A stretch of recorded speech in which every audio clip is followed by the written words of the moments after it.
Starting में join करेगा ऐसे थिंक नहीं लग जाएगा। हाँ तो उनको बोलो कि एक बार ज्वाइन करें। आ गया अब देखो लाइव आ गया पेपर।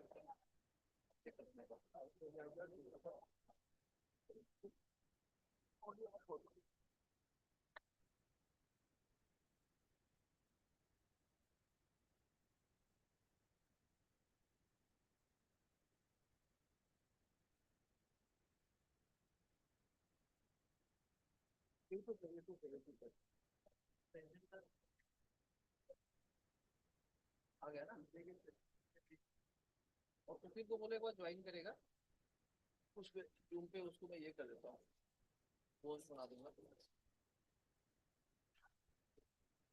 ठीक है, ये बन गया, कुछ देर के लिए।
ठीक है, लिंक भेजा हूँ, ज्वाइन कर एक बार। ज्वाइन कर, तुझे पोस्ट बनाऊंगा और देखते रहना। मैं बिजी हो जाऊंगा, फिर और लोग हैं पता नहीं होगा। हाँ व्हाट्सएप पे।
आगे सर।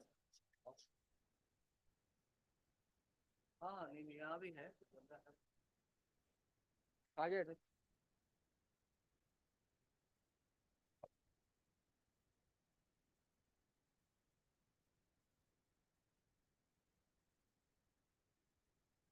कैमरा कुछ।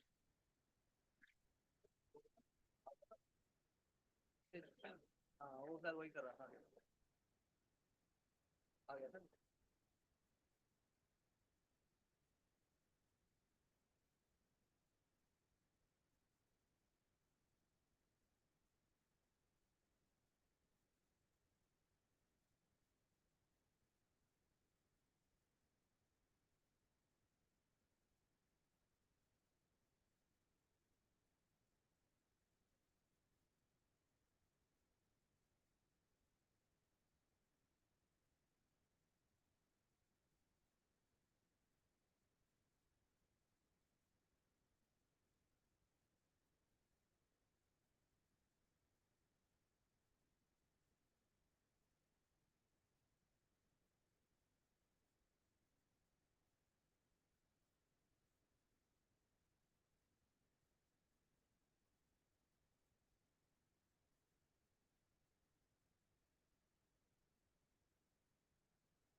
Hello.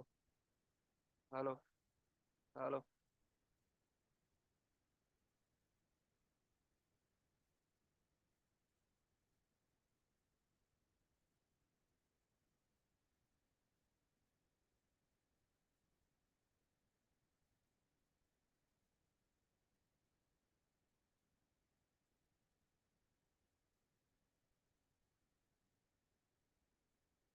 Morning, ladies and gentlemen. I request everybody standing outside the hall and those who are inside the hall to take their respective seats. Within no time from now, His Excellency the Lord of the President will be with us.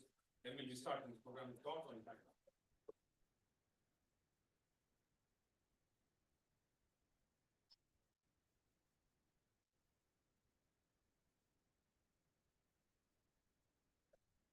As soon as there is an announcement that as soon as His Excellency will arrive, the Honorable Vice Chancellor sitting in the center spread, they are requested to stand because they will be having the group photograph first.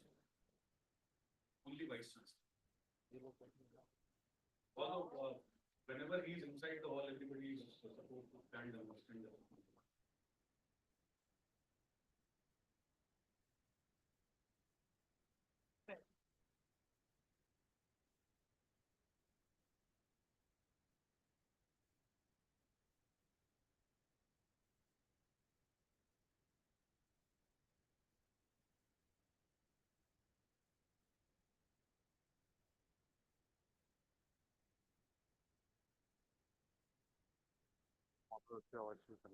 क्या हो गया? है तो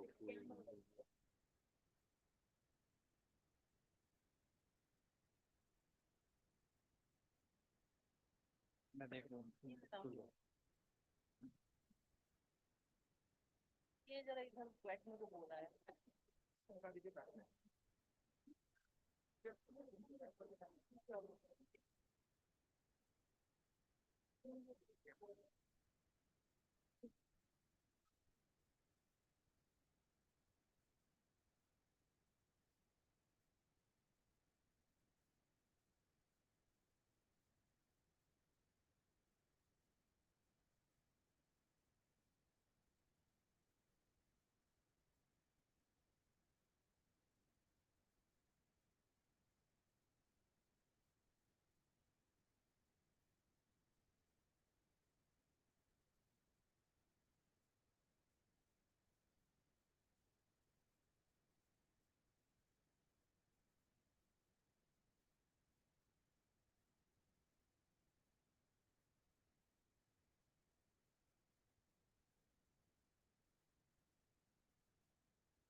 मैंने तेरे को send कर दिया अखिल जी को दे दिया।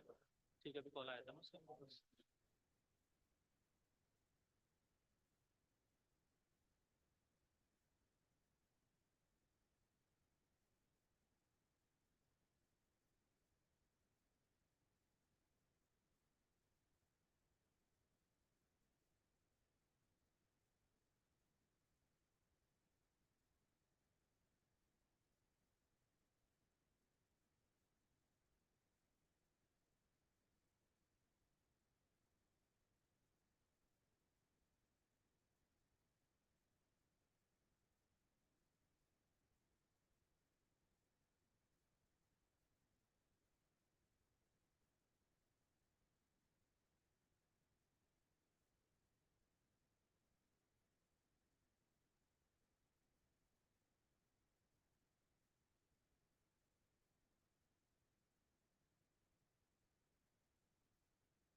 Time from now, the students will be arriving here. I request committee vice chancellor, yes, members of the committee, to please take the respective seats. I request under the vice chancellors and distinguished guests from AIU, please break in front of those seats so that we'll be having the group photograph at the arrival of His Excellency.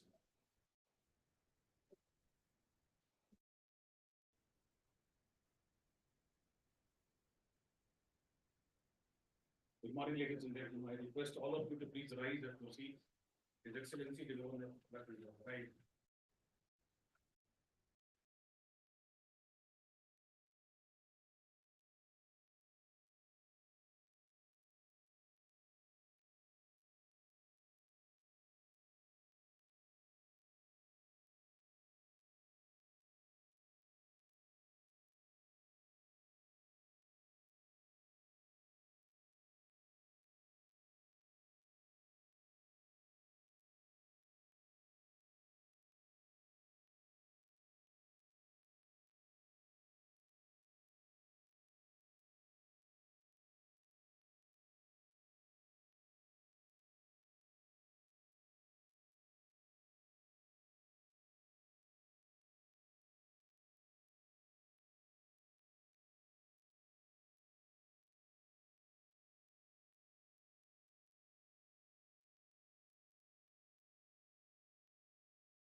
Please extend a very warm welcome to His Excellency the Governor of Uttarakhand. Thank you.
गजाननं भूतिबलादिसेवितं कपित्थजम्बू फलचारुभक्षणम् उमासुतं शोकविनाशकारकं Namami विघ्नेश्वरपादपङ्कजम्। हिमाच्छादित उत्तम गंगाधराज हिमालय कल कल निनाद करती चराचर धारा माँ गंगा जमुना सरस्वती की उद्गम स्थली, सृष्टि के समस्त देवी देवताओं की कर्म स्थली, देवभूमि उत्तराखंड की राजधानी देहरादून स्थित माँ सरस्वती के आशीर्वाद से अभिसिंचित पुष्पित और पल्लवित शिक्षा के इस पावन प्रांगण में आप सभी का हार्दिक अभिनंदन, आप सभी का हार्दिक अभिवादन, आप सभी का हार्दिक स्वागत।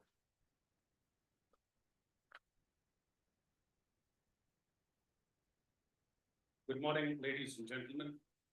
His Excellency, the Governor of Uttarakhand, Lieutenant General Gurmeet Singh, AVSM, PVSM, UISM, BSM, the chief guest of this inaugural ceremony of North Zone Vice Chancellor's Meet, Honorable Guest of Honor Dr. Dhan Singh Rawat, Cabinet Minister, Government of Uttarakhand, to Sabhi ke Pathak, President, Association of Indian Universities, Professor Mrs. Pankaj Mittal, Secretary General, Association of Indian Universities,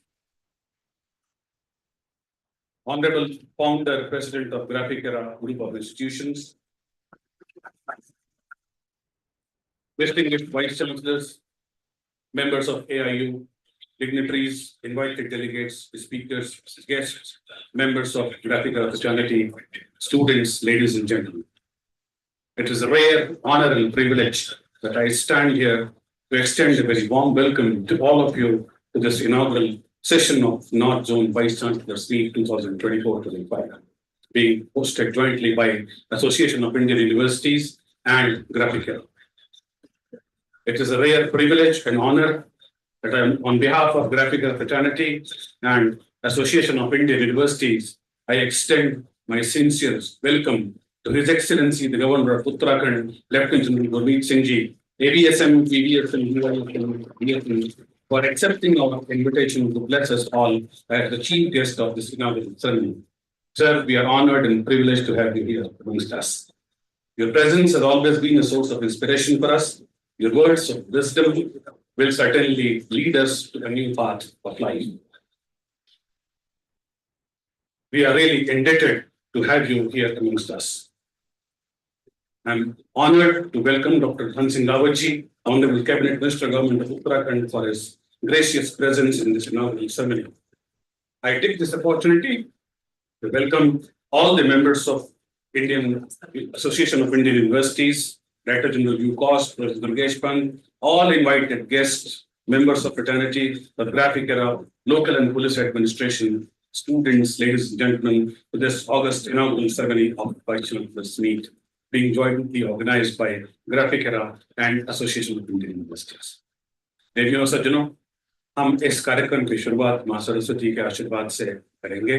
I now request Honorable Chief Guest, Honorable Guest of Honor, and the distinguished members of the dais to please come and light the sacred lamp to seek the blessings of Mount Saraswati.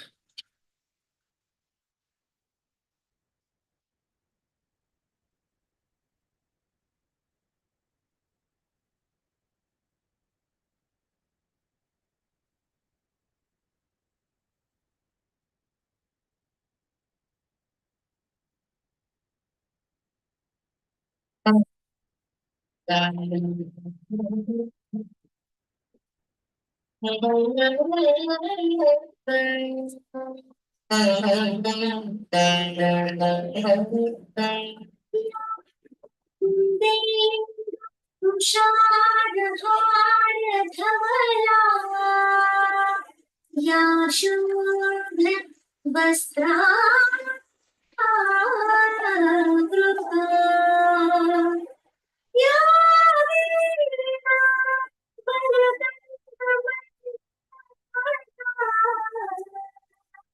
या Shrikar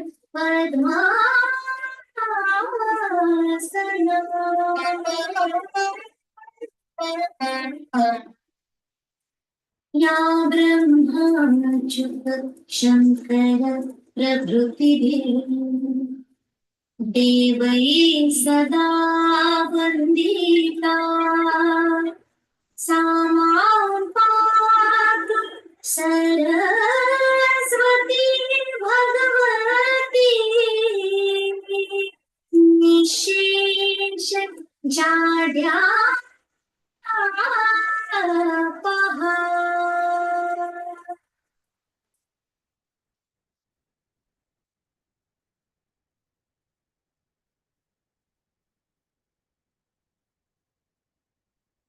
Thank you so much, sir. After seeking the blessings of Ma Saraswati, we formally start this inaugural session. I would like to request Honorable President, Association of Indian Universities, and Honorable President, Graphic Era Group of Institutions, to present a bouquet of flowers as a gesture of honor and welcome to His Excellency, the Governor of Uttarakhand, the chief guest of this occasion.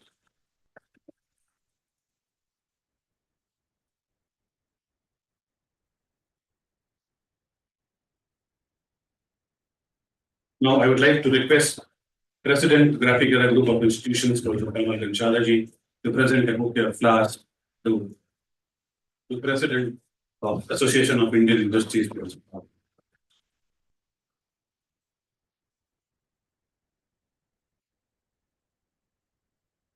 I'd like to request Honorable President to present a bouquet to Honorable President of Association of Indian Universities.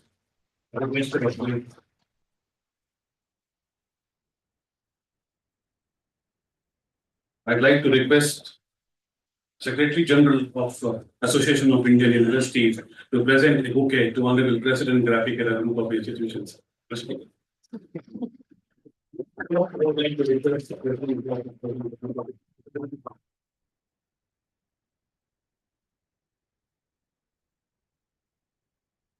I have received a signal, so I have to honor it. Thank you, sir. Thank you so much.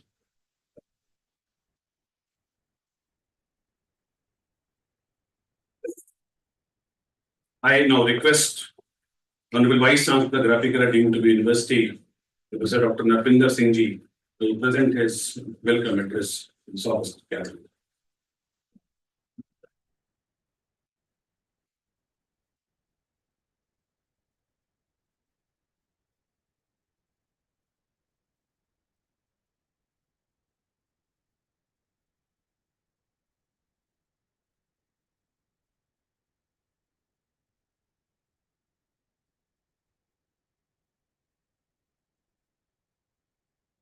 His Excellency, the Governor of Uttarakhand, Lieutenant General Gurmeet Singh, PVSM, UYSM, AVSM, VSM, esteemed Chief Guest, Dr. Dhan Singh Rawat, Honorable Cabinet Minister, Higher Education, Government of Uttarakhand, Guest of Honor, Professor Vinay Kumar Pathak, President of Association of Indian Universities, Dr. Mrs. Pankaj Mittal, Secretary General of Association of Indian Universities, Honorable President of Graphic Era Group of Institutions, Professor Kamal Ghanshala, dignitaries of the dais, my friend Vice Chancellors, invited guests, faculty members, ladies and gentlemen.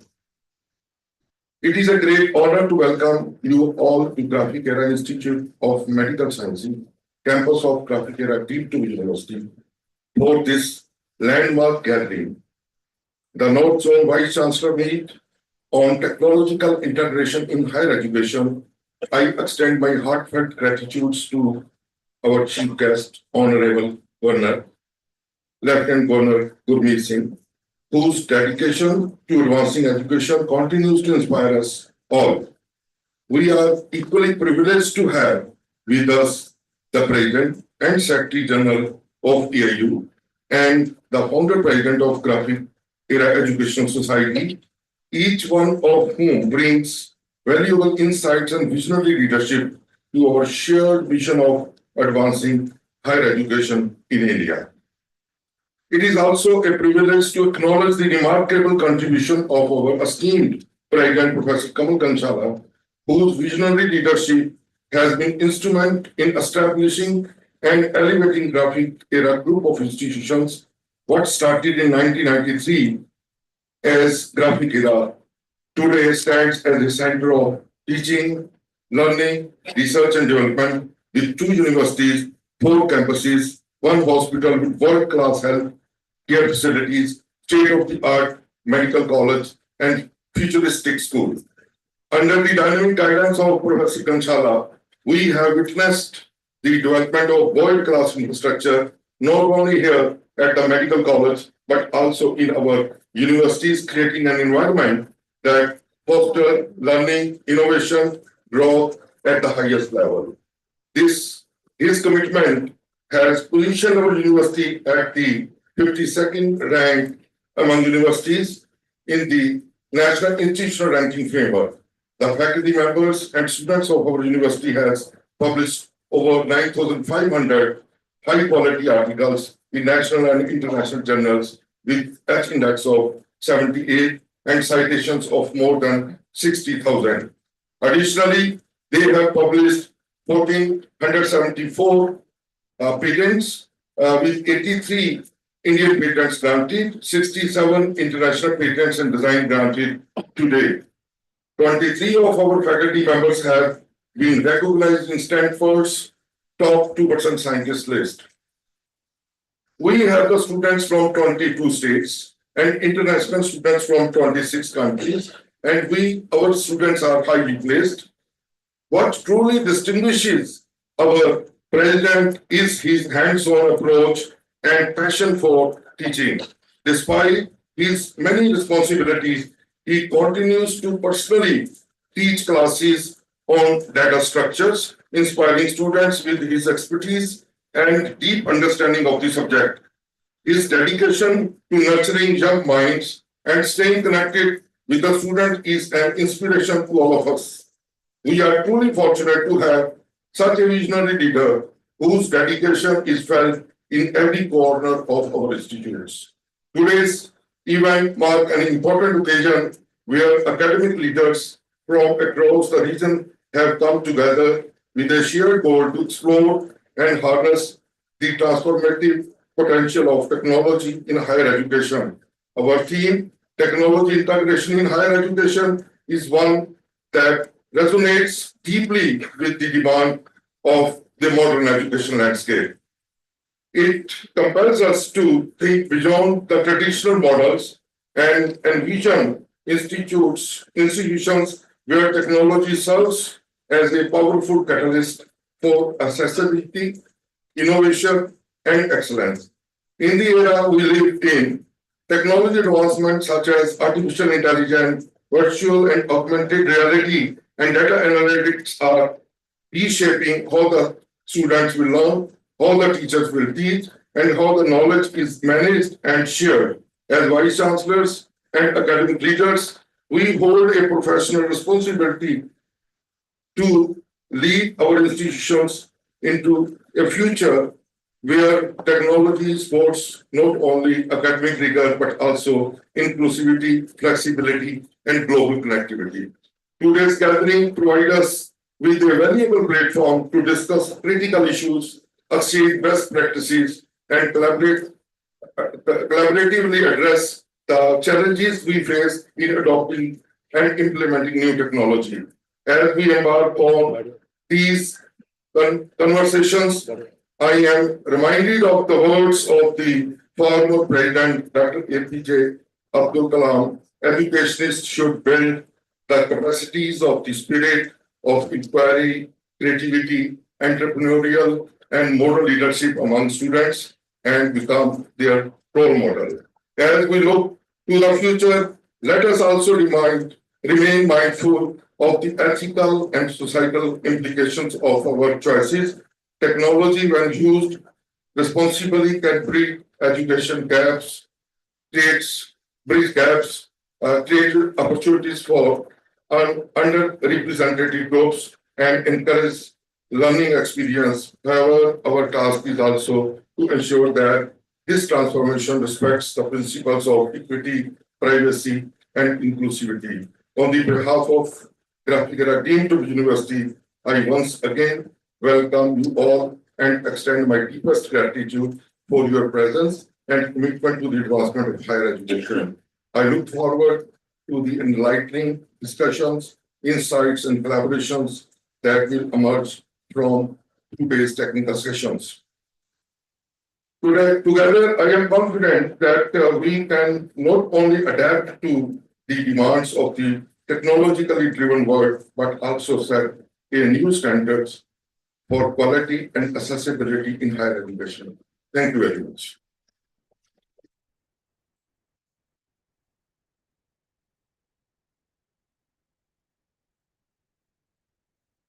Thank you so much, sir. I now take this opportunity to invite Dr. Mr. Pankaj Mittal, Secretary General, Association of Indian Universities, for a brief address.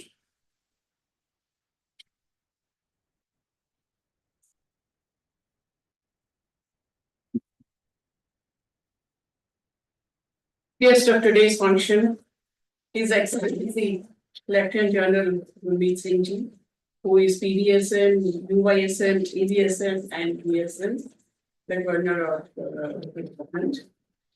The Honorable Education Minister of Uttarakhand, Dr. Dhan Singh Rawat Ji, who is the guest of honor for today's function.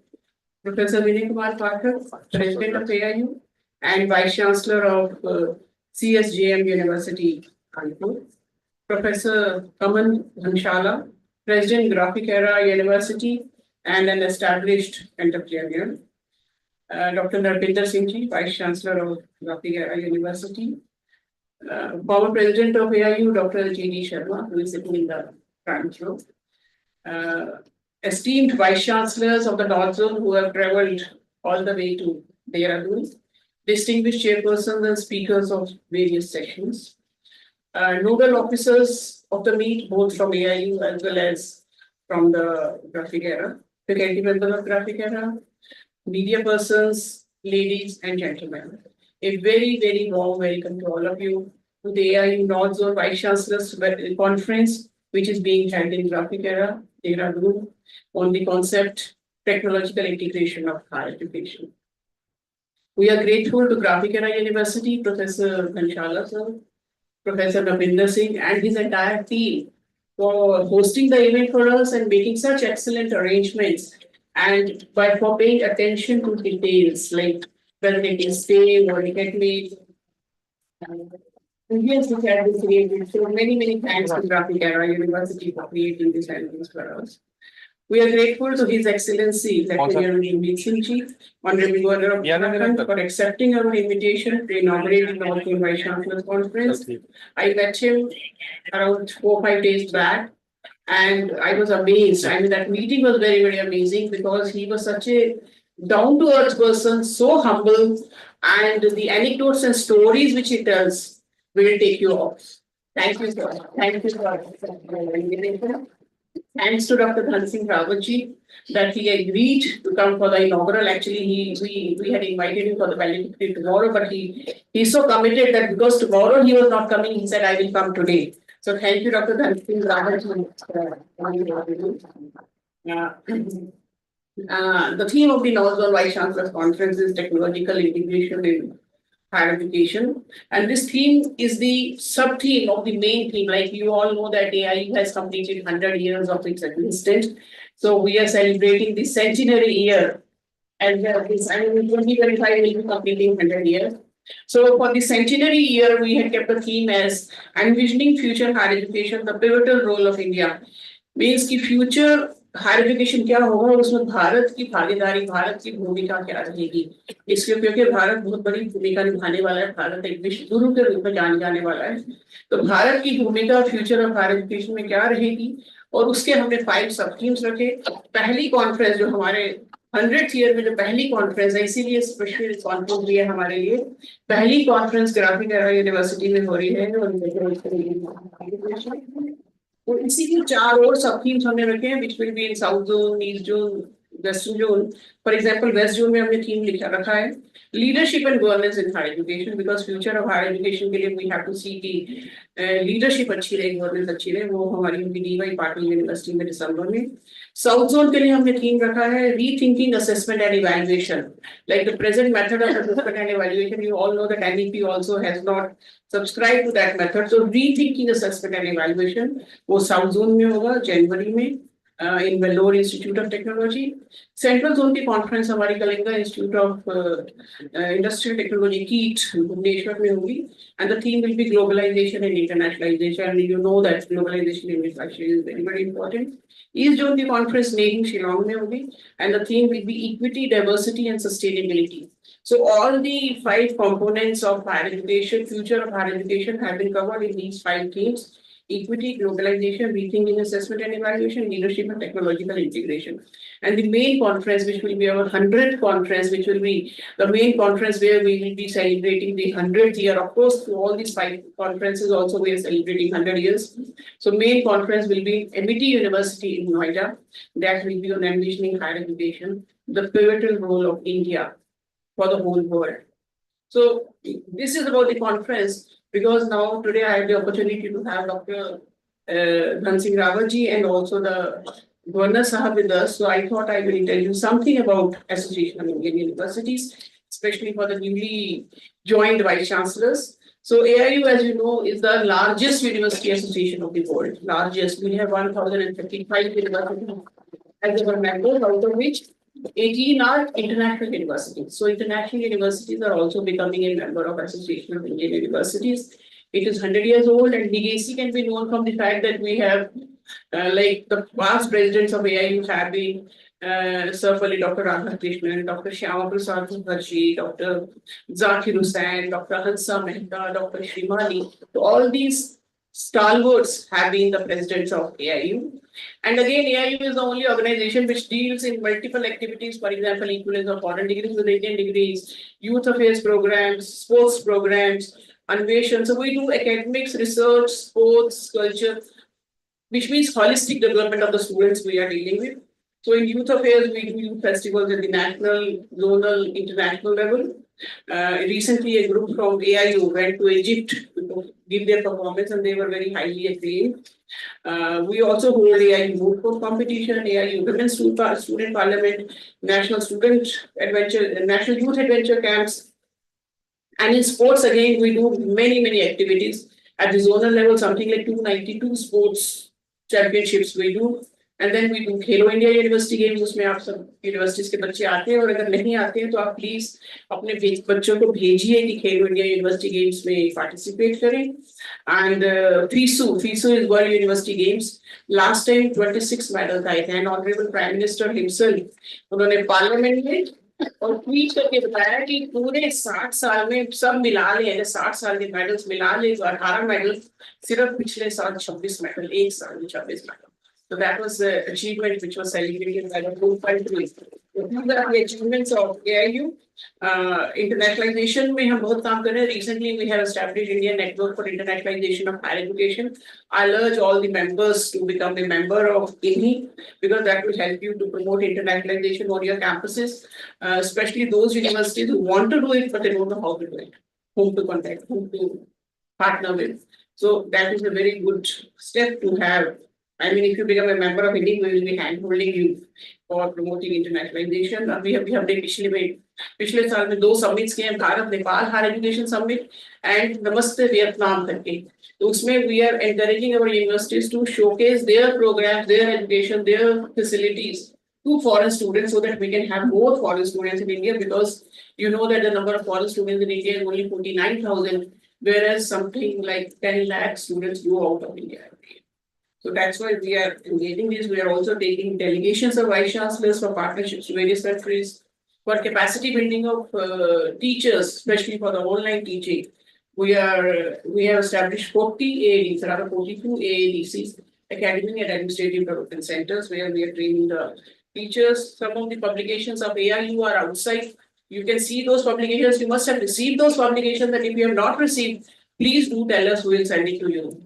And we also have specially invited, the President AIU had suggested that this time we should specially take 3 AIU officers, senior officers from AIU here. So we have with us Mrs. Ranjana Parikar, she is there. So if you have anything relating to AIU, especially with publications, she is the one. We have with us Mr. Kuldeep Dagar. Kuldeep, he is looking into internationalization of higher education. And we have with us Dr. Alok Mishra, he is there. So he is looking into the centenary celebrations of AIU. So if you have, he will be requesting you to be a partner in centenary. And if you have to do anything with regard to centenary, he will be. In this conference, we'll be having 3 technical sessions. First will be on blended learning models, how to do blended learning, and especially AIU has also, you must have received, we have also published a policy called National Policy on Blended Learning. So that is already with all of you.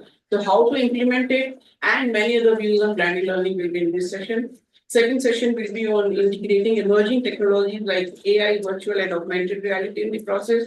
We all know that AI is now something which we cannot escape. So AI is here and AI is going to help us, whether it is personalized learning, whether it is intelligent tutoring system, whether it is, say, having an equitable framework for quality education through AI. I mean, there are many uses of AI that will be going more in the session. And last, cyber security and data privacy, because that again is a very major issue. As soon as we have more and more of technology, more and more privacy issues and data security issues. So all these things will be discussed in the conference. I hope the positive respiration will be there. And we are grateful once again to the Honorable Governor, Sir, Honorable Education Minister, Sir, President of AIU, President of Graphic Era, for hosting this university and for joining the inaugural session. All the best for the conference. Thank you very much.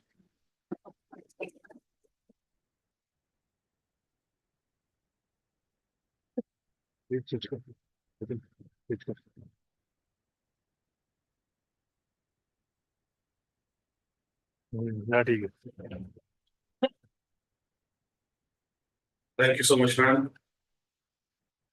May I now request Honorable Professor Dr. Kamal Ghanshala-ji, founder, president of Graphic Era Group of Institutions, for his address. Sir.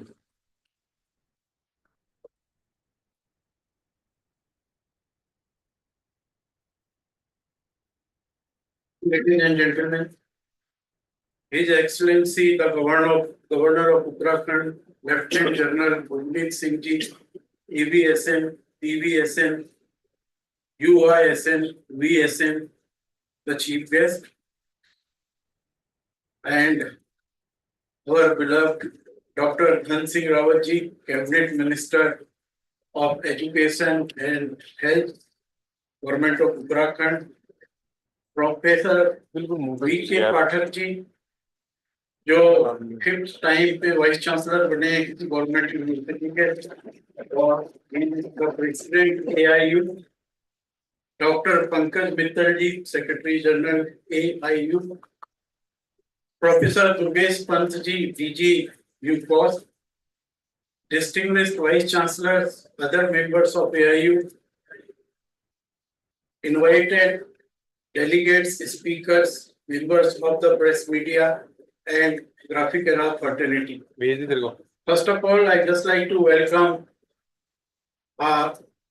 Lieutenant general Gurmeet Singh ji, अपने busy schedule में से अपने time निकाला और हमारे बीच में आए। और जब भी आप हमारे बीच में आते हैं तो एक नई ऊर्जा का संचार कर जाते हैं और बाकी देश के बाकी सभी लोग ऐसे मतलब से वो इस चीज को फील करेंगे। और धन सिंह रावत जी हमारे युवा एजुकेशन मिनिस्टर हैं, बहुत ही कर्मठ हैं, बड़े एक्सेसिबल हैं, सब जगह पहुंचते हैं, उनका भी बहुत बहुत वेलकम करता हूं मैं। And the main focus of this conference is technological integration in higher education. तो इस पे कुछ प्रकाश डालूं उससे पहले मैं आपको ये बताना चाहूंगा कि आज से 8-10 साल के बाद के हायर एजुकेशन इंस्टीट्यूशंस कैसे होंगे। देखिए आफ्टर 8-10 ईयर्स इस तरह से होगा कि आप किसी रेस्टोरेंट में आप जाते हैं खाना खाने के लिए तो एक तरीका वो हो गया, दूसरा ये हो गया आप किसी फूड कोर्ट में जा रहे हैं और वहां पे आप प्लेटर में कहीं से भी, वहां अलग अलग KFC भी है और भी है और भी है, उनमें से कहीं से भी कुछ भी ले सकते हैं। So similarly the students will have a liberty to select credits from any of the universities of world. तो वो अपनी डिग्री में कौन सा कोर्स कहाँ से करना है he will be selecting.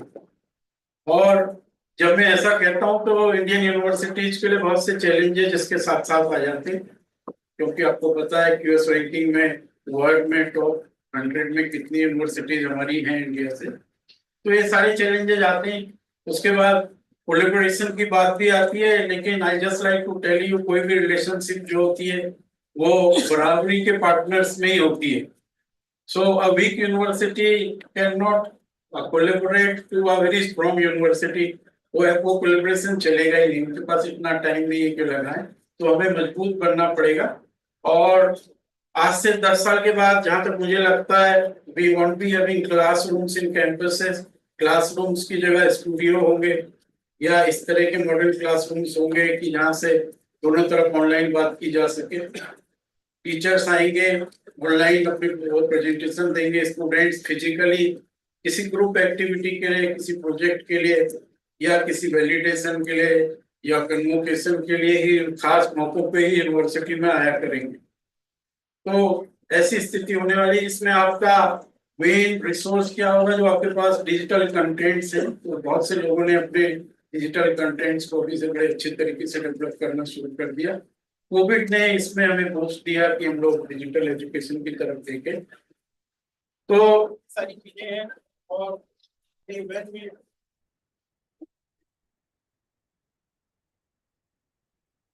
when we look for QS ranking, तो उसमें आपको पता है डाइवर्सिटी होनी चाहिए और कंट्रीज के बच्चे भी आपके पास होने चाहिए। और हम कितनी भी बातें कर लें, जब तक हमारे पास अच्छे टीचर्स नहीं होंगे, हमारे बच्चों के बेसिक्स क्लियर नहीं होंगे, और जब बेसिक्स क्लियर नहीं होंगे तो बाहर जाके भी वो स्ट्रगल करेंगे। पुराने टाइम पे आपको पता है IIT के ग्रेजुएट्स इंजीनियर्स बाहर जाते थे और बहुत अच्छा करते थे। आप कुछ टॉप प्राइवेट यूनिवर्सिटी के भी जाते हैं तो बाहर जाके they are able to compete with Chinese students. क्योंकि मेरा खुद का बेटा भी फॉरेन में है, तो मुझको बता रहा था कि चाइनीज बच्चा जो 12th के बाद आता है उसको इतना ज्यादा नॉलेज होता है जितना हमारे इंजीनियरिंग के बच्चे को भी नहीं होता है। तो इस तरह से वो अपने काम के लिए बहुत समर्पित है, बहुत बच्चों को बहुत समर्पित करना पड़ेगा और बेसिक्स हमें क्लियर करने पड़ेंगे। उसके लिए हमको टीचर्स चाहिए। I just give you an example, जब भी कोई प्राइवेट यूनिवर्सिटी खुलती है, जैसे आजकल हमारे कंट्री में मैंडेट है खूब यूनिवर्सिटीज खुल रही है। In fact it will be very difficult to tell कि आज कितनी यूनिवर्सिटी है, क्योंकि आज भी कुछ यूनिवर्सिटियां खुल रही हैं, तो एग्जैक्टली कितनी है बताना बहुत मुश्किल है। तो हर यूनिवर्सिटी अपने यहाँ बीटेक शुरू कर लेगी। आजकल आपको पता है हॉट केक है AI एंड डेटा साइंसेस, वो सब लोग शुरू कर लेंगे। मैं खुद बच्चों के इंटरव्यू और टीचर्स के इंटरव्यू लेता हूँ, AI in data science में एमटेक तक किए होते हैं, और जब when I ask them what is the difference between a database and a data warehouse, they are not able to tell. तो बेसिक्स मजबूत करने में भी, और AIU की बहुत बड़ी भूमिका उसमें है। इन्होंने टीचर्स को जो है स्किल्स उनकी अपग्रेड करने के लिए भी एक पूरी एकेडमी बना रखी है। तो मैं अंत में संक्षेप में यही बोलूंगा कि हम लोगों को एक दूसरे की स्ट्रेंथ को आपस में कोलैबोरेट करके एक दूसरे की स्ट्रेंथ का फायदा उठाना चाहिए, जितनी भी यूनिवर्सिटीज यहाँ पे हैं, और अपने को मजबूत बनाना चाहिए। जो कि हम वर्ल्ड रैंकिंग की पहली 100 या 200 यूनिवर्सिटीज हमारी तरफ देखें कि हम उनके साथ कोलैबोरेट कर लें। मैं आप सभी लोगों को बहुत बहुत शुभकामनाएं देता हूँ। धन्यवाद।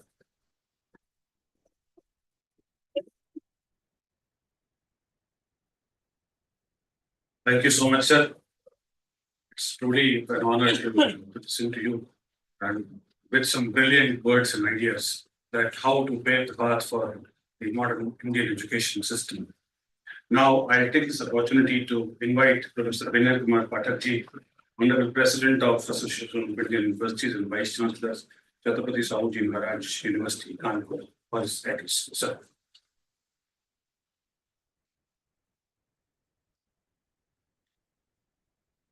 साउथ एशिया के बहुत से देशों में जाने के बाद, खासकर चाइना ताइवान जाने के बाद, मुझे ऐसा लगा कि हम लोगों को अपनी ही शिक्षा में ज्यादातर प्रयोग करना चाहिए। और इसलिए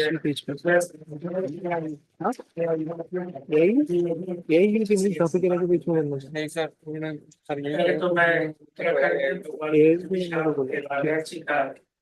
ये स्तुति करना चाहता हूं कि वैसे मेरा अपना कैरियर विश्वविद्यालय के वाइस चांसलर का शुरुआत विश्वविद्यालय से आज उन्होंने मुझे वापस इस धरती पर बुलाया। आज के इस कार्यक्रम पर हमारे मुख्य अतिथि माँ भारती के की सेवा के एक सपूत, जिन्होंने सेना के माध्यम से तो वही नहीं, उनके पूरे परिवार ने इस हमारी भारत भूमि की सेवा की फौज के माध्यम से। ऐसे मेजर जनरल कुलदीप सिंह जी, वैसे भी इस देश पे ये सिख कम्युनिटी का बहुत सारा ऋण है, और आज इस देश में हम लोग बचे हुए हैं, वो बहुत देश में नहीं परिवर्तित हुए, उसमें सिख कुलमों का, तो सिख कम्युनिटी का इस देश को बचाने में बहुत सारा योगदान रहा है। कैसे हमारे मेजर जनरल कुलदीप सिंह जी मेरे अपने मित्र, और उनके साथ मैंने बहुत लंबे समय तक काम किया है। उच्च शिक्षा मंत्री, इनके साथ काफी चर्चा मंथन किया है। वो उच्च शिक्षा मंत्री है जैसे धन सिंह रावत जी, हमारे इस ग्राफिक एरा यूनिवर्सिटी के चेयरमैन कंसाला जी, आज भी वो अपने इंटरव्यूज में खुद भी बैठते हुए बताया, मैंने देखा प्राइवेट यूनिवर्सिटीज की उन्होंने शुरुआत की। हमारे सेक्रेटरी जनरल पंकज मित्तल जी, और हमारे विश्वविद्यालय के सभी जो कुलपति हैं और जो इसमें आए हुए हैं, आप सभी का स्वागत वंदन करता हूं।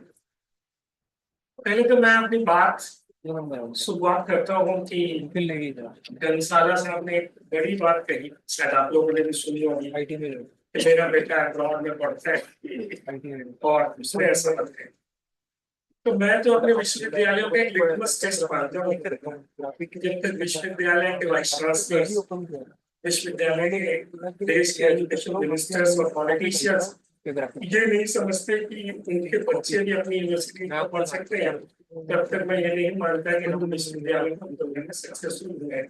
जिस दिन हम ये कहने में सक्सेसफुल हो सकते हैं कि मेरा बच्चा, मैं अपने बच्चे को नहीं कन्विंस कर पाया कि उस देश में पढ़े और फिर US में गया और फिर लौट कर रहे हैं, तो मुझे लगता है कि अभी हमारे विश्वविद्यालय में बहुत सारी कमी है। भले ही हम सबके पास बड़े बड़े साइटेशंस हो, चर्चाएं हो, लेकिन अभी भी हमारे विश्वविद्यालय ज्ञान के उस परिमार्जन पे या परसेप्शंस में उतने आगे नहीं है जिससे कि हम अपने बच्चों को, अपने शहर के बच्चों को अपने विश्वविद्यालय में शिक्षा दे सकें।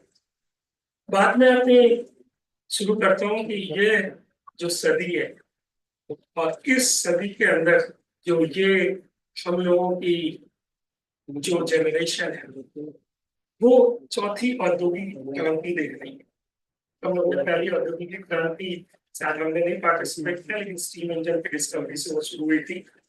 दूसरी औद्योगिक क्रांति इलेक्ट्रिसिटी के और इलेक्ट्रिकल बल्ब्स के और इलेक्ट्रिसिटी के शुरू हुई। तीसरी रेडियो वेव्स और इंटरनेट के माध्यम से वो हम लोगों ने देखी। और चौथी औद्योगिक क्रांति जो है वो आर्टिफिशियल इंटेलिजेंस और मैन और मशीन के एक होने से हुई।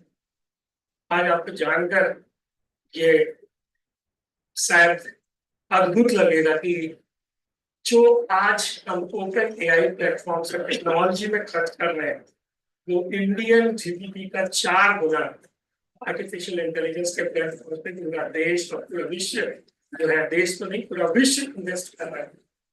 और अब जो लीनियर का कि हम स्ट्रक्चरली आगे बढ़ेंगे वो मुझे लगता है कि ऐसा नहीं है। हम बहुत द्रुत गति से, हालांकि उस पर हम लोगों ने सुना होगा कि चैट जीपीटी और ओपन एआई ने मात्र 20 से 30 दिन लिया पूरे वर्ल्ड को कैप्चर करने में, और गूगल को और इनको सबको पछाड़कर वो ओपन आर्टिफिशियल इंटेलिजेंस और ओपन एआई प्लेटफॉर्म्स पूरे वर्ल्ड में आए।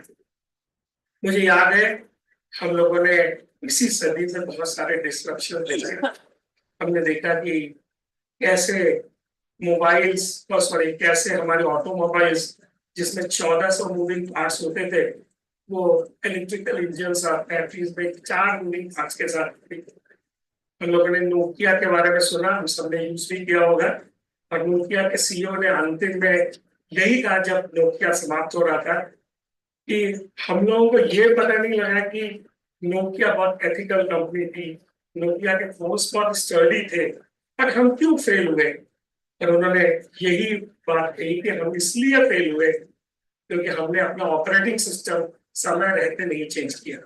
उसका अर्थ यही है कि हम कितने सुधरे हैं यह मतलब नहीं है, पर हमारे जो कंटेनर्स है, हमारे जो हमारे साथ चलने वाले लोग हैं वो कितनी तेजी से बढ़ रहे हैं और हम कितनी तेजी से बढ़ रहे हैं, ये इम्पोर्टेंट है। और यदि हमने समय पे अपने ऑपरेटिंग सिस्टम्स को चेंज नहीं किया तो मुझे लगता है कि देश हमारा सब कुछ होने का बाद भी कुछ कर सकता। आज जब हम इस सदी में और इस सेमिनार और कॉन्फ्रेंसेस को कर रहे हैं, हम सबको पता है कि हमारे सभी स्टूडेंट्स जो है वो आर्टिफिशियल इंटेलिजेंस को धीमे धीमे यूज करने लगे। ये अलग बात है कि हम विश्वविद्यालय में उनको बहुत स्ट्रक्चर्ड वे से नहीं पढ़ा रहे, हम बहुत सारे ऐसे प्रोडक्ट नहीं डेवलप कर रहे हैं।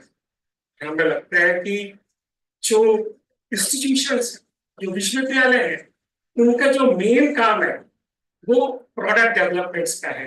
वो रिसर्च पेपर पब्लिश करने का तो है ही है, पर पेपर से जो प्रोडक्ट बनाने का मुद्दा है वो बहुत इम्पोर्टेंट है।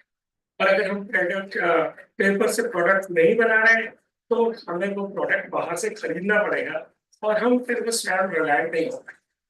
परसों मैं फाउंडेशन डे के दिन IIT कानपुर का फाउंडेशन देखा और ऑनरेबल डिफेंस मिनिस्टर रक्षा मंत्री श्री राजनाथ सिंह जी आए थे वहां पर।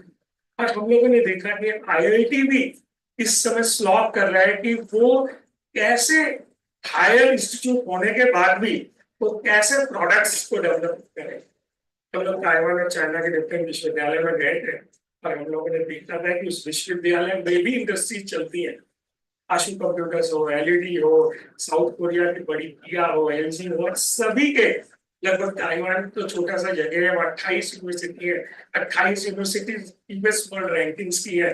वहाँ के 90% प्रोफेसर आईवी लीग के पढ़े हुए हैं और उन सब लोगों ने वहाँ पे प्रोडक्ट डेवलपमेंट और फैब लैब का जो है वो सब लोग सेमीकंडक्टर की फैब लैब्स लगभग हर यूनिवर्सिटी में भी सेमीकंडक्टर्स बनाए जा सकते। इस देश के यशस्वी प्रधानमंत्री श्री नरेंद्र मोदी जी ने हम लोगों का मार्ग प्रशस्त किया है।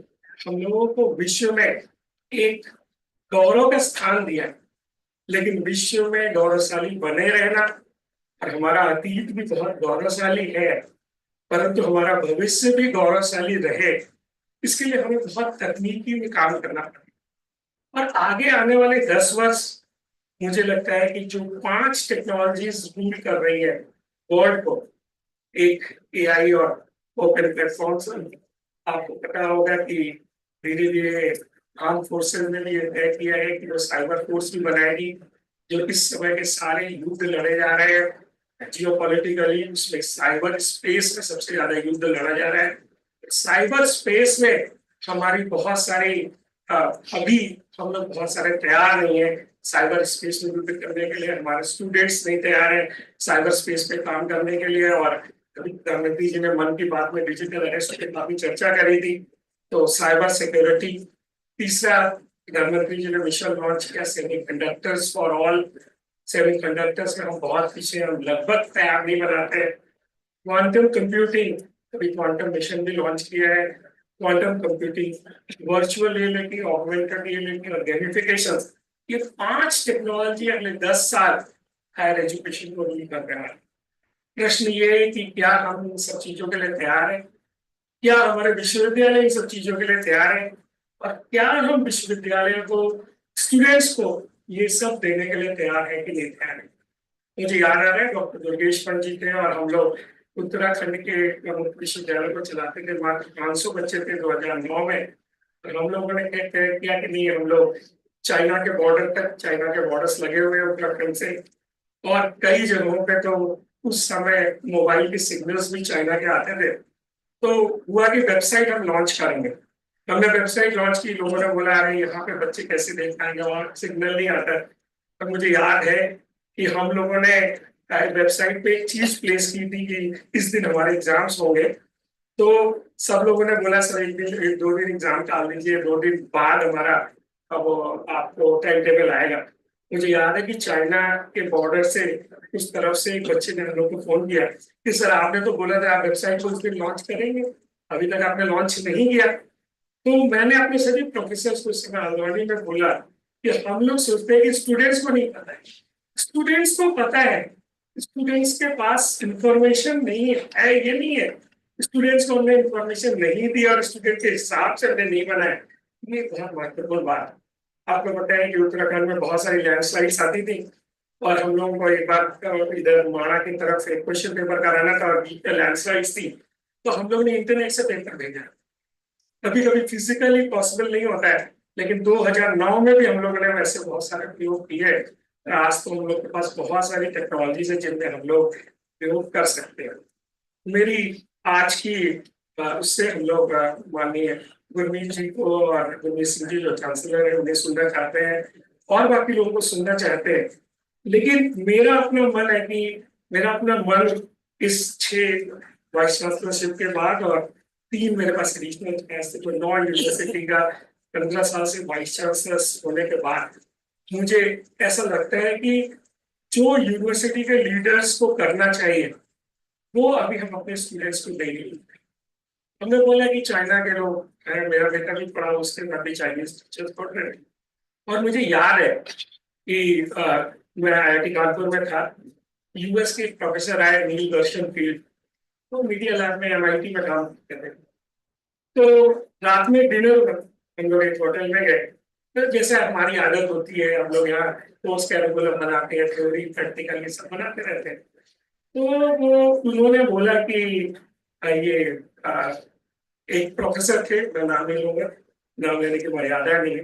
उन्होंने बोला कि professor Darshan field, how many lectures you take, how many theory and practical. तो उसने बड़ा अनमने से उत्तर दिया, what do you mean by lectures and practicals? My students are always doing practical, they are making products. Whenever they have got some problem of understanding theory, I go and teach them and then they also make the product. What is theory, what is practical, I don't understand. And that is what is very important for all of us. ये हमें समझना चाहिए कि हम theory पढ़ा रहे हैं, practical पढ़ा रहे हैं for what, for paper publishing और फॉर प्रोडक्ट मेकिंग। अभी बहुत सारे समय में छोटे छोटे लोगों से बात होती थी, कल सुबह दिल्ली से वापस जा रहा था, एक सिख बेटा था, वो करोल बाग में ऑटो पार्ट्स की दुकान करता है। तो मैंने उससे पूछा तुम 2000 दुकानें करते करोल बाग में ऑटो पार्ट्स की? बोला तुम ऑटो पार्ट्स लाते कहाँ से? उसने बोला मैं चाइना से खरीदता हूँ। तो मैंने बोला तुम इंडिया से खरीदो। वो बोलता है कि सर आप मुझे बताइए, आप BC हैं, बुरा नहीं मानिएगा। मैंने कहा अच्छा बताओ देखिए। वो बोलता है सर मैं चाइना से 1 रुपये बचाता हूँ और मुझे 50 लाख पार्ट्स देने होते हैं, 50 लाख बचाता हूँ। और आप लोग पढ़ाते रहते हैं, आपको अच्छा है, पर इंडिया में उस पार्ट्स का, उस लेवल के पार्ट्स बन नहीं रहे हैं। और इंडिया में तो वैसे भी लोग जमीन और सोना खरीदने में ज्यादा विश्वास करते हैं, इंडस्ट्री बनाने में कम विश्वास करते हैं। तो मुझे उस बच्चे के बाद से ऐसा लगा कि हम लोगों को बहुत सारे प्रोडक्ट्स, बहुत सारी चीजें मार्केट से बनानी चाहिए। मुझे लगता है कि अब ये समय आ गया है कि हम लोगों को ऐसे कोर्सेज लाने चाहिए, और खासकर हमारा AIU हम लोग कोशिश कर रहे हैं artificial intelligence for all, cyber security and cyber knowledge for all, quantum computing for all, semiconductors for all, virtual reality, augmented reality पर इस तरीके के हम टेक्नोलॉजिकल कोर्सेज करें, और इस तरीके के हम टेक्नोलॉजिकल कोर्सेज जो है वो बनाए। ऐसा मुझे लगता है कि हम लोगों को ये काम अच्छी तरीके से करना चाहिए, और इस तरफ से हम लोगों को हर विश्वविद्यालय को प्रयोग करना चाहिए। जैसा कि घनसाला साहब ने बात करी कि वेस्टर्न रैंकिंग के आगे रैंकिंग एक रैट रेस है, लेकिन उस रैट रेस में भी हमें आगे रहना है। तो मुझे पता है कि जैसा कि बहुत सारे लोग कहते हैं और बड़े लीडर्स भी कहते हैं कि अब ये समय नहीं है कि अकेले चले और फास्ट चले, इस समय हम सब साथ मिलकर चले।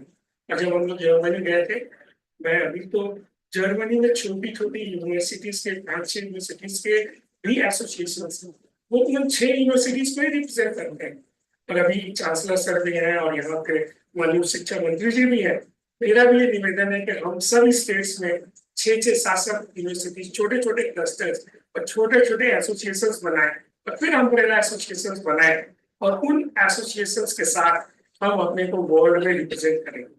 हाँ, इस कोरोना के बाद हमारे देश के पास यूथ है, हम हमारे पास एक पॉजिटिव पॉइंट है कि भारतीय लोग एथिकल होते हैं, लेकिन यस, हमारे पास वो टेक्नोलॉजी अभी आनी बाकी है, हमारे पास यूथ के पास वो टेक्नोलॉजी आनी बाकी है जिससे कि हम आगे बढ़ सकते हैं। मुझे लगता है कि मैंने आपकी बात थोड़ी ज्यादा कही है, लेकिन क्योंकि कही है और अपने रिप्रेजेंटेटिव्स बैठे हुए यहाँ पे उच्च शिक्षा के, एक अच्छा मंथन होगा। मैं जिस यूनिवर्सिटी को रिप्रेजेंट करता हूँ, वहाँ से देश के एक यशस्वी प्रधानमंत्री और भारतीय संपूर्ण स्वर्गीय अटल बिहारी वाजपेयी जी भी है, वो हमारे अलुमनाई थे। उनकी इस कविता के साथ मैं अपनी बात को समाप्त करना चाहता हूँ। उन्होंने बहुत अच्छी कविता लिखी जो मुझे प्रेरणा देती है। भरी दोपहरी में अंधियारा, सूरज परछाई से हारा, अंतरतम को नेह निचोड़े, बुझी हुई बाती सुलझाए, आओ फिर से दिया जलाए, हम पड़ाव को समझे मंजिल, लक्ष्य हुआ आंखों से ओझल, वर्तमान के मोह जाल में आने वाला कल न भुलाए, आओ फिर से दिया जलाए। और अंतिम पंक्ति सबसे ही सुंदर है, आहुति बाकी यज्ञ अधूरा, अपनों को बीनू ने घेरा, अंतिम जय का ब्रज बनाने, नौ नतीज दिया जलाए, और फिर से दिया जलाए। लोग यही है, हम लोग इस पे मंथन करेंगे। सब लोग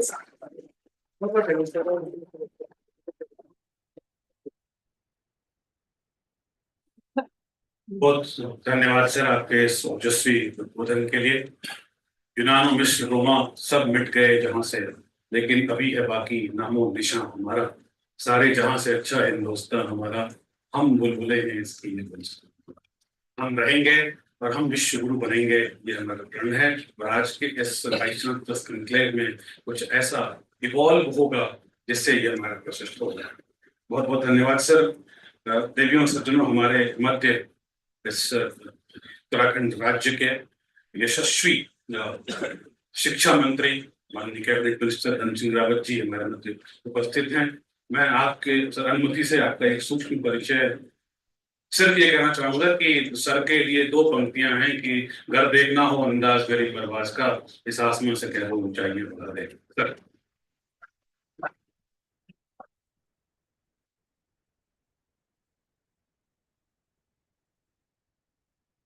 तो पहले तो मैं उत्तराखंड में आप सब लोगों का स्वागत करता हूँ कि आप लोग, मुझे बताया गया कि 100 कुलपतियों का एक यहाँ पे नॉर्थ जोन का सम्मेलन हो रहा है, और आप लोगों ने मुझे कल बुलाया, लेकिन मेरी मजबूरी थी कि कल दिल्ली में एक कार्यक्रम था, इसलिए मैंने पाठक जी से आग्रह किया कि मैं अगर आज ही आ जाऊँ तो ठीक रहेगा। मैं उत्तराखंड सरकार की ओर से आप सबका अभिनंदन भी करना चाहता हूँ। मंच पे बैठे हमारे प्रोफेसर विनय पाठक जी जो कि अध्यक्ष हैं हमारे AIU संगठन के महासचिव हैं, हमारे तरुण जी यहाँ पे इस इंस्टीट्यूट के जो हमारे भत्ता करता है कमल घनसाला जी, आज के चीफ गेस्ट हमारे राज्यपाल जी, पाठक जी को 15 साल हो गए एजुकेट कर। मुझे लगता है कि रिकॉर्ड बना दिया उन्होंने पूरे देश में। मैं अपनी ओर से उनको बहुत बहुत धन्यवाद देना चाहता हूँ।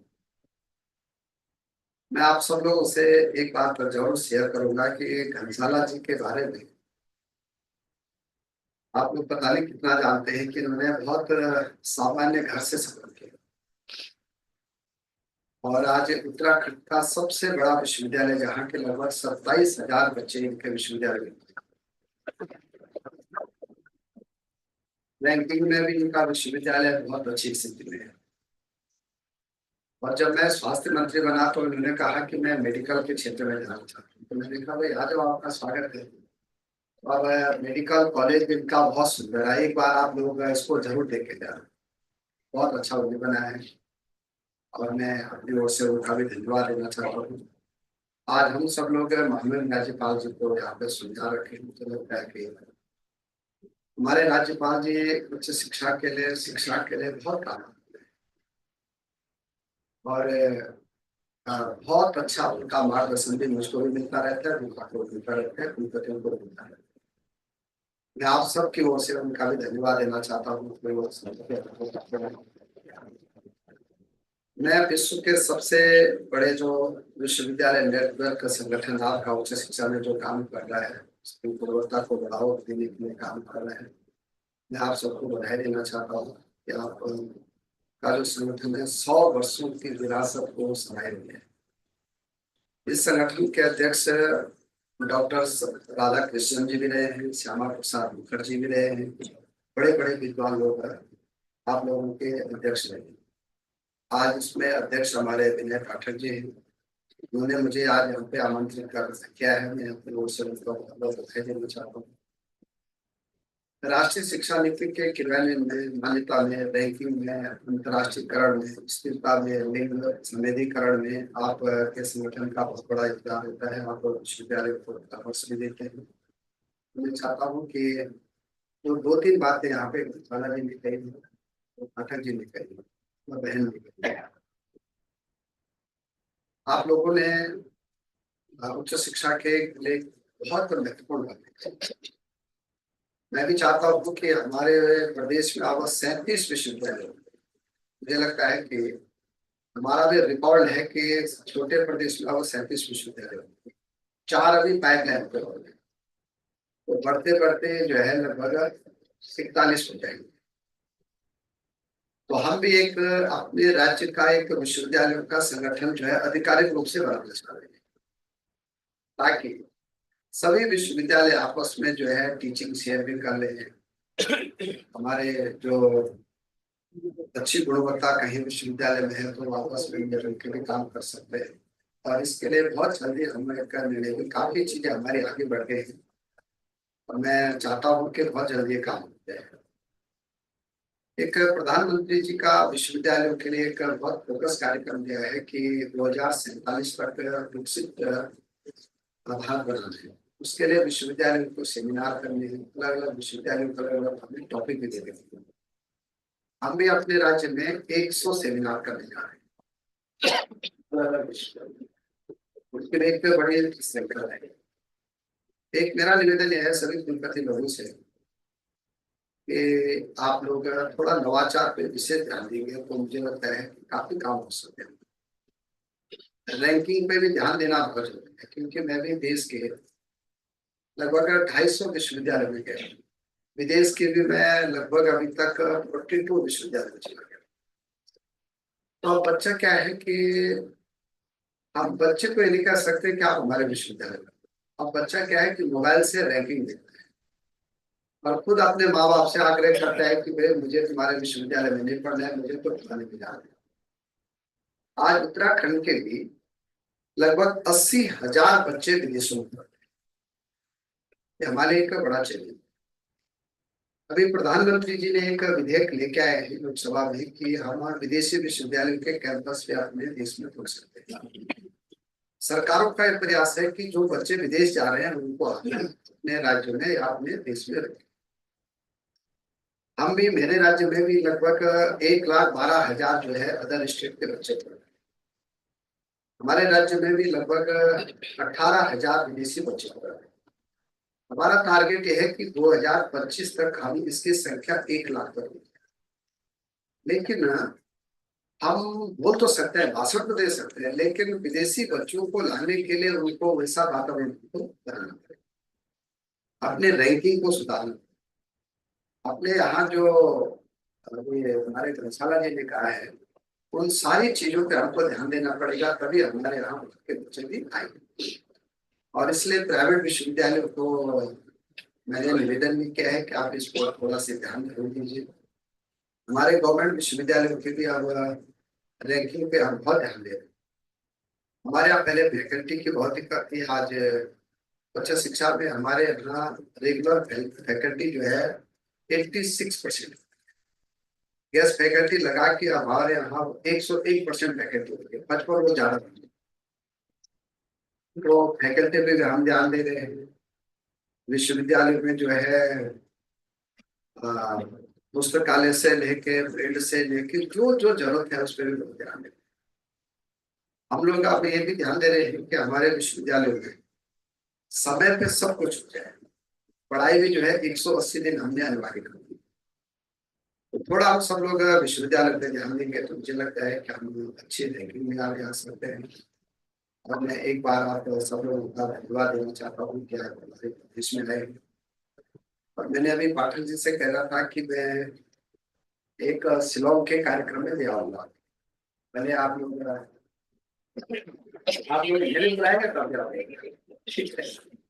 क्योंकि मैं भी, मेरा स्वभाव यह है कि मैं थोड़ा सा ये बहुत जगह जाता है, और जब मैं जाता हूँ तो कुछ चीजें ना भाषणों से नहीं सीखी जा सकती। वो जब हम जाते हैं तो वहाँ क्या क्या अच्छा काम चल रहा है, हम अपने विश्वविद्यालय में क्या अच्छा कर सकते हैं, ये थोड़ा हमारा थोड़ा सा लगता है कि हमको जाना चाहिए।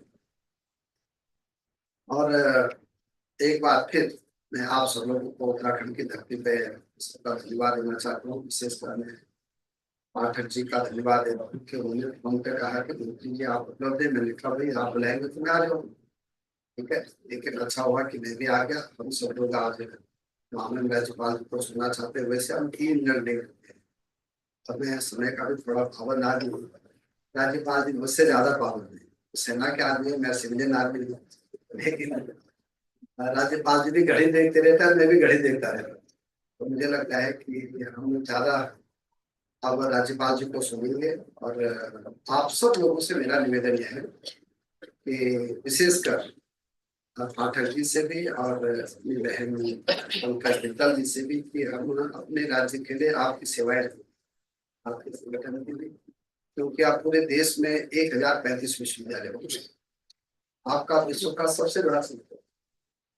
तो आप लोग जैसा भी कहेंगे वैसे हम लोग भी करेंगे। इतनी बात कहेंगे, मैं अपनी बात समाप्त कर रहा हूँ। सबका धन्यवाद। भारत माता की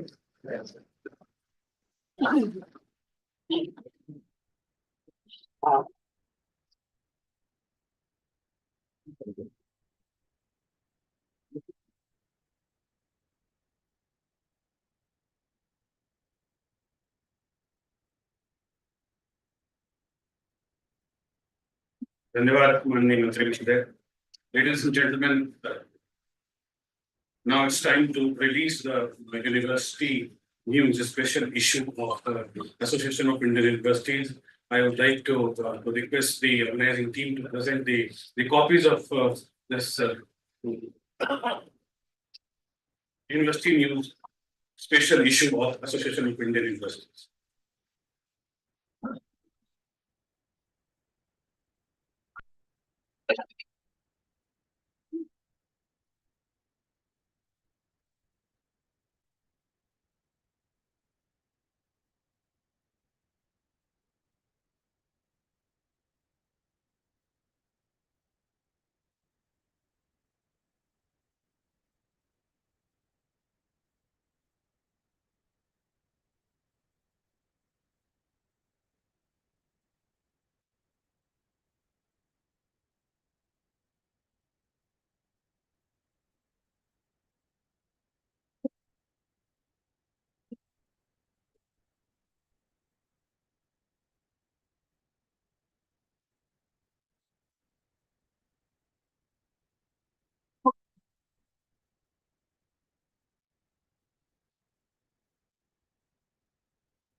Thank you so much, sir.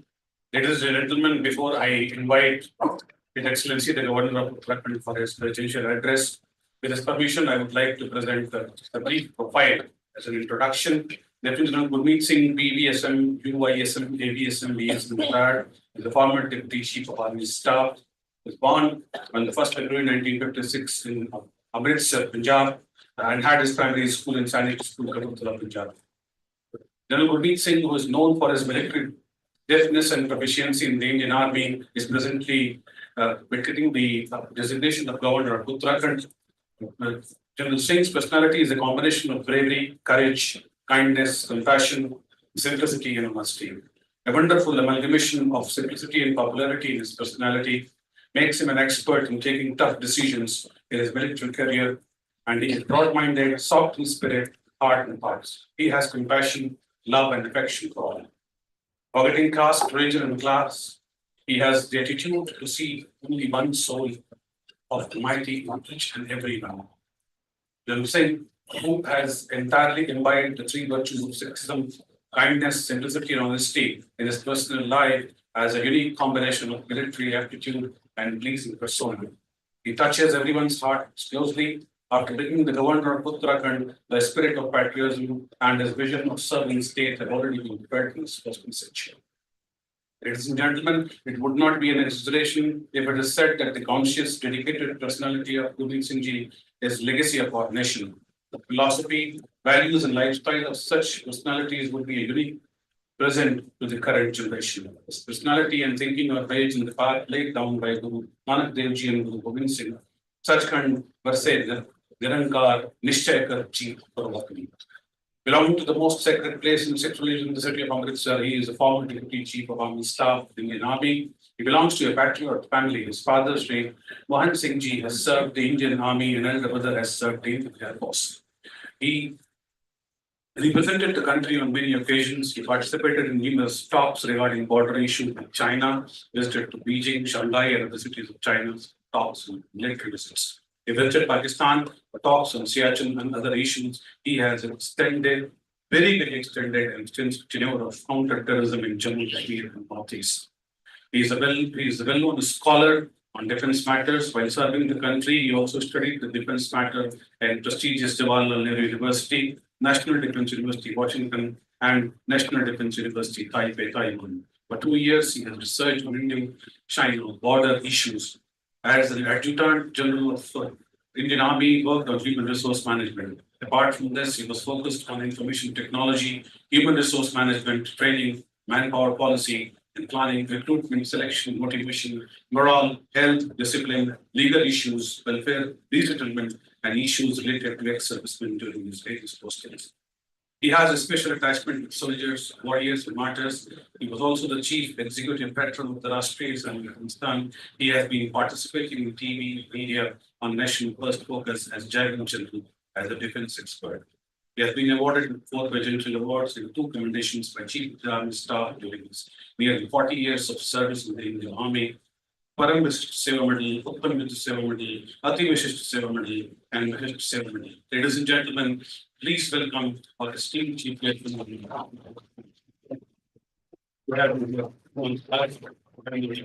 the presidential address.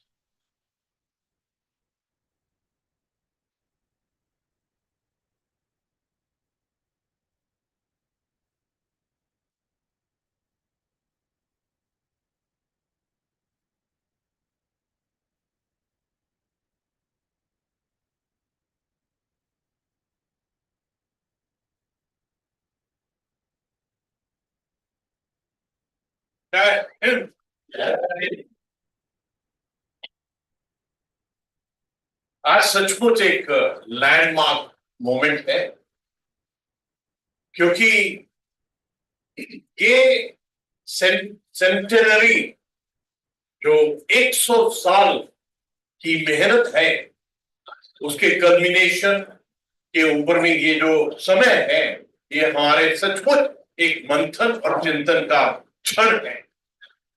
और देखिए प्रभु की लीला, इस प्रकार शिव जी का एक त्रिशूल होता है, उसी प्रकार आज 100 साल पूरे किए हैं, 100 वाइस चांसलर यहां बैठे हैं और 100 वाइस चांसलर ऑनलाइन जुड़े हुए हैं। लगता है कि इसके अंदर में प्रभु का सबसे बड़ा आशीर्वाद है। आपका जो एक्रोनिम है AIU, वो तो AI से ही शुरू होता है। ऐसा लगता है ये सोच भी आपके संस्था के लिए प्रभु ने ही चुनी है।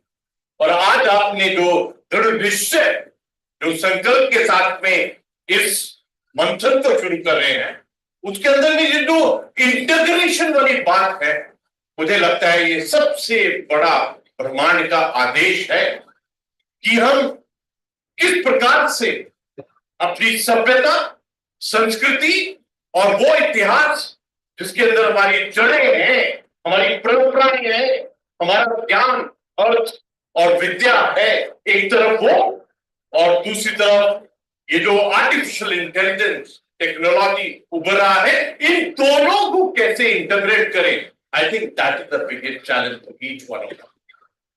मुझे बहुत खुशी है कि आज आपने बताया कि 5 थीम है, 5 जोन है। जब बात 5 की आ जाती है ना, तो इंटीग्रेशन सचमुच वहीं पर होता है। और मुझे ऐसा लगता है कि जिस प्रकार आपने टॉपिक्स को चुना है और जिस प्रकार आपकी प्लानिंग है कि 100 कॉन्फ्रेंसेस करेंगे, I am definite about it. ये जो मंथन, चिंतन, डिस्कशन, डेलिब्रेशन होने वाला है, कोई भी इसके अंदर में से अमृत को रोक नहीं सकता। और मुझे लगता है जब शादी मांगी तो जोर से बुलाए, क्योंकि ये जो शादी है ना, ये हमारे एक्चुअली इंडिकेट निश्चय, our resolve, our संकल्प। और बिना संकल्प के कोई भी सपना जिंदगी की तरफ जा ही नहीं सकता है। इसलिए जरूरी है कि हम इस 2 दिन के मंथन से अपने संकल्पों की परिभाषा लिखें। मुझे ऐसा लगता है कि ये जो 21st सेंचुरी है, ये जो क्षण है ट्रांसफॉर्मेशन और मॉडर्नाइजेशन के, ये जो हमारे राष्ट्र के सपने हैं 21st सेंचुरी के, जो हमने 2047 को एक बेंचमार्क चुना है, एक विश्व गुरु के स्थान को, प्लेटफॉर्म को जो हमने अपने आत्मा के अंदर उतारा है, ये तभी होंगे जब हमारे संकल्प ठीक होंगे। कभी कभी ऐसा लगता है कि ये जो आर्टिफिशियल इंटेलिजेंस है, ये हमको ब्रह्मांड के उस सत्य, अर्थ और ज्ञान के तरफ में ले जा रहा है, जिसके अंदर में जो ब्रह्मांड के सबसे बड़े पुजारी हैं, जो ब्रह्मांड को समझते हैं, भारतीय, for them this is going to be the golden era ahead of it.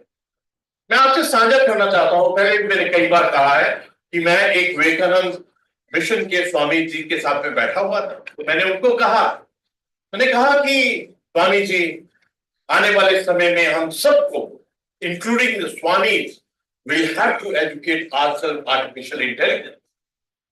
तो उन्होंने क्या कहा? उन्होंने बहुत नम्रतापूर्ण कहा कि राज्यपाल जी, ये जो आर्टिफिशियल इंटेलिजेंस है, ये आने वाले समय में हमको एब्सोल्यूट इंटेलिजेंस की तरफ लेके जाए, संपूर्ण इंटेलिजेंस की तरफ लेके। जैसे हमारा वार्तालाप बढ़ता गया, तो हम इस संकल्प के ऊपर पे पहुंचे, इस अंडरस्टैंडिंग के ऊपर पे पहुंचे कि ये आर्टिफिशियल इंटेलिजेंस हमको एब्सोल्यूट इंटेलिजेंस और उसके बाद में कॉस्मिक इंटेलिजेंस की तरफ लेके जाए।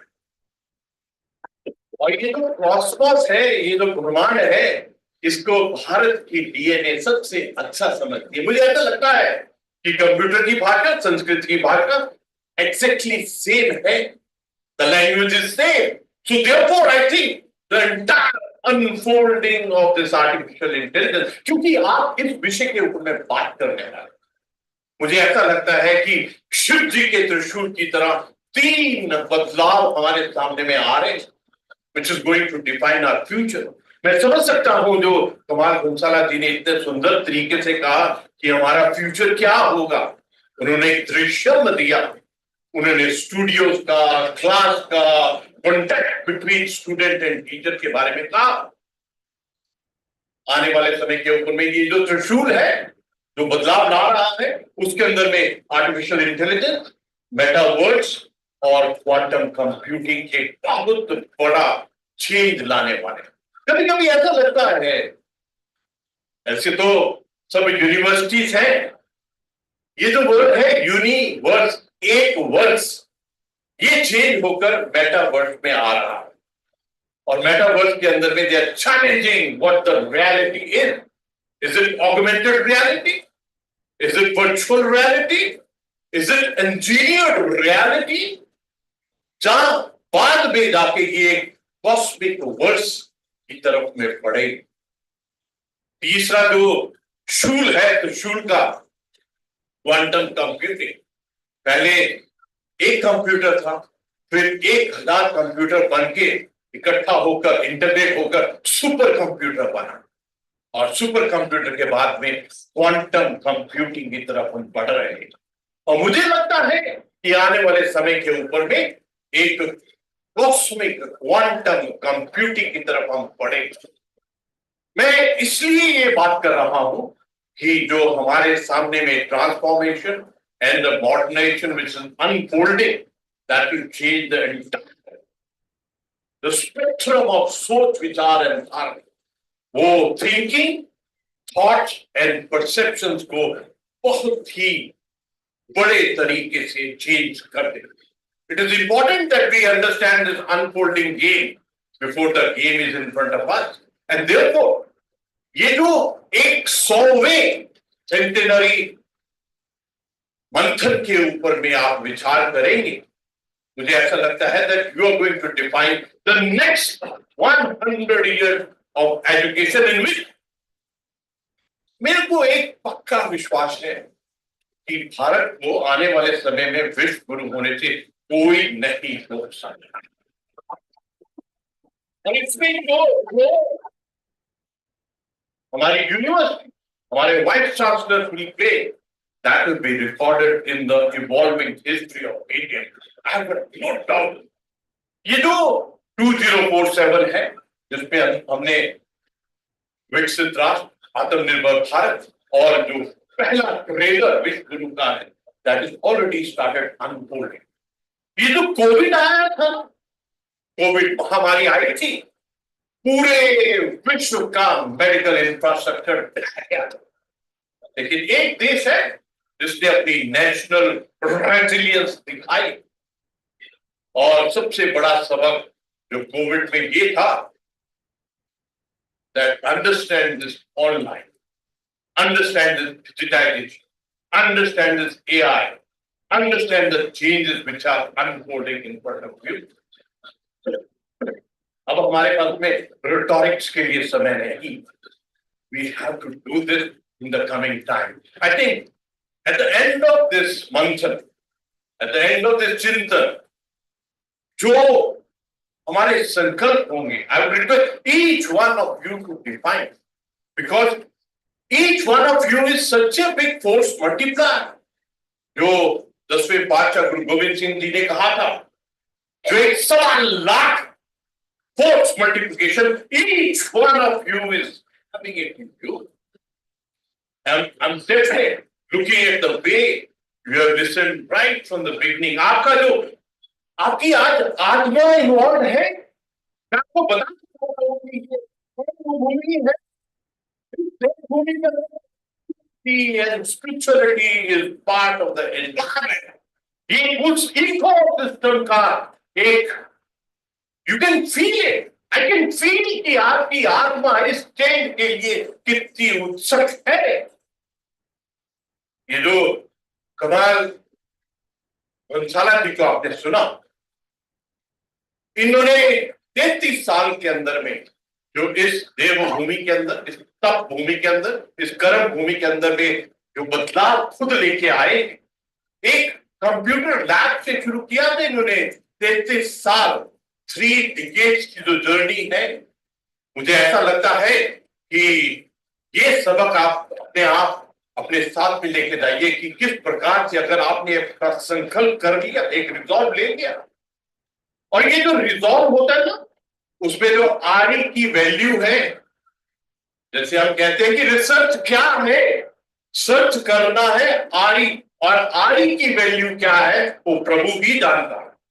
जब तक सत्य, अर्थ और ज्ञान का पूर्णता से मिलन नहीं हो जाता है तो रिसर्च कभी पूरी नहीं हो जाती। उसी प्रकार आपका रिसॉल्व इस प्रकार से होना चाहिए कि किस प्रकार आपने भारत को गुरु के स्थान पर लेकर जाना।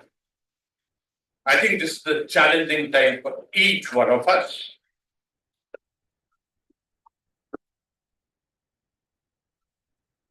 कभी कभी ऐसा लगता है उत्तराखंड की डिविनिटी, स्पिरिचुअलिटी, हमारी विरासत, हमारी धरोहर, हमारी जड़ों को देखते हैं, पूरे भारत की जड़ों को देखते हैं, तो ऐसा लगता है कि ये हमारे लिए समय है that how we define it for the current moment. आपने बहुत सुंदर कहा कि आखिर में what will matter is the products that we produce.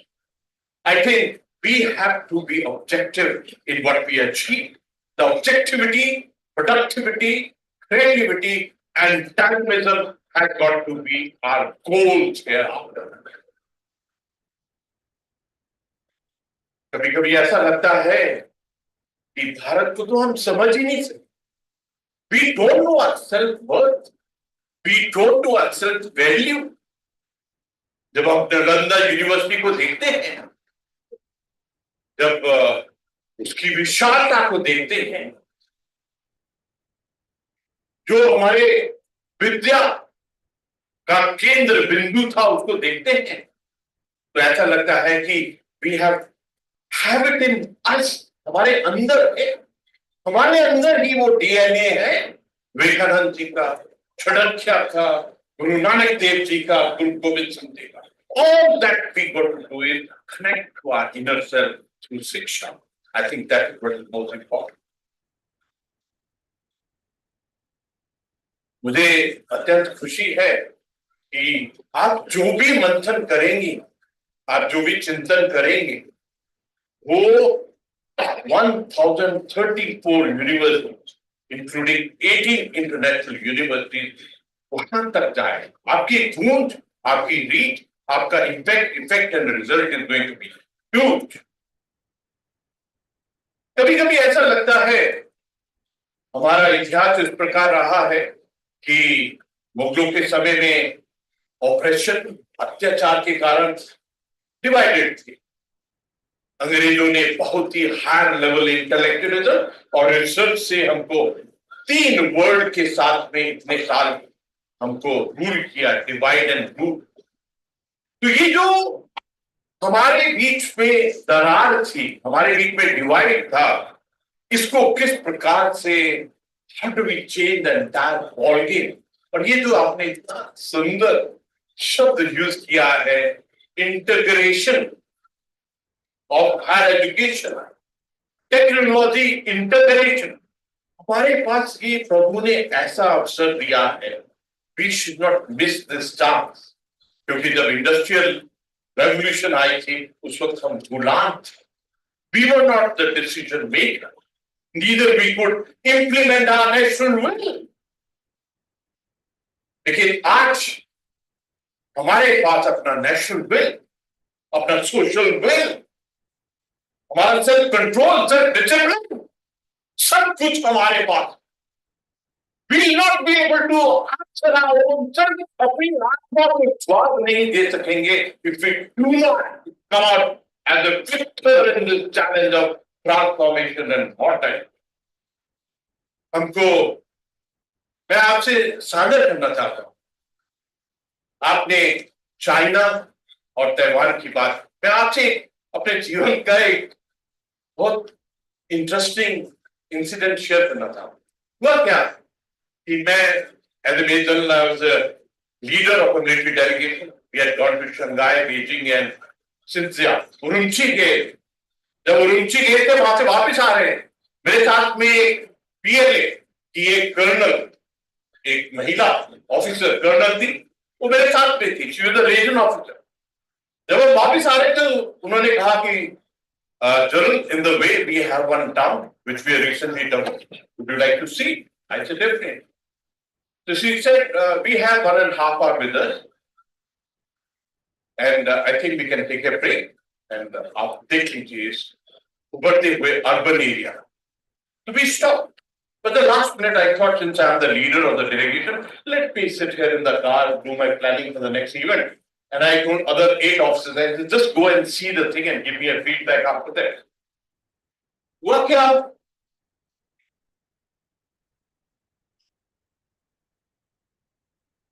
हुआ क्या? बोलने के बाद में पानी पीने का बड़ा मजा आता है।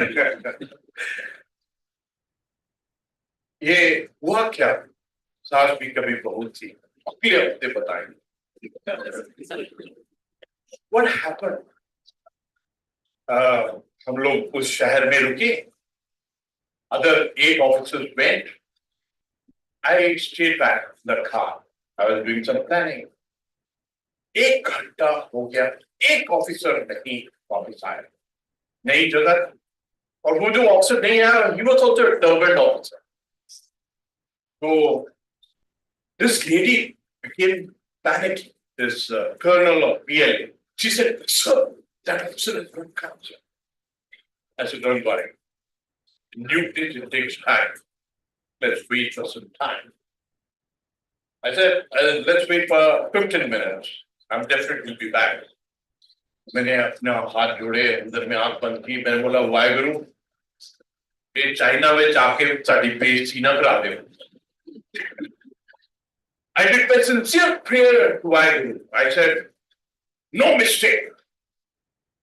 मैंने वाहेगुरु अंदर किया, 15 मिनट हो गए, वो ऑफिसर आया नहीं। This officer again came. She said, sir, the officer has not come, sir. It will be very difficult, sir. I hope that officer is fine. Things like that. She was panicking like anything. And I, like a male, I said, don't worry. Another 15 minutes. I'm separate of my officer. He'll be back in 15 minutes. फिर आंखें बंद की. Then I got into serious communication with Vaheguru. I said, Vaheguru, आज बेइज्जती ना करा दो. आज कल भारत और चाइना दी है, अगर वो ऑफिसर नहीं आया, जब कुछ गड़बड़ हो गई तो पूरा साड़ी, पूरे भारत की, पूरे राष्ट्र की बेइज्जती हो जाएगी। And I did serious chanting inside of मूल मंत्र, and 3 minutes before the time this officer came, and he came and said, I'm sorry, sir, I got lost. I said, don't worry, it happens. लेकिन असली बात इसके बाद में, this colonel of PLA, this महिला, she sat next to me, she said, sir, if there was if it was a PLA officer, PLA journal, he would have killed me by this time. और उन्होंने कहा कि भारत के लोग इतने गहरे, इतने शांत और इतने उच्च विचार के कैसे होते हैं, आज मैंने देखा, मैंने सुना था, लेकिन आज मैंने देखा। And she said, she was a Chinese. She said, sir, can I touch your feet? Both were in uniform. I said, no. हमारे देश में बेटियां पैरों को हाथ देखने लगती हैं। अगली बात क्या कही इसने? अगली बात जो मैं बोलूंगा आपको बहुत ऊंचा से ताली बजानी पड़ेगी to know your self worth. अगली बात उसने ये कही, उन्होंने कहा कि sir, I don't follow a religion in China, we don't do, पर हम जो भी शक्ति है, मान की शक्ति है, वी टेल कि मेरे को अगले जन्म में भारत में पैदा करना।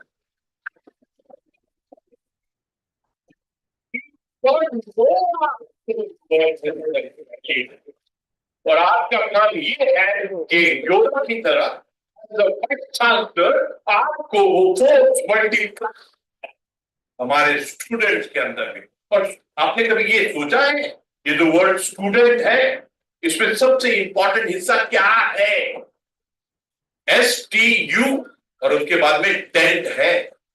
यही टेंट ला सकते हैं हमारे भविष्य। तो please invest in the student and bring that change which is required.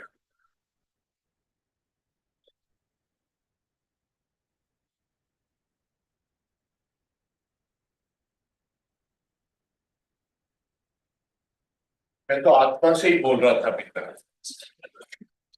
18 minute हो गए और मैंने जो स्क्रिप्ट लिखा था वो तो पढ़ा नहीं, लेकिन स्क्रिप्ट बहुत सुंदर है। आप सब एजुकेशन किया तो I must read that script, सब पोर्शन।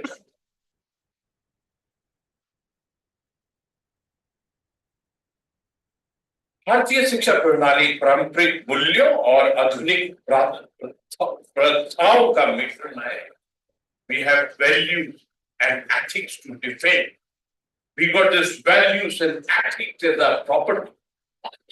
राष्ट्रीय शिक्षा नीति 2020 का उद्देश्य भविष्य दृष्टिकोण,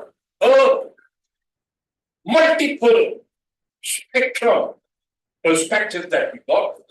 I feel so happy that we identified STEM, skill, passion, productivity as the key corner of our education. आज इस महत्वपूर्ण बदलाव के दौर में जहां तकनीकी एकीकरण उच्च शिक्षा के भविष्य को आकार देने में महत्वपूर्ण भूमिका निभा रही है, 80% of the jobs are going to be dictated by the AI environment in the country. यह सही समय है कि हम अपनी उच्च शिक्षा प्रणाली को तकनीकी नवाचारों के साथ जोड़ें, ताकि हम एक ऐसे प्रगतिशील समाज की स्थापना कर सके जो ज्ञान, अनुसंधान और नवाचार पर आधारित हो, जिससे वे भविष्य की चुनौतियों का सामना आसानी से कर सके। एक बात पक्की है, जैसे आपने कहा, the future will belong to the arena of AI, cyber, space, manufacturing, nanotechnology, data, and these arenas will decide where do we stand in the committee of the nation. आज का युग सूचना और प्रौद्योगिकी का युग है। Internet, artificial intelligence, blockchain, data analytics जैसी कई तकनीकों ने हमारे जीवन के प्रत्येक क्षेत्र में क्रांति ला दी। Please understand this word क्रांति. It's a revolution. It's not a change. तो आज जो भी आप डिसाइड करेंगे, that will be the start of a क्रांति। तो आपका जो सोचने का ढंग है, वो भी एक क्रांतिकारी होना बहुत जरूरी है।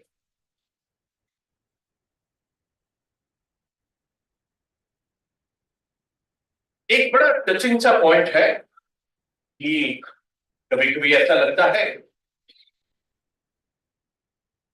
इस the entire game of transformation, modernization, technology, AI, is it the game of urban area or we going to take care of the entire India?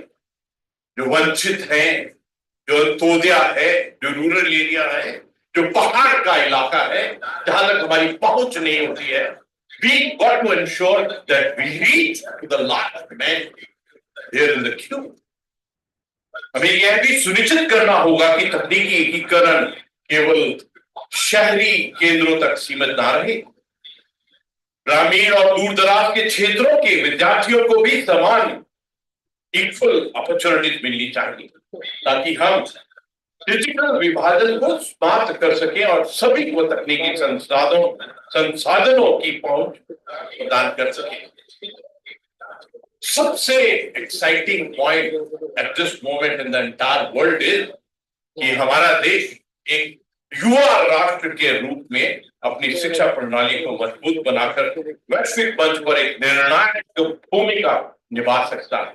जो सबसे बड़ी प्रॉपर्टी है ना ब्रह्मांड की इस वक्त में पूरे विश्व के अंदर, मैनकाइंड में युवा शक्ति वो भारत की शक्ति है। You have the biggest wealth in your hand.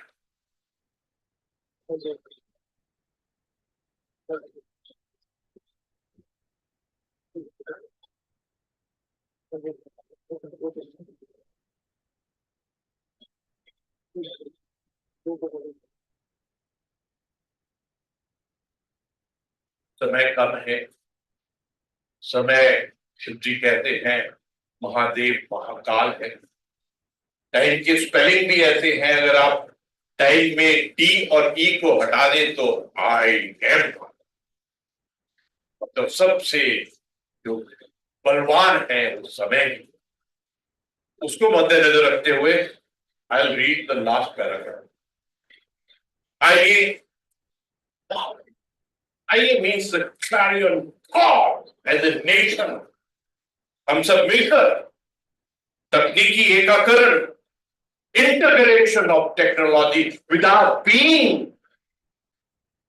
ये इस मिशन को आगे बढ़ाएं ताकि हम शिक्षा के क्षेत्र में जो अपॉर्चुनिटीज, संभावनाएं और अवसर मौजूद हैं उनका पूरा उपयोग कर सकें। आइए हम अपने विश्वविद्यालय को ऐसे शिक्षण संस्थानों में बदलें जो भविष्य के लिए तैयार हो। ये जो प्रोफेसर कमल जी ने कहा था, future, we have to be future oriented. भविष्य के लिए तैयार हो जहां ज्ञान और तकनीक का संगम हो, ताकि हमारा देश शिक्षा में एक नई ऊंचाई पर पहुंचकर पुनः विश्व गुरु के पद पर आसीन हो। एंड वंस अगेन मैं अपने आत्मा की वो गहरी बात, जो ब्रह्मांड की बात है, जो ब्रह्मांड का स्वर है कि विश्व गुरु होने से हमको कोई नहीं रोक सकता।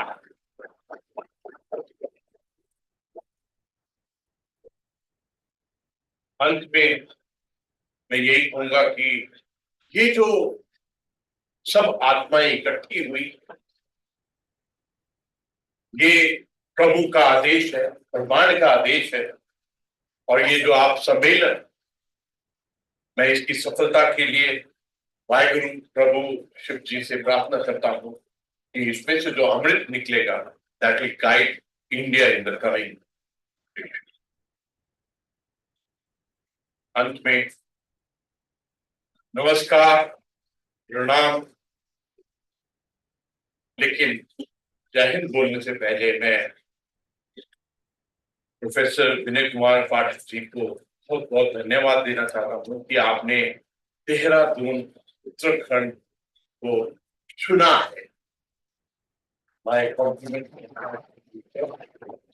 मैं डॉक्टर धन सिंह रावत जी का बहुत शुक्रगुजार हूँ। देखिए his commitment, he could have easily skipped the entire event because of his pre-engagement. मैं इनको जानता हूँ। एक बार क्या हुआ, इनका एक्सीडेंट हो गया, पूरी तरह से पहाड़ से गाड़ी नीचे गिरी, एक्सीडेंट हो गया। अगली सुबह हमारा एक इवेंट था। I thought he'll be in the hospital, but despite the injury, he attended. This is a commitment of a leader. मैं प्रोफेसर कमल संसाला जी को ये जो मेडिकल संस्था बनाई है इसके लिए बहुत बहुत मुबारकबाद देना चाहता हूँ। I can feel the life. और जो डॉक्टर पंकज जी ने कहा था कि lot of details has been gone into it. आपने कभी ये चीज सोचा है कि DET उसके बाद भी AI आता है डिटेल के अंदर? मैं और गहरा जाऊंगा तो ब्रेन के अंदर में भी AI आता है। और आगे जाऊंगा तो अगर जीवन में कुछ गेन करना है तो गेन के अंदर में भी AI आता है। और बिना पेन के, बिना दर्द के, उसके अंदर में भी AI आता है। तो AI को अगर इंटीग्रेट करना है तो अपनी आत्मा से इंटीग्रेट कीजिए। आई think that be the biggest achievement. मैं डॉक्टर पंकज मित्तल जी को बहुत मुबारकबाद देना चाहता हूँ। When we met, I could see, I could fathom the integrity and the depth of the subject. मैं प्रोफेसर डॉक्टर नरविंदर सिंह जी को बहुत बहुत मुबारकबाद देना चाहता हूँ कि आपने इस सम्मेलन की सक्सेस के अंदर में अत्यंत हार्ड वर्क किया है. My biggest and last word, ये जो पांच बहुत इंपॉर्टेंट है, क्योंकि पांच तत्व है. आखिर तो पांच तत्वों में ही विलीन होना है. गुरु गोविंद सिंह जी के पंज प्यारे, पंज उंगली, संकल्प, पांच बहुत इंपॉर्टेंट है. और आज जो प्रोफेसर विनय कुमार जी ने पांच से हमको अवगत करवाया, जिसके अंदर में AI, cyber, semiconductor, quantum computing और लास्ट में एक आर क्या था, रियलिटी, सत्य.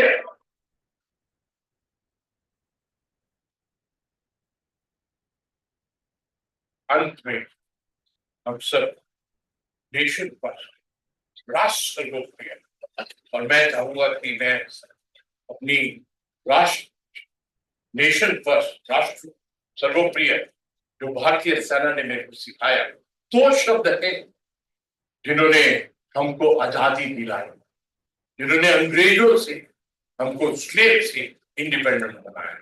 उन्हीं दो शब्दों के साथ में मैं अपनी वाणी को विराम दूंगा.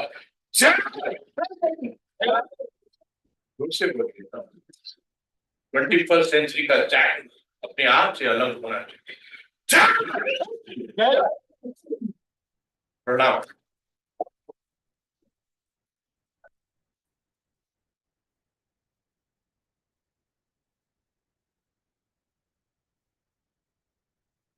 Thank you so much, Excellency. Now, following the true traditions of the tradition-bound function and institution, I would like to request Honorable President Professor Kamal Ganchalaji to present a gesture of honor and appreciation, a memento to His Excellency the Honorable President.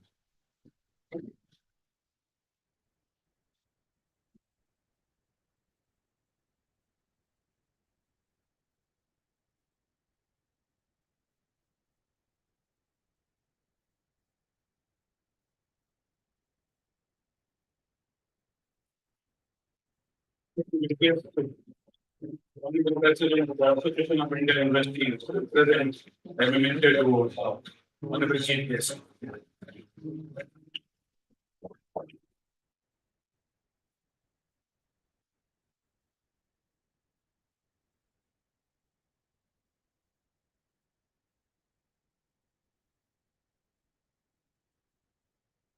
From the side of Association of Indian Universities, I would like to request Secretary General and Honorable President.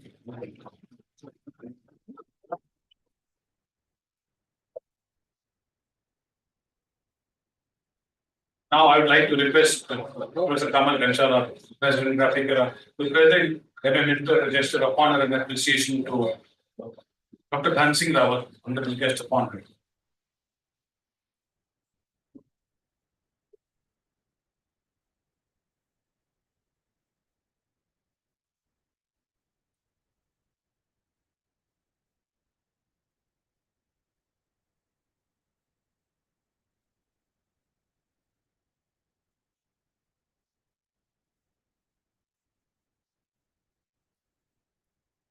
Now, I'm a mentor from Association of Indian Universities, Dr. Dhan Singh Rawat ji, Honorable Guest.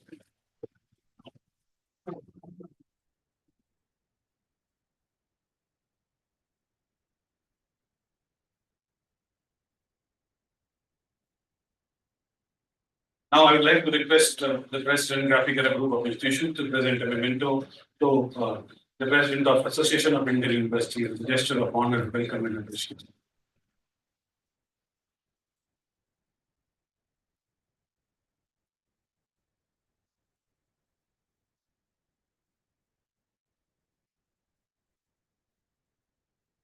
Now, a memento to Secretary General Association of Indian Universities by Honorable President Graphicera.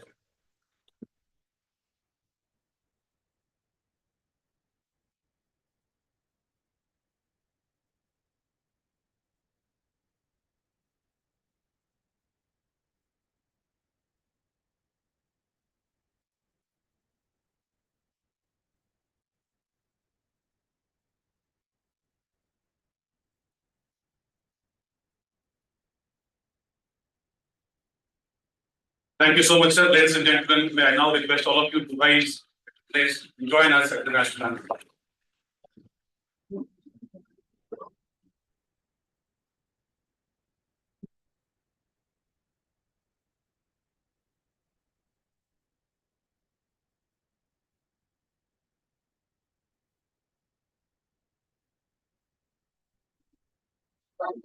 Vinayak जय हे भारत भाग्य विधाता पंजाब सिंध गुजरात मराठा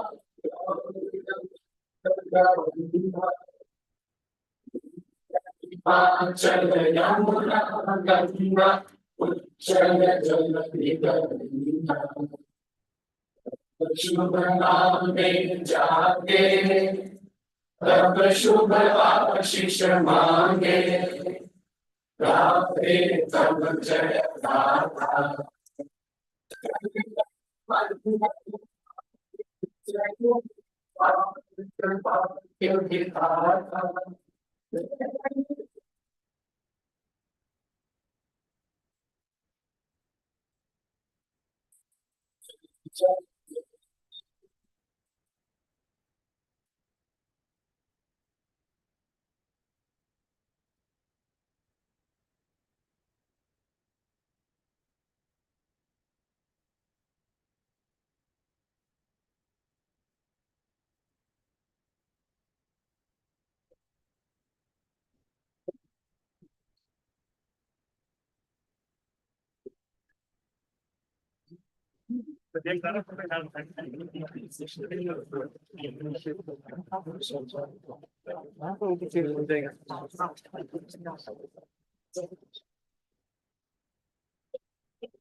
नमस्कार, एक बार फिर आप सभी का स्वागत है। आप सभी से अनुरोध कि इसी के साथ हम अपना पहला टेक्निकल सेशन भी शुरू कर रहे हैं। कृपया अपना अपना स्थान लें। हेलो शुरू सेशन हमारा पहला सत्र ब्लेंडेड लर्निंग मॉडल्स का होगा। मैं सभी अपने वॉलंटियर्स से टीम से ये अनुरोध करूंगी कि वे जल्दी ही हमारे दो गेस्ट हमारे साथ ऑनलाइन मोड में जुड़ेंगे। कृपया स्टेज रेडी कर दें।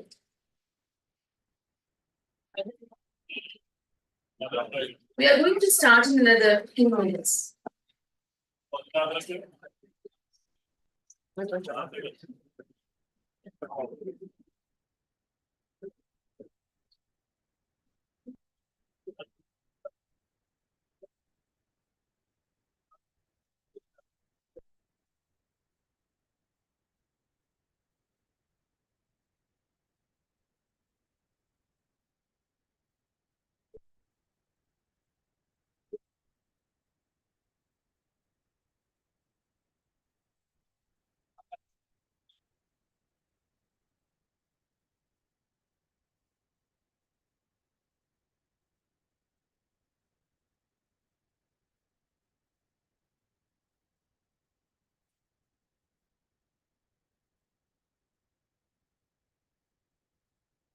Navi.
अभी 10 से 15 मिनट के चाय ब्रेक के बाद हम सभी पहले सत्र के लिए इसी जगह करते हैं।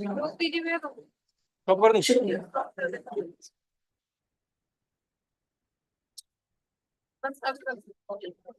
दोबारा नहीं चलेगा ये तो सेम लिंक से कनेक्ट होता है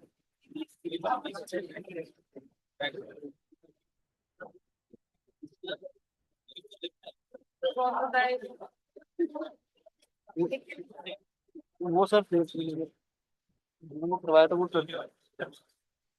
वो जिसमें वाले करते हैं क्या बोल रहे हो? वो नहीं स्टार्ट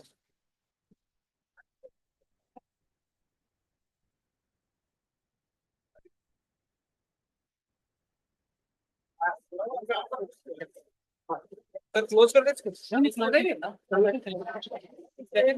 पंच की है उनको क्लोज ना हाँ आगे चलना है। अरे आगे चलना है। हाँ हाँ अभी चलेगा 10 मिनट में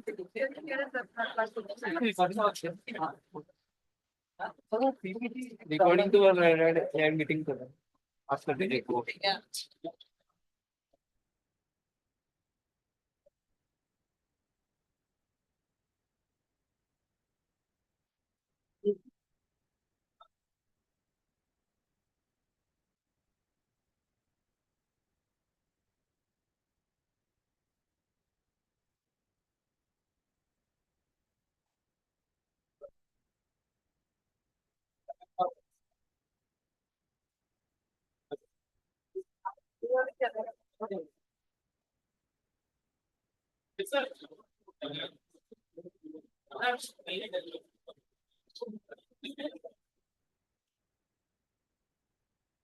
भी आगे लिखते थे फिजिकल अच्छा जो फिजिकल है ऑनलाइन वाले सर आ गए हमारे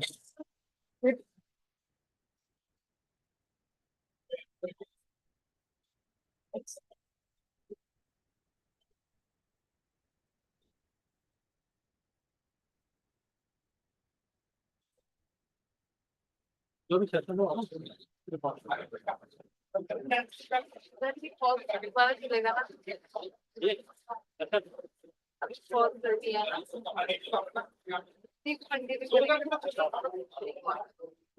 आदित्य सर बोल रहे थे कि रिकॉर्डिंग से चला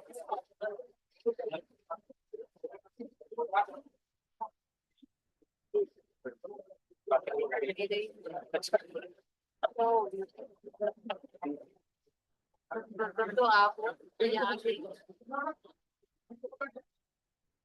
हाँ तो हमको ले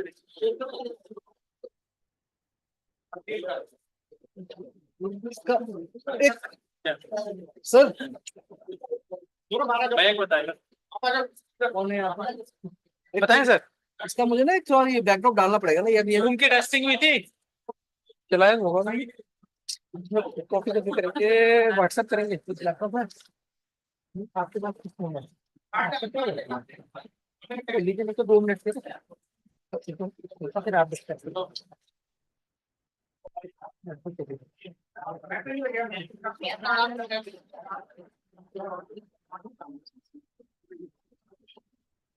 क्या पोस्टर लगाना चाह रहे हो आप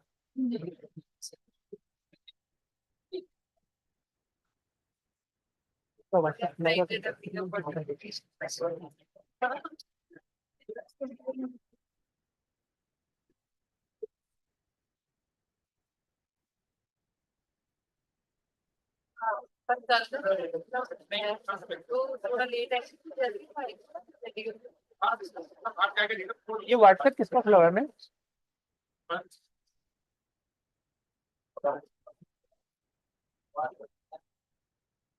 हाँ हाँ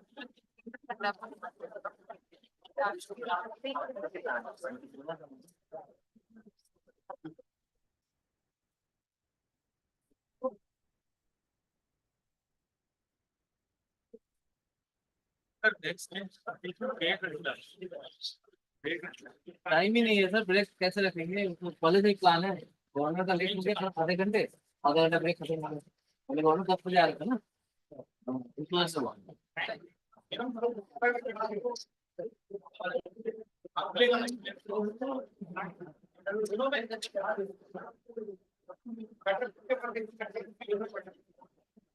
मैसेज साथ ही भेज देते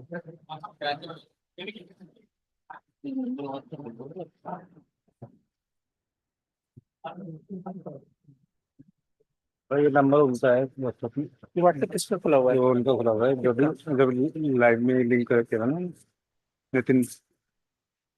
उनका नंबर पता है आपको? हाँ नंबर बता दो फिर सर, उससे मिलते हैं ना अपने। कितना आ जाएगा? उनका नंबर क्या बताओ सर, आप इस नंबर पे ही कर दो, कितना आ जाएगा नंबर बता दो। 827। ये है ना, इसको करना ना, ये पे ही ले जाना।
तो बंदे को बुला दो यार। पैसे नहीं रहेंगे। उसका तो सब नहीं है। अच्छा तनाव जरा पोस्टर लगा देता है यहाँ पे ना हमारा।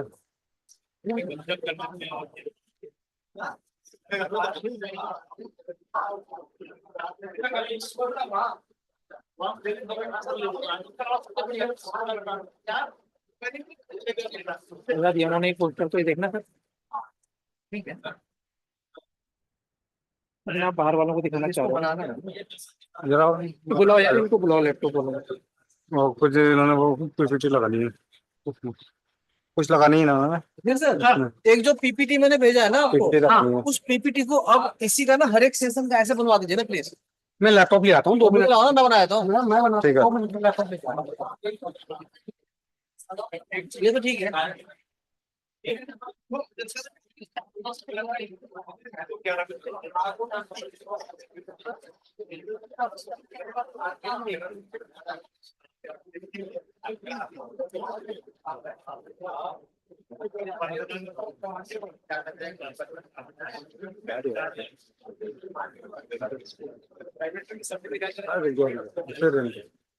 यहीं रहे।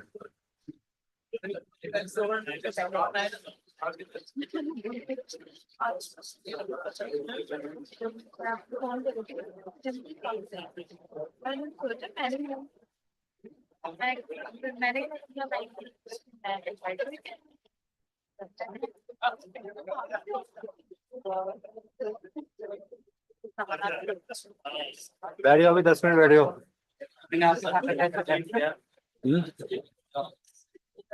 दूसरा दूसरा सेशन चालू होगा, सेकंड सेशन चालू होने वाला है।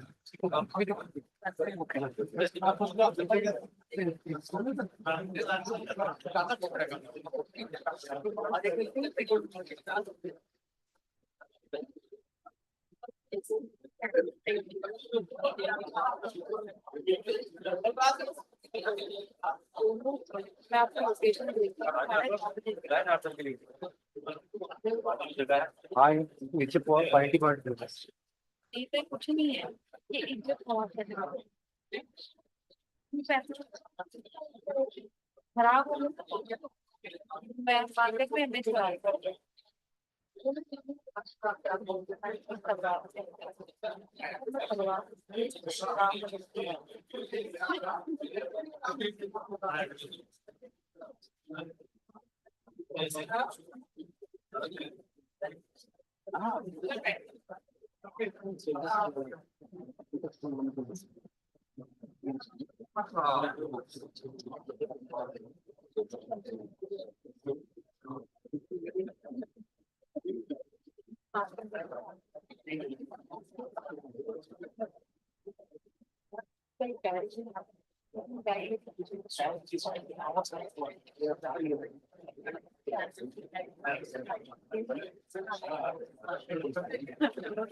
इधर मुझे गाड़ी मेरे साथ बैग के साथ बैठी थी।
Good afternoon, everyone. Now we request everybody to please settle down. We are starting up with the technical session. Our first technical session is on blended learning models.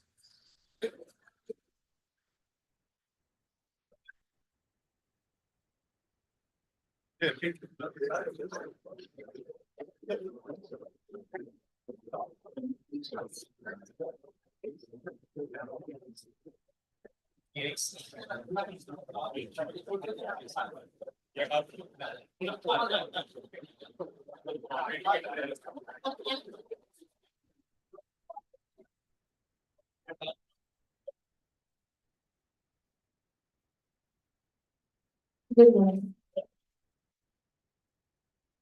Ladies and gentlemen, we are having 4 speakers and 1 chairperson for this session.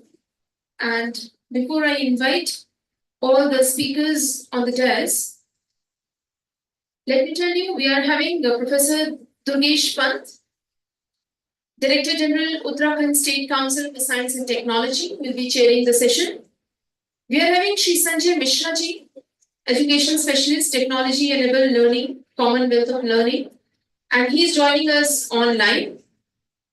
We are also having Professor Tankeshwar Kumar ji, Vice Chancellor, Central University of Haryana, Mahendragarh. We are having Dr. Bashir Hamad Sadra. Sir will also connect us online. We are having Professor O. Prakash Singh Negi ji, Vice Chancellor, Uttarakhand Open University, Haldwani. We'll be starting in another 2-3 minutes. I request all present here to kindly put your phone on the silent mode.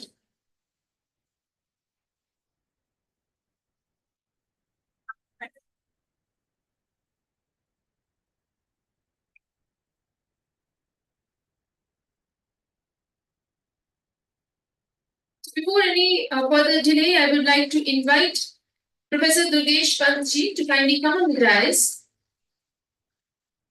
He'll be chairing this session. I'll also invite Shri Sanjay Mishra ji. Sorry, he will connect us online. I would like to invite Professor Tankeshwar Kumar ji. He's with us, Vice Chancellor, Central University of Haryana. Kindly come on the dais. We welcome you, sir. We are also having Professor O. Prakash Singh Negi ji, Vice Chancellor, Uttarakhand Open University, Haldwani, to please come on the stage and place the seat. 2 of our speakers will connect us online.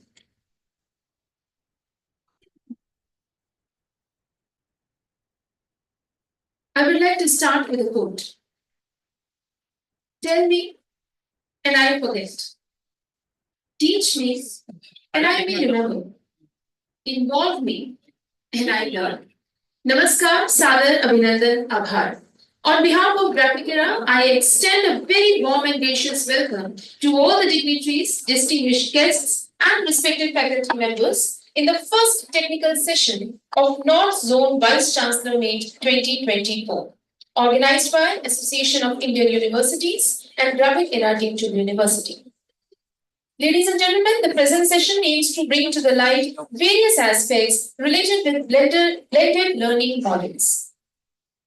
Blended learning is not just about technology. You all know that it's about creating a culture of innovation in the classroom. Needless to say that innovation is a key to human progress. If you look at history, innovation doesn't come just from giving people incentives. It comes from creating environments where their ideas can connect. Blended learning, also known as hybrid learning or mixed learning, is a teaching method that combines traditional classroom instruction with digital learning tools. The policy document on education NEP 2020 also highlights the major objective of blended learning, that is to make the process of learning not only impactful but also engaging, encouraging, interesting, and challenging for learners. There could be different ways to blend the teaching and learning techniques. Thus, blended learning can help create a more diverse and multicultural learning experience that promotes empathy and understanding in students. Blended learning can help to bridge the digital divide and ensure that all students have access to high quality education. For the discussion on this crucially significant topic, we have an enlightened panel of speakers with us today. Now let me take this privilege to introduce the Honorable Chair and our esteemed speakers for this session. We have with us Professor Durgesh Pantji. I think he doesn't need any introduction. Professor Durgesh Pantji is the Director General of Uttarakhand State Council for Science and Technology, UCOST, the apex umbrella organization of science and technology in the state, and the nodal agency of Department of Science and Technology, Government of India.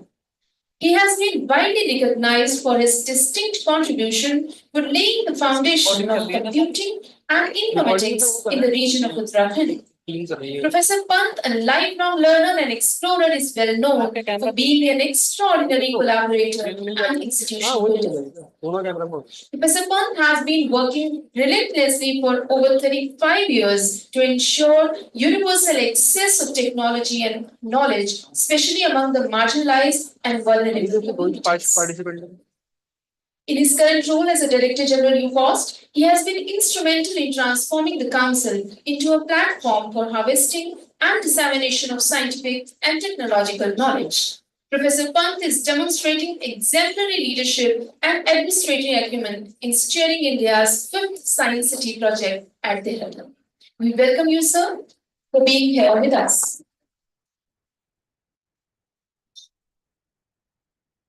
We have with us Professor Tankeshwar Kumarji, having an extensive experience of teaching and research. Presently, he is working as a Vice Chancellor in the Central University of Haryana, Mahendragarh. He has been a member of Senate and Syndicate of Punjab University, has been a member of various committees of national or international repute. He has been associated and worked as a member of UGC Examination Reform Committee. He has been a chairman committee to establish first Skill University of Haryana in the country. He has been awarded with multiple awards, with Golden Aim Most Dedicated Vice Chancellor Award 2020. He has been awarded with the Vidyasagar Award 2017, Lifetime Achievement Award in 2016, Appreciation Award by the Federation of the Corrugated Box Manufacturer in 2016. He has been associated with various social organizations also like Bharat Vikas Parishad, Shikshan Mandal, Vigyan Bharati, Seva Bharati, Swadeshi Jagran Manch, and many more. We welcome you here, sir, for being with us. We are also having with us Professor Om Prakash Singh Negi. He is a Vice Chancellor of Uttarakhand Open University, Haldwani. Professor Negi has been associated with DAD, that is German Academic Exchange Service. He has also been associated with UNESCO, the World Academy of Sciences. We welcome you here, sir, for being with us. There are the two of the speakers who are going to join us online, so I would like to introduce you with them. One is Dr. Sanjay Mishra ji. He is a leading scholar in open distance and online learning with extensive experience in teaching, staff development, research, policy development, innovation, and organizational development. He has also been associated with UNESCO, especially as a program specialist in education, science, and culture. We really welcome him, Dr. Sanjay Mishra ji. We are also having with us Dr. Bashir Hamad Sadrak ji. He is a director of Commonwealth Education Media Center for Asia. Dr. Sadraj, he recently served the Commonwealth of Learning Canada as skill advisor, where he started a new program initiative that is Skill for Work to impart employable and job-ready skills among the people of the Commonwealth in collaboration with national governments and local organizations. We welcome you here, sir, in this two-day event.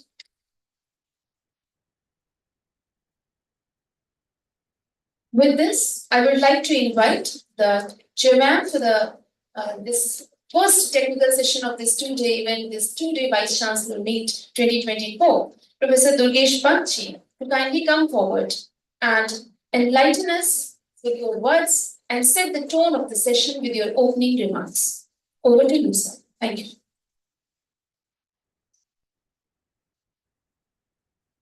Well, good afternoon to you all. It has been truly splendid, especially the one in session burst of this Association of Indian Universities. It was fabulous, fantastic, and full of energy. You would have realized the kind of energy Governor Sahab really imbued into this entire ecosystem.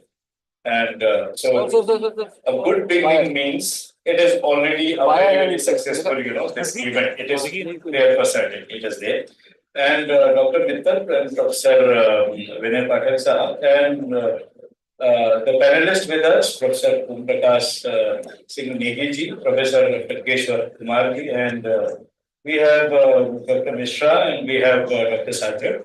See, since this session happens to be on blended learning and this model of blended learning, this is very important because out here, Governor Sahab talked in terms of, inviting all of you, the luminaries, to Dehradun to this Devbhoomi. But more than Devbhoomi, again, in this age and time, this is also, they call it these days, this is also the knowledge township, the knowledge estate. Why it is so? Because Survey of India, the oldest organization in the country, that was established in Dehradun way back in 1767, way back, 250 years back. And similarly, the oldest university, we say the oldest universities in India, Bombay University, Calcutta happens to be the oldest one, Delhi University, three universities got established sometime 1857 and 58. But prior to that, one knowledge institution was established in Uttarakhand, now Uttarakhand, 10 years before that. And it was civil, basically meant for this canal engineering.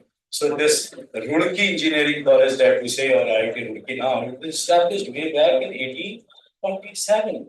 And Uttarakhand again, Dehradun especially, because many of you, those who have come here for the first time, you realize that there are more than 30 institutions, central government organizations, knowledge institutions, be it ISRO's, this skilling organization that is IRS, be it, again, it is out here, you call it CSIR's three premier institutions out here. Again, IIT to CBRI, these are all here. Similarly, you name any institution. There are four verticals basically, we talk about. This is, number one is forest. The premier forest institution, training institutions are again out here. Why I'm saying this has got a connected blend, because again we need to blend and we got to collaborate, we got to come together with so many different ideas. FRI is here, Forest Research Institute. ICFI is here. FSI is here, BSI is here, ZSI is here, ICFNA is here. So you name any institution for that matter, it is out here. In fact, I was just thinking about a few organizations which is not here. IMA, again, this forest sector is there, everything is out there. For the graveyard, Indian Military Academy is there. You go 5 kilometers down the line up, you'll find it out here. Indian Military Academy. Similarly, for administrative services, the biggest and the premier organization, Lal Bahadur Shastri, this administrative academy is again out here. You look up here and you will find out there is this Lal Bahadur Shastri, this academic, this thing is out here. Similarly, with regard to ecology, environment, the biggest organization is again out here, that is GB Pant Institute of Environmental Science. So again, that is out here, this. So with this kind of background, because this is again more than because it is Devbhoomi, and along with this is also the knowledge capital. And the whole world these days it is talking in terms of knowledge economy, knowledge, knowledge systems. So it is with this premise that we have all assembled here. And again, this morning, Honorable Education Minister, he was referring to about 40 universities that we have. So these universities again, and overall population, it is about 11 million, 1.1 crore. So approximately over that 40 universities, all these institutions are repute, so on and so forth. So it is big. And again out here, again this Graphic Era University, I was realizing why it is a medical, medical college, again a part of a university. And you go to any this hospital, to any of their labs, you realize it is physics. Basically, you talk about X-ray, you talk about MRI, you talk about this ultrasound. So more than this, these medical facilities, you think as if you are entering into a physics level. So that kind of again blend is there between different disciplines, between different departments, because it is like that. Look at this year's Nobel Prize. Look at the kind of, this is what is happening all around. This year's Nobel Prize, interestingly, in physiology and medicine, two Nobel laureates are there. Victor Ambrose and Gary Rusin, they have got it for microRNA. That is something very, very important. But more than that, if you look at physics, because for all the universities, this seems to be something fantastic. This is kind of an eye-opener what is happening in the world.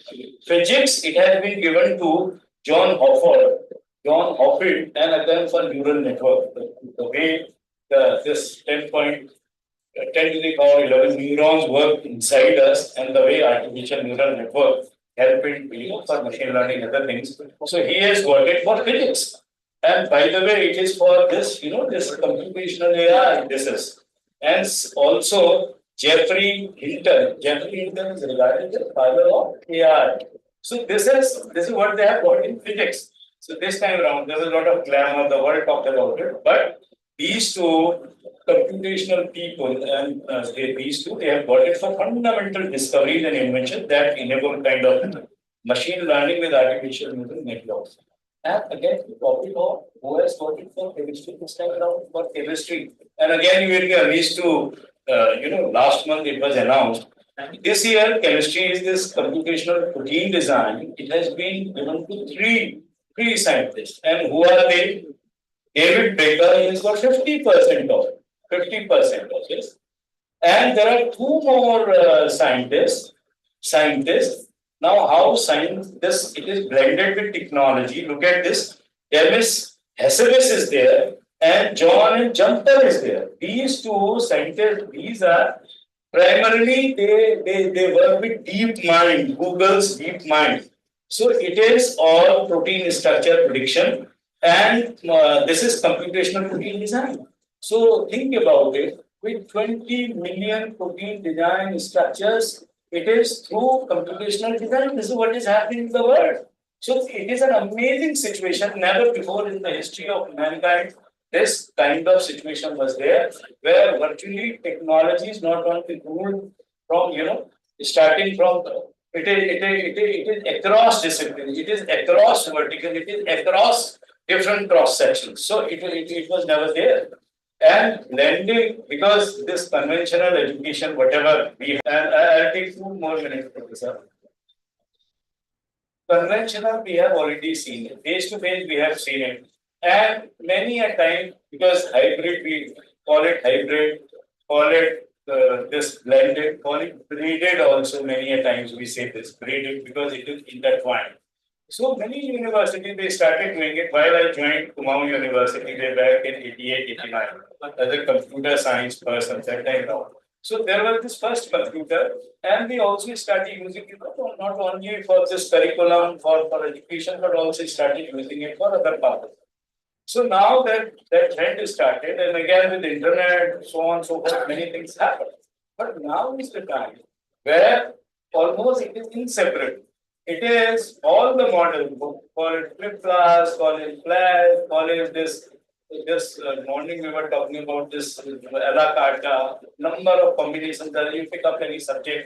So it has to happen because the kind of universities, because the kind of institution, the kind of organization we are thinking, we live without it. Rather than because this hospital, you come over to this thing, you will realize it is all basic physics, it is all computers everywhere, all around. What has happened in all different sectors? Look at any sector, be it agriculture, vice chancellor of GPL agriculture university is there. So you will realize so much is happening. Technology is there everywhere. Livelihood to business. PowerPoint presentation, by the way, it is there. PowerPoint presentation was not meant for education. It was meant for business houses. Yes, it also got into this educational institutions and everybody started using them. So therefore, it is there.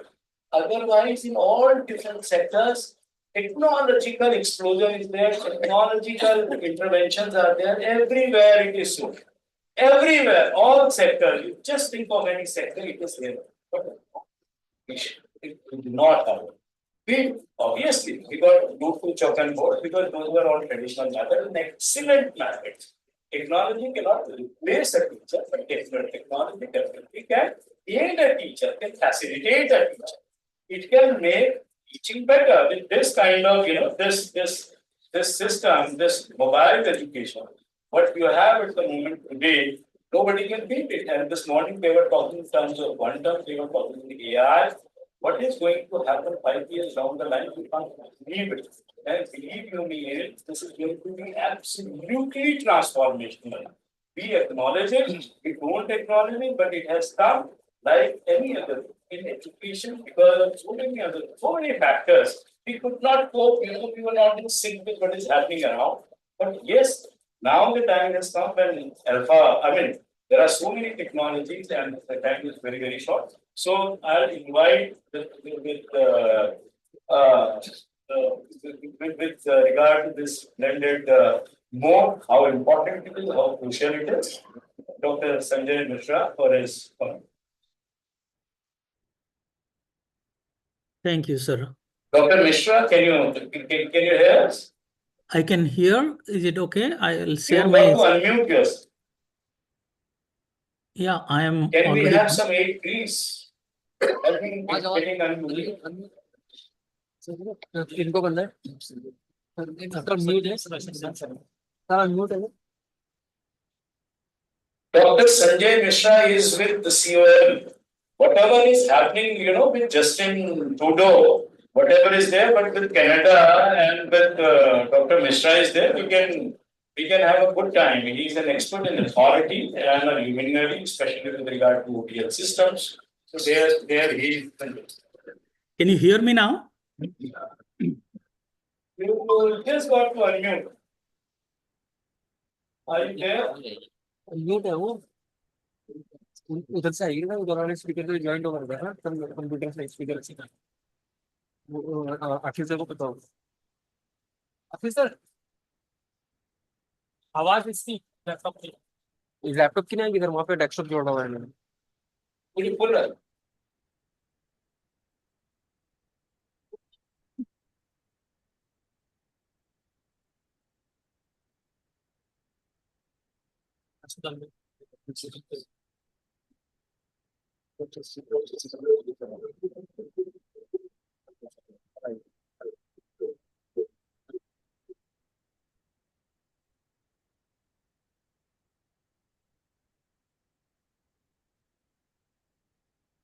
Sir, Dr. Okay, Mishra, you got to unmute.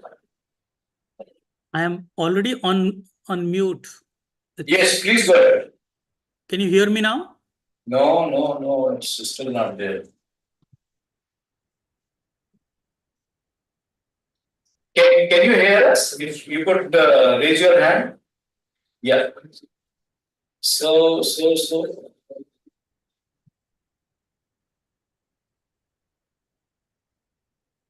And as they say, you are still.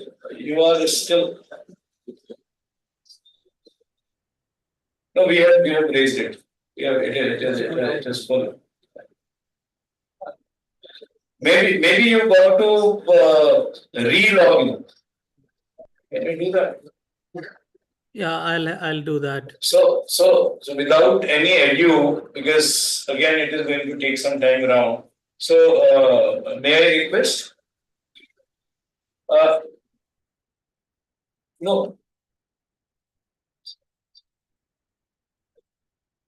Dr. Cedric, can you hear us, please? I can hear you. Can you hear me? Again, same thing. We can hear you. So therefore, again, technology has played its role, and quantum and AI, and still is struggling. So maybe we can have.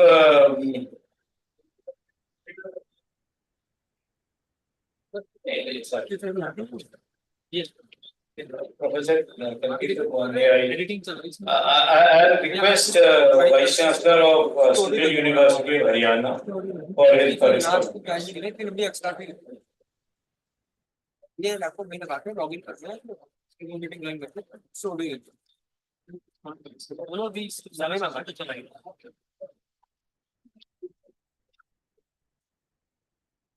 Thank you very much. Thank you, Professor Yogesh Panji, PG, you first.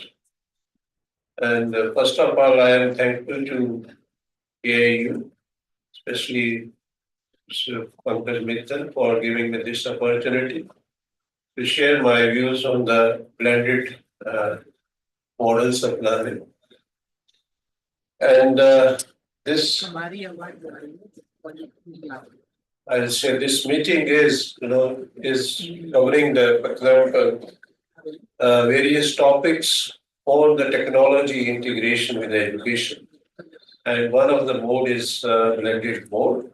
And where we have learned most of the things during the time of the COVID. And then we have really thought that how this we can use this for our practical purposes. And the purpose obviously are manifold. That how we can increase our GER to 50%. That is one of the aim of the NEP. And looking at how we can transform the better knowledge, or how we can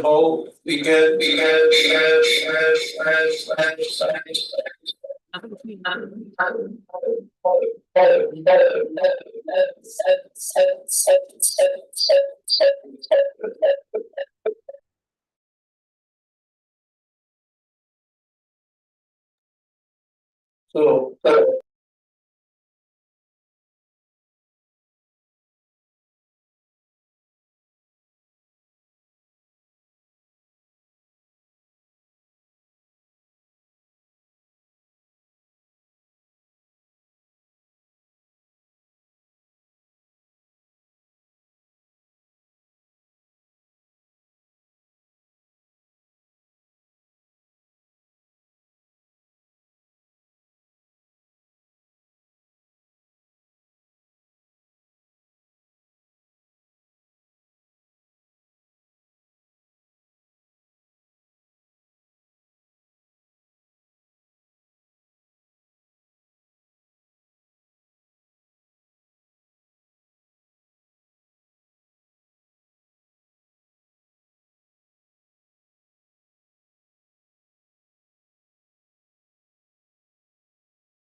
Let me go.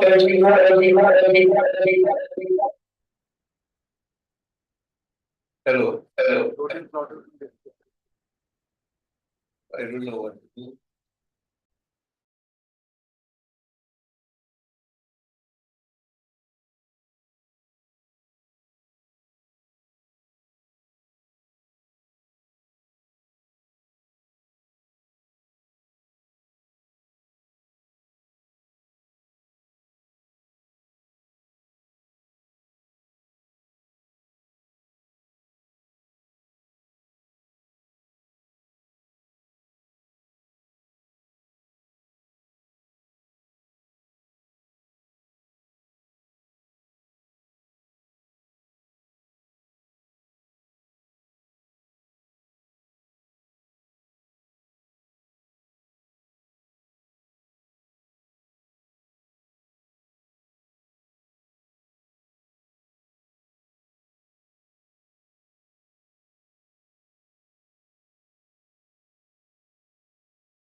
Say that for the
Hello, is it audible now?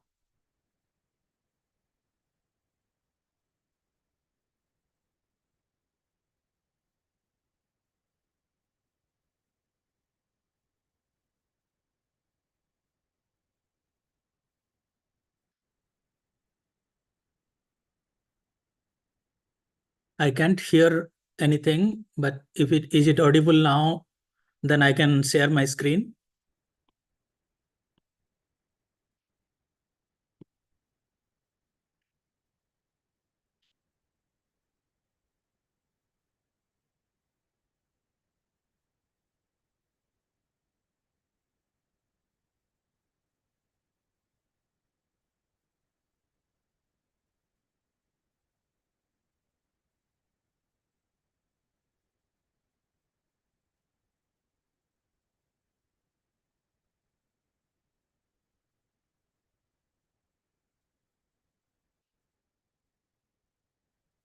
Can I get an indication that I'm audible to everyone?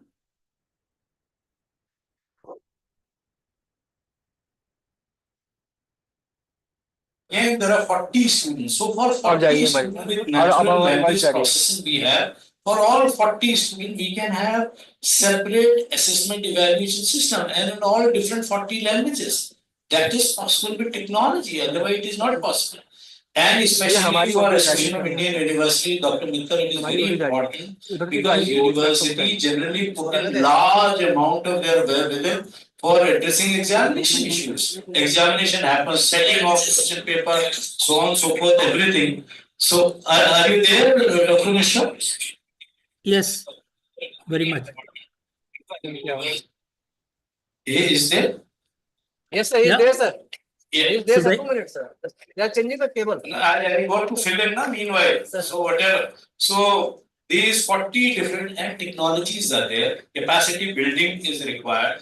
Please come over, and for that SNT organizations are there.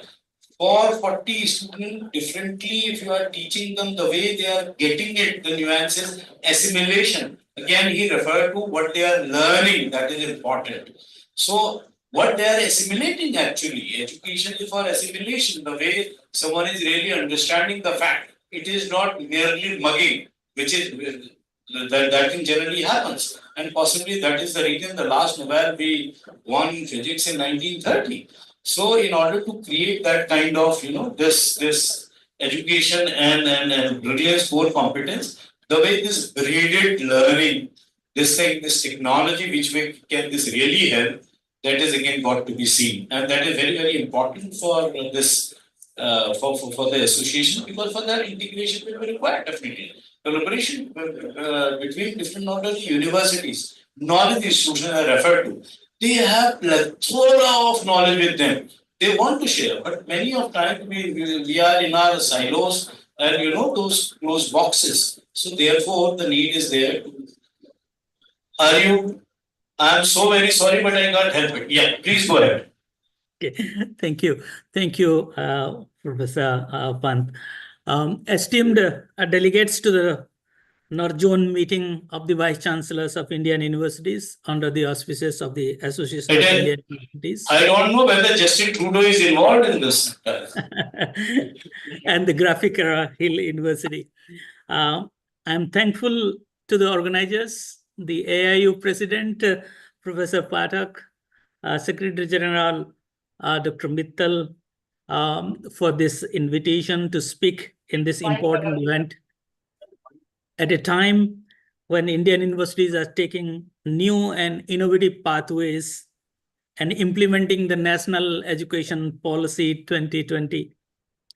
My special thanks to the chair, Professor Pant, and the other speakers who will be sharing their perspectives too on this topic of models of blended learning. My presentation provides a brief overview of the topic, indicates the best available resources where leaders can get insights for systematic implementation of blended learning for students. As we say, we need teacher by the side rather than sage on stage. So that kind of situation. I serve the Commonwealth of Learning, an intergovernmental organization mandated to help Commonwealth governments and institutions use technologies to improve and expand access to training. And so you are there for 10 minutes because already we have taken so much time. Our goal is learning for sustainable development with a focus on social inclusion, economic empowerment, and environmental conservation. The technology-enabled learning initiative of the Commonwealth of Learning supports blended learning in post-secondary institutions.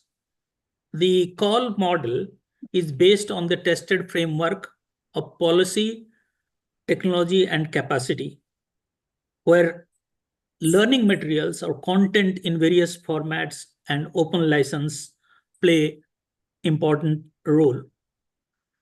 This approach has been implemented in several institutions across the Commonwealth. It takes a three-phase process where we take an evidence-based approach to policy development, build capacity of teachers, and recommend the use of low-cost open source tools for implementing blended learning. Clarity on policy is a key indicator of success as it brings in the necessary financial resources and guidance to make things happen on the ground. For example, in India, there are regulations for minimum standards for instructions, credit transfer for MOOCs, and of course, in face-to-face institution, attendance requirements, etc. So there is also a need for a specific regulation on blended learning as such. CALL is a resource center for blended learning, and we have guides to help institutions navigate the process of implementation of blended learning systematically. Based on some of the resources and some of our experience, I would like to provide a brief primer on models of blended learning today. In short, we know that blended learning is thoughtful fusion of face-to-face and online learning experiences for the students. The issue comes when this thoughtful fusion becomes arbitrary in most contexts. And therefore, we need guidelines to avoid confusion to make this thoughtful fusion possible. Blended learning also means not just means face-to-face and online education, but it also includes a range of media and instructional methods. Blended learning may happen at 4 different levels. At activity learning level, it can include both face-to-face and computer-mediated communication for a specific tasks that can happen for the student. Course level blending is one of the most common blended learning that we can see. It covers a combination of face-to-face and online activities that students performs at different time. Program level blending observes blending is happening throughout the program in number of courses that a program might include. Similarly, blending can happen at an institutional level. All these different levels of doing things need appropriate policies to be in place for institutions to make effective use of blended learning. In order to provide some guidance about blending modalities, the Sloan Consortium in the US indicated that a course where the learning happens between 30 to 79% online can be attributed as a blended course. A typical example of blended course may have 50% online and 50% face-to-face components for different tasks. In practice, the blended learning requires a kind of learning management system combined with face-to-face delivery of teaching and learning. This is where the choice of technology as well as capacity building of teachers become extremely important. Creating an effective blended learning environment requires a number of things, from better understanding of technology to how technology could enable effective learning. This will include how to facilitate a discussion forum or use online assessment tools that are available within the learning management system, and also create authentic assessment online. As a leader, it is important for us to have clarity on why we want to use blended learning. Is it providing more flexibility for learners and attracting a larger body of students for our institutions? Is it improving the learning experiences? Is it about effective use of space and meeting the needs of the 21st century learners? Maybe we focus on everything that I just spoke about, but clarity is needed to help assess the impact of blended learning that we would like to do in our institutions. The blended learning is of various types. I know there are different models of blended learning. The rotation model, a program in which within a course or subject, students rotate on a fixed schedule from one room to the other room, which normally happens in our practical courses and theory courses, but it could also have online labs and others. A flex model, a program in which content and instructions are delivered primarily by the internet. Students move on an individually customized fluid schedule among learning modalities, and the teacher are essentially on site. A self-blend model describes a scenario in which students choose to take one or more courses entirely online. That means the student has the independence and choose courses based on their own choice and needs.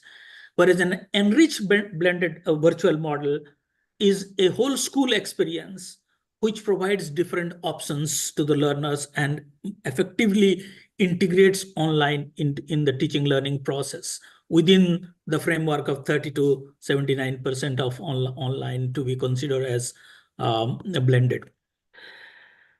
What are the institutional success factors for blended learning? Policy is, of course, a starting point for success. But strategic approach to blended learning is important. Are you ready for blended learning? Do you have the capacities, both technical and human resource in your institution? And of course, taking a scholarly approach to blended learning rather than just a techno-bureaucratic or techno-administrative approach is more helpful, more for success. Teachers are key. Our teachers are crucial in this process. To develop blended courses, teachers need training.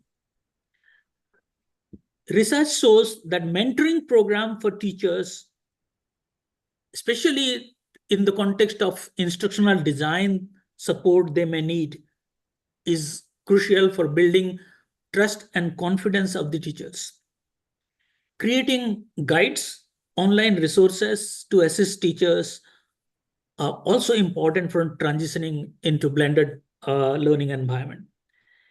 Experience sharing from teachers' perspective in a community of practice serves in creating a collaborative learning environment to sustain the blended learning in institutions. Students also need preparation for this transition to happen. However, most of the students entering to the universities today are millennials. And also, they also expect more of digital learning to happen. But not all students have same access to online tools at home. Also, for us, assuming that because they use social media effectively, they also can use online media or blended learning for teaching and learning more successfully. That will be a fallacious assumption on our part. So what is important is to prepare students for self-regulation that is needed in blended learning environment, help them in managing time, and providing clear expectations, especially in terms of assessment, is important from the student's perspective in a blended learning environment. While developing blended learning environment, it is important to also focus on pedagogical considerations.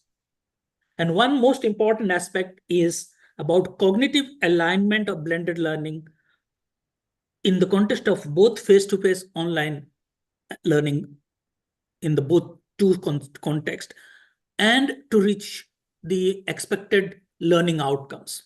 How do we align these things to the expected learning outcomes for the students? This is where capacity building of teachers play a very significant role. And the availability of a dedicated instructional designers to guide and support teachers could assist in creating programs of very high quality.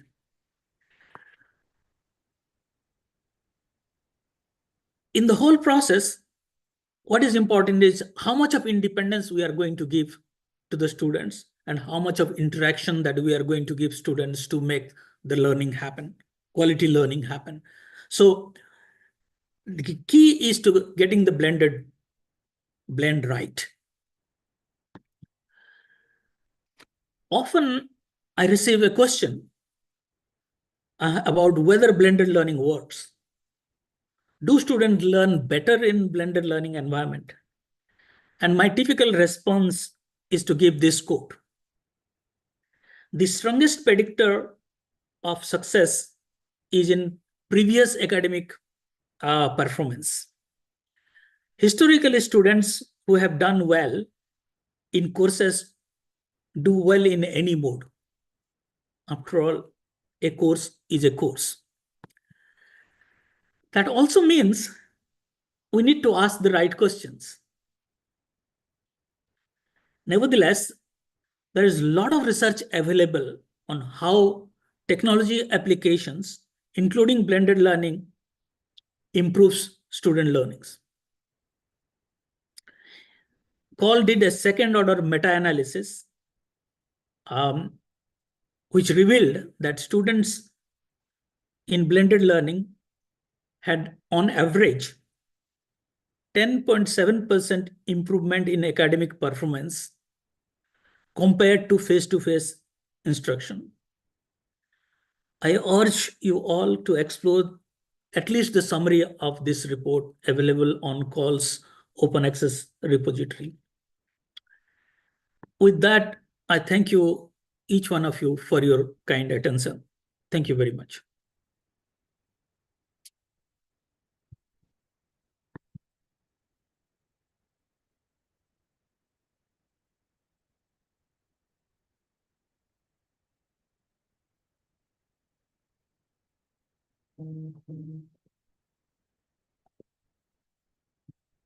The COS. So again, it is study.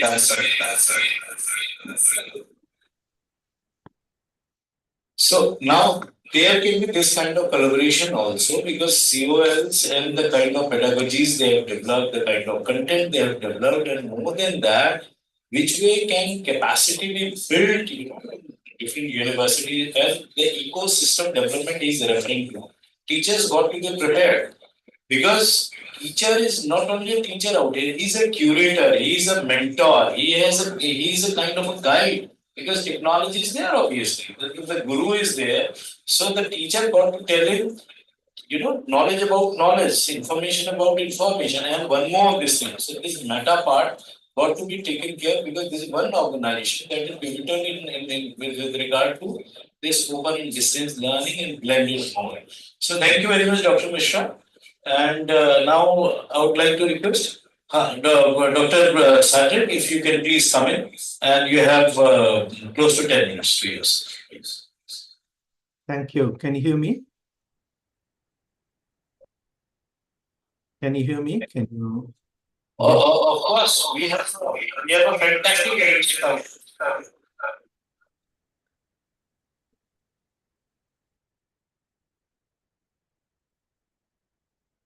Can you hear me? Yes, Sadrag, it's audible this side, and I think from the headquarters also they say yes.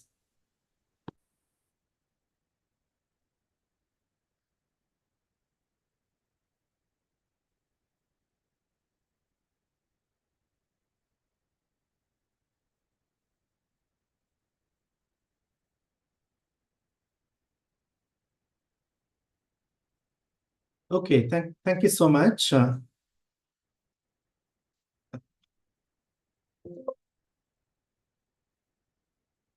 So I'm assuming that you can all hear me. I'm thankful to Dr. Mittal and all colleagues, including Professor Napinder Singh, the Vice Chancellor, for inviting me to speak in this session. Although I intended being there in person, unfortunately, I couldn't be there, but I assume that, this virtual presentation is quite helpful to you. Mainly because I'm going to complement what my colleague, Dr. Sanjay Mishra, was elaborating upon. He mentioned about the various models of blended learning. He also highlighted quite a few of the sources that Commonwealth of Learning is using in terms of not only building capacity of teachers, the faculty members around the Commonwealth, but also the guidelines and the pointers that he had highlighted are extremely important. Having said that, today I'm going to limit my presentation to two more sources that we had put out together with the Association of Indian Universities, especially for the Indian context. And the two resources that I'm going to introduce are based on the National Education Policy 2020, which basically reinforces the concept of blend, not just online, offline blend, but in all process of teaching and learning. And if you read the national education policy attentively, you can see that a variety of things are mentioned in terms of how one could use blended learning in terms of taking education forward. One may even say that the premise on which the national education policy has been written is also on the basis of the mixed methods of learning, multimodal methods of learning, particularly blended learning approaches, or highly advocated. And there are a variety of pointers that you could see. Although the vision of the national education policy revolves around making the Indian learners lifelong learners for the future, but also the ones that would determine the future of our country, blended learning is advocated quite strongly. Now, when it comes to blended learning, my colleague, Dr. Sanjay Mishra, and previous speakers spoke about the importance of the capacity, the appropriate technologies in use, but also the chair was just now mentioning about the content and the appropriate design that one could basically introduce when it comes to blended learning. But in all this, we don't want to, ignore the idea of quality, because in terms of the criticism some of us had in the emergency teaching, remote teaching during COVID, was that a variety of people mentioned that the quality suffered. So it is important for us in the context of implementing NEP 2020 through blended learning methods, where we have already started seeing dual degree programs, online degree programs, and others introduced, but also in the traditional conventional universities where face-to-face education has been imported until recently. The University Grants Commission has started encouraging them to also provide education through online and distance learning mode. So a lot of blend is likely to be used. So quality should not suffer. In this context, I also want to highlight the guidelines provided by NCVET on and above the guidelines provided by the University Grants Commission. The NCVET actually identifies 7 forms of blended learning where they see that blending learning through a variety of means of instructions, whether it is theory or lectures that are imparted in a theoretical mode, be it online or remote, imparting soft skills, or in other words, blending soft skills or embedding soft skills, life skills, and employability skills as part of our regular programs is also something that they recognize as blend. They also highlight the importance of demonstrations, even through ODL mode. Showing demonstration to learners is an important element. And there is also the practical skills with the hands and in labs that could be imparted is also recognized to be a part of blend. Apart from the tutorials, assignments, and the drills and the practice that we often provide to our learners. Now, interestingly, the last 2 aspects of blended learning that the NCVET recognizes is to be taken quite seriously, which is basically proctored assessment and evaluation. So how do you prepare for proctored assessments and evaluation, and what kind of blend that you could use? And also the online on-the-job training, both online and offline, that could be provided through internships and apprenticeships, are also considered to be a part of blended learning. So the entire experience, which usually used to happen in a classroom setting, in a face-to-face setting, is basically now seen to be made available through multiple ways, be it apprenticeships, be it demonstration in labs, be it imparting practical skills at the workspaces and workplaces and so on, are all brought together in the concept of blend, particularly when India is looking forward to producing graduates with skills who can be employable, who are ready for the job market, but also ready for the future of work that we are witnessing. So that's the vision of NEP 2020, where they see that the Indian learners, the lifelong learners in India, would shape up the future of the world.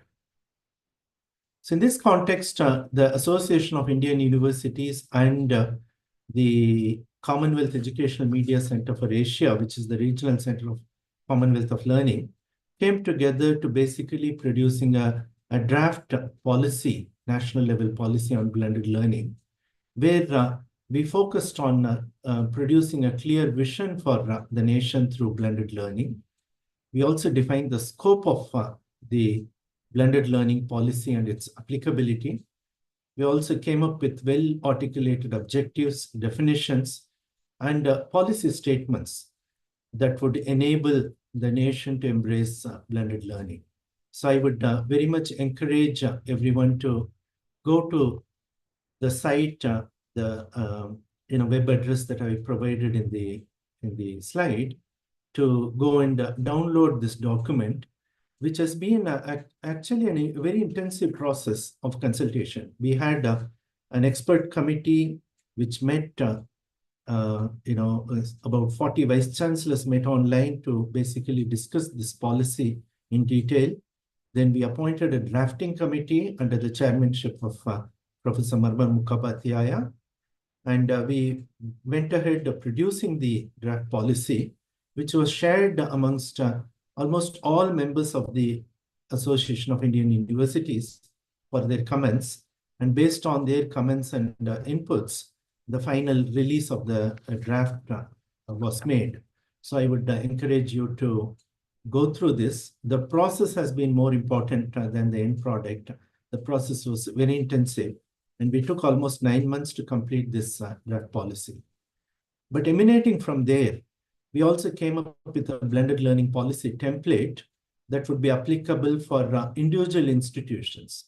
So if each of the 900 plus members of AIU would want to have a blended learning policy specific to their institution, they could download this policy, the institutional level template, which is also available on the website of SEMCA as well as AIU, to basically run through your own organizational ambition in terms of embracing blend and also implementing NEP in a manner that you are able to do it in a qualitative manner.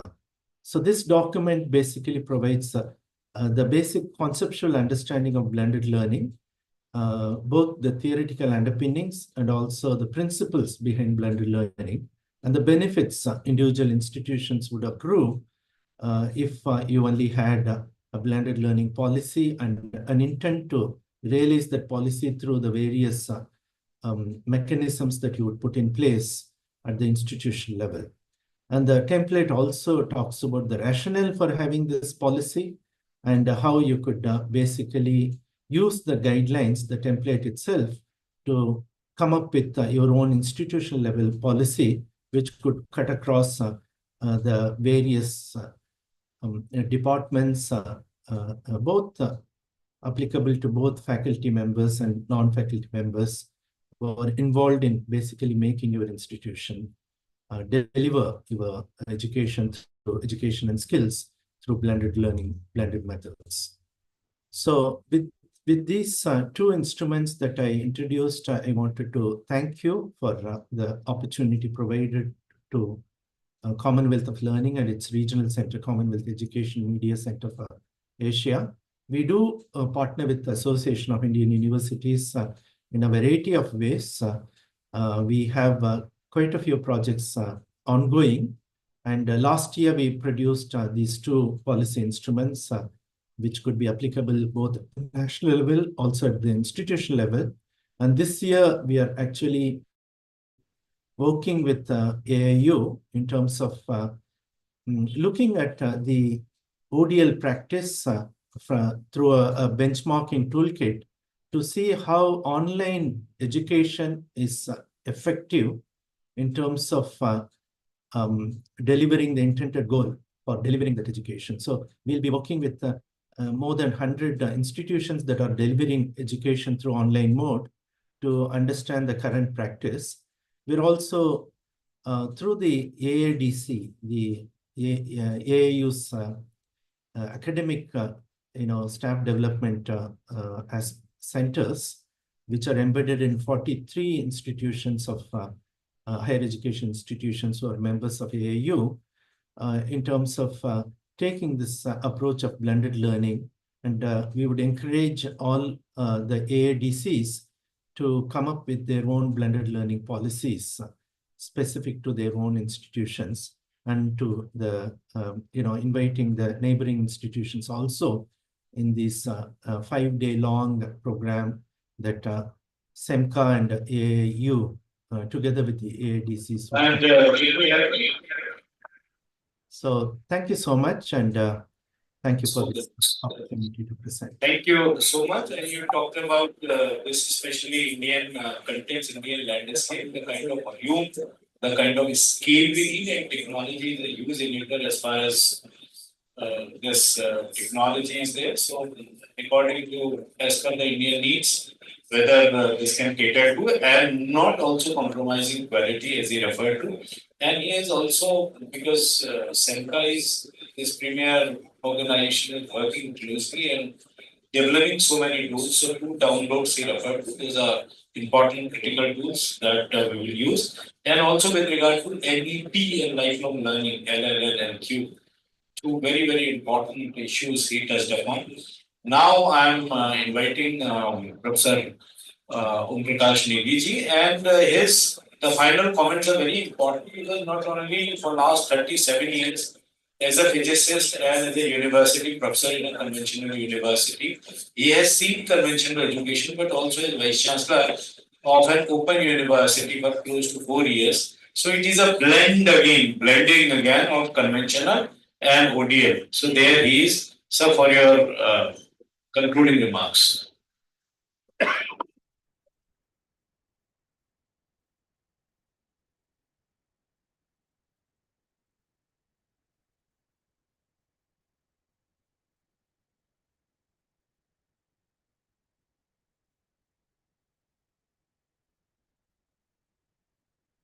Chairman of the second, Professor Mukesh Pandey. Dignity on the dais, Professor Pankaj Kumar ji. Expert on the field, Professor Sanjay Misra ji. And Director SEMCA, Dr. V. Siddharth ji. All the esteemed Vice Chancellors. And you are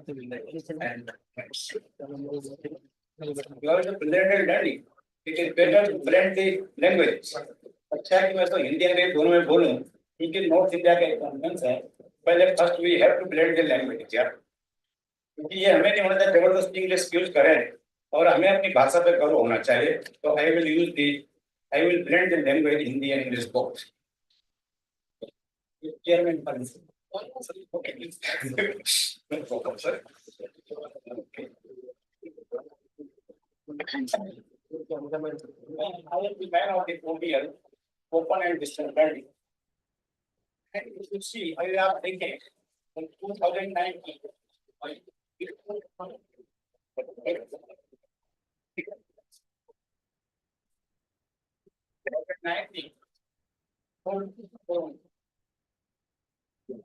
तभी जो है at that time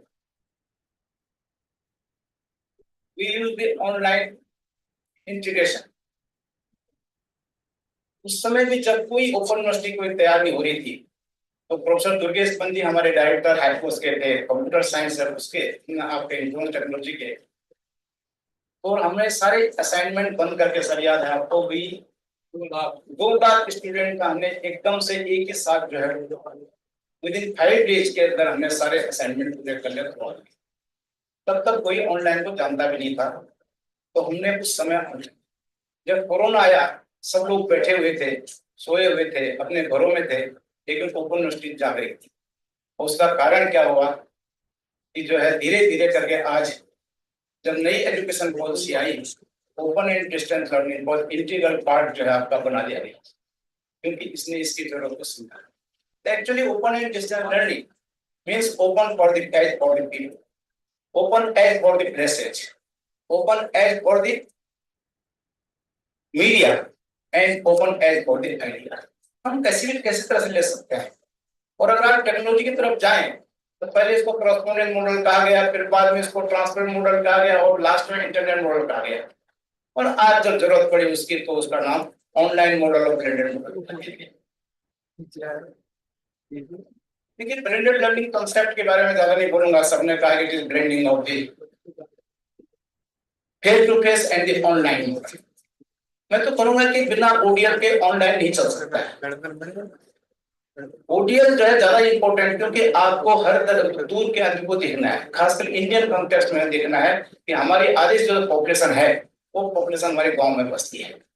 उसके लिए आप affordable और flexible education कहां से ला पाएंगे, कितनी टेक्नोलॉजी आप लाएंगे। तो हमें we need the blending of the ODL online and education.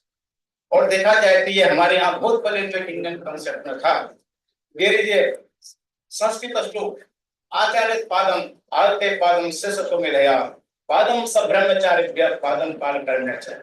You look this any student gets only 25% from it। चाहे कितना पढ़ा दीजिएगा, कितना उसके अंदर डाल दिया, आपसे ज्यादा लोग करेंगे, हम लोग पढ़ा रहे हैं जब तक घर पे नहीं। 25% he learned padam शिष्य में रहा means self learning, he will have to learn it himself। Now the next is yes, padam sapravyasa brahmacharya means padam means 1/4, third 1/4 he learns from his friends, his mates and his जो उसकी जो society है उससे प्राप्त करते हैं। And last is the padam karma, it is the last part is the means he learns 1/4 from the time to time जब उसको पता चलता है कहाँ क्या सीखना क्या है, जब लर्निंग पूरी होगी कि हमें केवल टीचर पे ही हम निर्भर नहीं कर सकते हैं, हमें केवल किताबों के आधार पे हम पढ़ा नहीं सकते हैं, हम केवल ऑनलाइन के आधार पे सर एक स्टूडेंट का मोटिवेशन है किसी भी टाइम कभी भी। तो जो हमारे पास नेक्स्ट स्टेप को देखेंगे student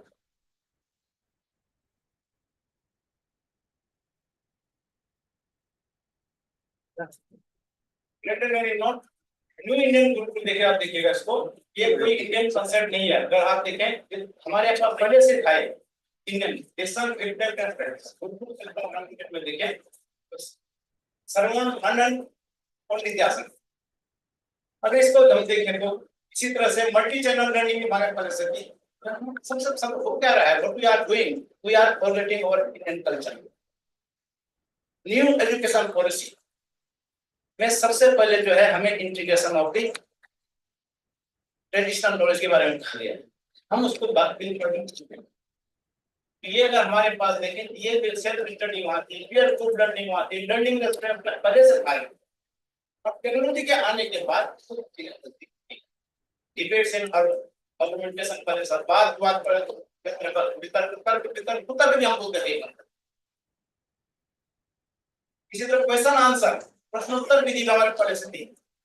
repetition and rote learning पुनरावृत्ति हमेशा क्या दोबारा पढ़ो, एक ही बात से नहीं होता, बिना टीचर एक ही बार पढ़ा पाएगा आपका। एक्सप्लेनेशन एंड इलस्ट्रेशंस व्याख्या दृष्टांत विधि ये भी हमारे पास थी। डिमोन्स्ट्रेशन एंड प्रैक्टिसेस अदर साम ये जो आपका था और से हमारे पास पहले से था, जैसे हम लोग थे प्रोजेक्ट लर्निंग, एक जगह जगह जाकर प्रोजेक्ट क्रिएट करें। ये हमारे पास देखा जाए ये पूरे सब सिस्टम इसमें थे।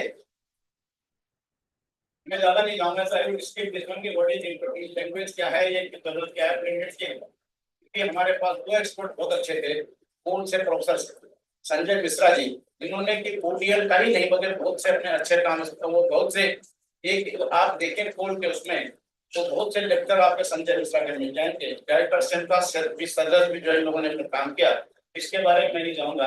Basic need what is the need, मैं इसको ज्यादा नहीं करके मैं व्हाट इज द नीड क्या है हमारी। अगर देखा जाए तो ODL can integrate the building and that is the last one is the 5-way access of the education। Actually, usually people say that ODL क्या है? ODL का मतलब केवल हम लोग जो है किताबें पढ़ने से होता है, जबकि हमारा मानना है ODL means it is based on 3 parameters. First is the innovation, second is the technology, and third is the quality. It is a blend of 3 things. Now, if we see that first, previously it was said that anyone, anybody, anytime.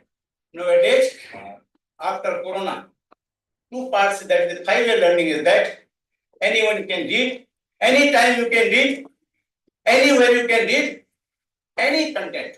Content are not bounded. कुछ भी ले सकते हैं आप, कहीं से पढ़ा लीजिए, कहीं से भी देख लीजिएगा, चाहे ब्लेंड के थ्रू, चाहे टीचर से देखिए, मेंटोर से देखिए, दोस्तों से देखिए, और एनी डिवाइस जो आजकल के जरूरत प्रोफेसर दुर्गेश पंत इसके मास्टर भी हैं, जो आज मोबाइल लर्निंग बोल रहे हैं, टेक्नोलॉजिकल लर्निंग बोल रहे हैं, एनी डिवाइस। तो आप डिवाइस पर निर्भर नहीं कर सकते हैं। ये कोई जरूरी नहीं कि आप किताबें पढ़ने, ये कोई जरूरी टीचर को सीख रहा है। तो ये चीजें देखा जाए तो ब्लेंडेड लर्निंग मॉडल और all as 5-year learning model अगर देखा जाए तो ये 5-year लर्निंग मॉडल को हम देखें, उसमें आपका ओडीएल भी आ जाता है, आपका ऑनलाइन भी आ जाता है, और आपका फेस टू फेस भी आ जाता है। तो दीज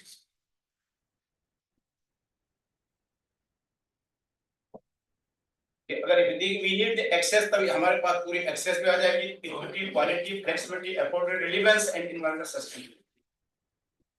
आजकल आप देखिएगा हर किसी के पास गाड़ियां हैं, पेट्रोल है, कार्बन फुटप्रिंट दिन पर दिन बढ़ते जा रहा है। इन पर एक काम करना है, you need the blended learning, ताकि कुछ घर पे पढ़ सके, कुछ गाड़ियों का हम जो है पेट्रोल कम कर सकें, कम से कम पॉल्यूशन कम कर सकें। तो इसके लिए जो we need environmental sustainability, it is available with this all the blended modes.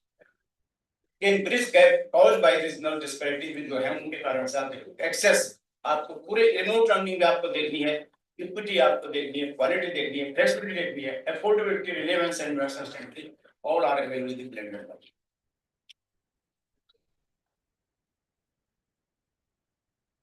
NEP 2020, everybody knows this blended learning model may play pivotal role to empower the education in India with the blend of the Indian knowledge system. अगर आपके पास when you need the 5-year learning और blended learning अगर आपके पास है, technology आपके पास है, तो हम पुरानी जो हमारे सब हैं, यदि आप छोटा सा देखें आपका युग सहस्त्र योजन पर भानु लीलो ताई मधुर फल जानू, और आप इसी को देखेंगे युग एंड सहस्त्र सब को मल्टीप्लाई कीजिए, you will get the actual distance between sun and the earth. तीन को अगर आप देखें तो ये कितनी किताबें पढ़ते रहेंगे, you can read only by the online learning, blended learning, एक ही साथ में मल्टी मोड लर्निंग। तो मैं एक साथ कई टीचर आपके पास आ सकते हैं, many teachers can come together, many students can come together, student interaction, student teacher interaction, teacher student interaction, and teacher interaction, and teacher social interaction, student social interaction। अगर आप देखें तो लोग कहते हैं कि जो ओपन एंड डिस्टेंस लर्निंग में इंटरेक्शन नहीं है, तो that interaction can be made by the bridge between the bridge of the ICT, information technology के आधार पे आप सब कुछ कर सकते हैं। तो ये जो आप हम लोग कहते हैं कि फेस टू फेस के आधार पे कि टीचर पढ़ाने, लेकिन but we need the policy. अब हमें पॉलिसी कैसे बनानी पड़ेगी, I will not go to there, ये पहले आ चुका है। These are the key strategies. We need the affordable technology integration, mobile apps, teacher training for digital literacy, regional language content, government and private sector collaboration for the scaling efforts.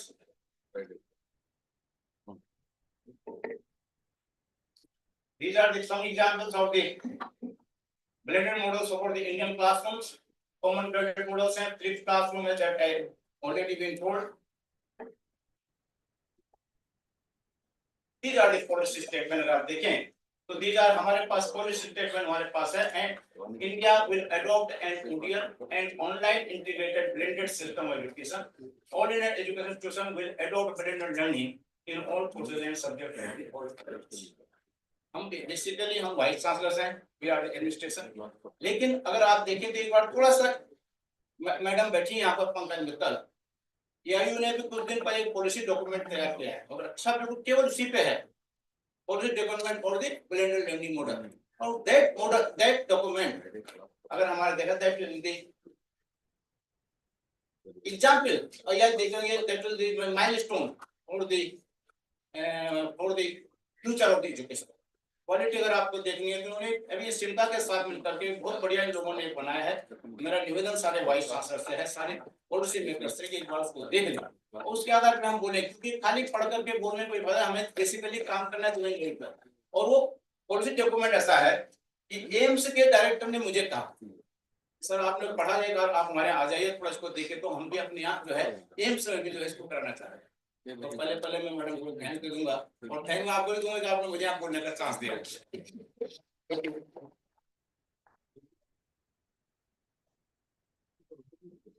इसमें देखिएगा, अब we need the policy, जो हमें जो बहुत जरूरी है कि पॉलिसी बनानी पड़ेगी। पॉलिसीज आपकी ऐसी नहीं बनेंगी कि जो है पॉलिसीज आप गवर्नमेंट लेवल बन सकती हैं, पॉलिसीज स्टूडेंट लेवल बन सकती हैं, पॉलिसीज आपकी इंस्टीट्यूशन लेवल बन सकती है। We need the enabling policies for the curriculum, we need the enabling policies for the learning resources, need of creation of a national OER जो बहुत लोगों को पता नहीं है, these are open education sources. ODM में कोई नया नहीं है ये, लेकिन ये इसमें बहुत ज्यादा जरूरी है। हम लोग अपने पढ़ने पर लगे थे, किताबें खरीदने पर लगे, लेकिन ओईआर को जो देखिएगा आपके पास ओपन एजुकेशन सोर्सेज इतने ज्यादा हैं, you can go anywhere bye technology and you can read any content by technology. Enabling policy for teacher readiness, we need the enabling policy for the student readiness, we need the enabling policy for the learning assessment, we need the enabling policy for the learning resources, we need the enabling policy for the institutional infrastructure. कई लोगों का ध्यान क्या है कि हम online पढ़ा देंगे, हम सब कुछ सीख जाते हैं। ऑनलाइन में we need the MOOCs और we need the 4 quadrant, हमें चारों क्वाड्रेंट का ध्यान रखना पड़ेगा, जिसको भी हम कोई करते नहीं है। हम लोग कई बार असेसमेंट करते हैं, इंस्टीट्यूशन के ऑनलाइन के लिए अप्लाई करते हैं, वहां पर देखना पड़ता है तो लोगों को लगता है कि हमने सब कुछ कर दिया है, लेकिन उसके लिए बहुत first quadrant means the video lecture, ये एवरी वीडियो कंटेंट्स आपके पास होने चाहिए। नेक्स्ट क्वाड्रेंट इज नहीं ई लर्निंग पीडीएफ, आपका जो पूरा कोर्स है that should be e learning, and third must be discussion forum, and fourth is the events class. जब तक आप इन चारों के रूप में नहीं करेंगे तब तक हमारा ऑनलाइन का खाली जो है केवल ऑनलाइन पढ़ा दिया उसको दे दिया, उससे कोई नहीं। तो डिस्कशन फोरम भी आपका होना चाहिए, साथ में इवेल्युएशन फोरम में इंक्लूड होना चाहिए। सर मैं कहा टाइम इस बार these are digital tools for present learning। और हमारे पास इंडिया में बहुत स्वयं का है, दीक्षांत है, गवर्नमेंट प्लेटफॉर्म से, गूगल क्लासरूम से, और हमारे यहाँ पर इस समय डायरेक्टर डीजी हमारे जो हमारे यूथ पोस्ट के बैठे हुए हैं, इनके और इनके माध्यम से ओपन यूनिवर्सिटी का स्वयं का प्लेटफॉर्म का बना है, साइबर सिक्योरिटी का जो कोर्स है 78 कंट्री में से पढ़ाया जा रहा है, और जो है more than 68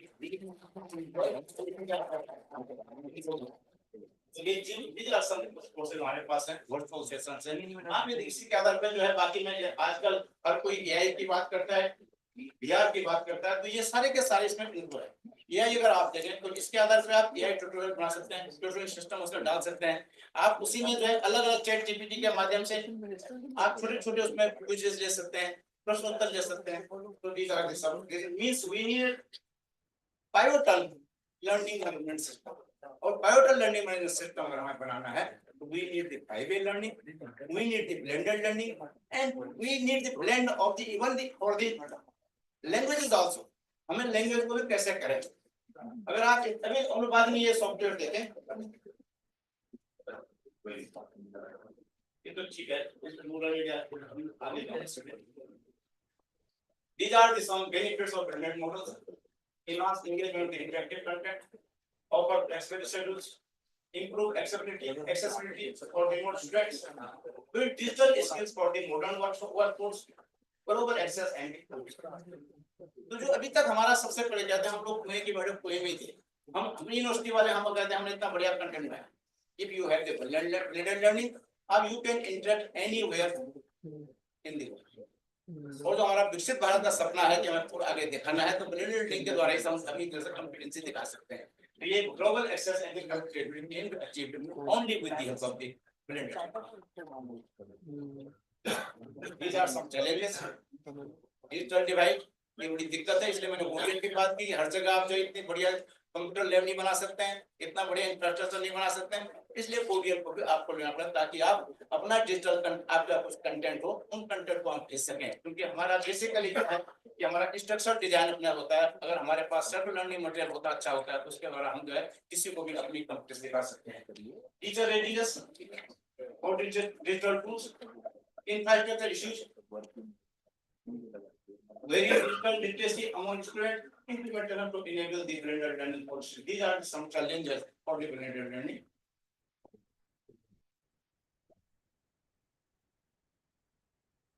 These are some solutions. Government initiatives and public private partnerships and people teacher training program, capacity building जो दुर्गेश पंजी ने कहा बहुत जरूरी है, टीचर ट्रेनिंग प्रोग्राम होना चाहिए, क्योंकि आपके पास जब तक टीचर अच्छा नहीं होगा तब तक कुछ नहीं हो सकता है। यूजुअली हम लोग क्या कहते हैं, तो मैंने 40 साल तक जो हमेशा क्लास पढ़ाई है फिजिक्स की, और हमारे साथ कुछ टीचर ऐसे होते हैं जो एक ही नोट्स में जितने साल गए वही टीचर होता है।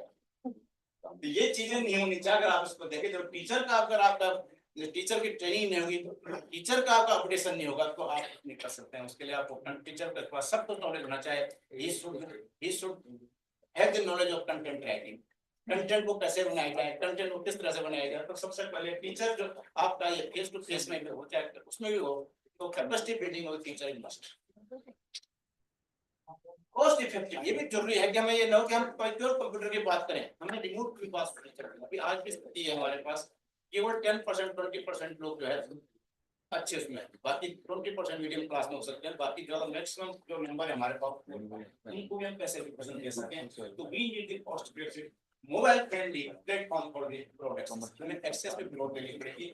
Adoption of ODR online move and OER process, सारी प्रोसेस को हमें डेवलप करना पड़ेगा और इनको सबको अडॉप्ट करना पड़ेगा। और मैं तो यहाँ तक कई बार बोलता हूँ कि सारी यूनिवर्सिटीज के बारे में बीच में एमओयू साइन होनी चाहिए और सब यूनिवर्सिटी में इंटरेक्शन होना चाहिए, क्योंकि एक ही वाइट साहब कुछ नहीं कर सकता है, सारे चाहे प्राइवेट हो चाहे गवर्नमेंट हो। हम लोगों के अंदर दिमाग में बात नहीं होनी चाहिए कि कौन यूनिवर्सिटी प्राइवेट है कौन गवर्नमेंट है। बेसिकली हमें क्वालिटी एजुकेशन जो है ट्रांसफर करनी है, ट्रांसफर नॉलेज ट्रांसफर करना है, उसके लिए हम साथ बैठ करके पॉलिसी बना सकते हैं। Integration with curriculum at various levels of regional national and international, हमें रीजनल को छोड़ नहीं सकते हैं, नेशनल तो है हमारे इंटरनेशनल तो ही, लेकिन रीजनल भी हमारे पास चीजें हैं जो कि इंटरनेशनल बढ़िया है। तो आजकल चल रहा है कि जो है अपने लोकल प्रोडक्ट्स को बनाइए, वो बनाइए तो रीजनल नेटवर्क की बात है। These are the impact of grading models.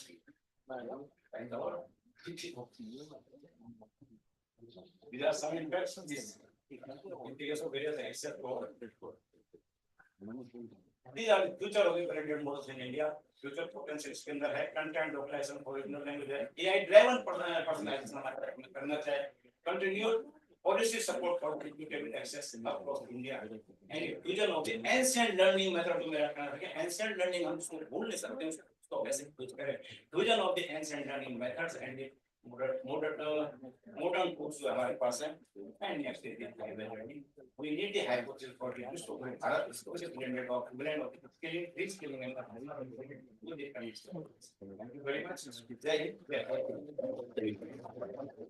Thank you very much, sir. You have elaborated because extraordinary और language है यार। अरे उसमें भाषा में धन्यवाद कर दिया। नहीं, मैंने इसीलिए वाला करा ना बिकॉज मल्टीलिंगुअल कुछ इस तरह की टेक्नोलॉजीज अब हमारे पास है और हम डेमोन्स्ट्रेट भी कर सकते हैं। आपके पास एक बुक लाइए, उस बुक को हम अपलोड कर देंगे अगर आपके पास है। आपने उसमें कहा कि यू नीड 40 क्वेश्चंस, आपके अलग अलग लैंग्वेज में 40 क्वेश्चन बन जाएंगे। यू वांट एक आउट ऑफ स्कोप हो गया है, हर यूनिवर्सिटी इससे बड़ा वो करती है कि क्वेश्चन दिया आउट ऑफ स्कोप है, आउट ऑफ सिलेबस है, बियॉन्ड कंटेक्स्ट है। तो ये सारी चीजें भी आप टेक्नोलॉजी से कई कई चीजें इसको भी कर सकते हैं। And extra ordinary situations you need extra ordinary solutions. ये वाली जो आपने एक वाली बात कही कि अलग अलग प्रश्नों के उत्तर हर काल और समय के अलग अलग होते हैं। मैं एक आखिरी बात करके अपनी बात समाप्त करूंगा। आइंस्टीन साहब के साथ जो उनका टीचिंग जो वहाँ आपको रिसर्च असिस्टेंट होते हैं वो असेसमेंट कर रहे थे, तो उन्होंने अपने क्वेश्चन पेपर दिए स्टूडेंट्स को 1 साल में, और उसके बाद स्टूडेंट्स ने उसको आंसर कर दिया and it was responded by students.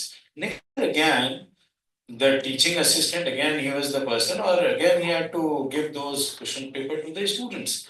And again, it was the same question paper. So he asked next time, कि ये सर ये तो वही क्वेश्चन पेपर है जो पिछले वर्ष का था. Now this answer is very important. He said the questions are the same but answers are different. Because with every time around, with every split of second, the answers are changing, solutions are changing. So for this blended thing also, these are very, very different time, ODLs are different, everything is different. We need to have something of that sort. So maybe we can come up with something very, very interesting, and we can come up with for, especially for all these universities, those who are out here. Maybe we can have some collaboration, something, some declaration also, Doon declaration with regard to this thing. This is going to be something big, and especially for the Himalayan region. So we can come up with some technological this thing, and if at all is it got to be showcased, so there we are. The concerns are of course there, and we have technologies, especially in AI and the things, and of course for for integrity of examination, we can also use blockchain. So we can also demonstrate that. With this, thank you so very much, because it is already delayed like anything. Lunch is already delayed. Thank you very much, Professor Negi, for your very, very enlightening this talk. Thank you, sir, for your talk. And our two panelists online, those who are available, Dr. Mishra and Dr. Sagar. Thank you so very much to them, and to all the eminent Vice Chancellor, to Dr. Mittal, to everybody present out here. Thank you so very much. Thanks. तो वहीं से होगी ना, यहाँ से कुछ नहीं है system.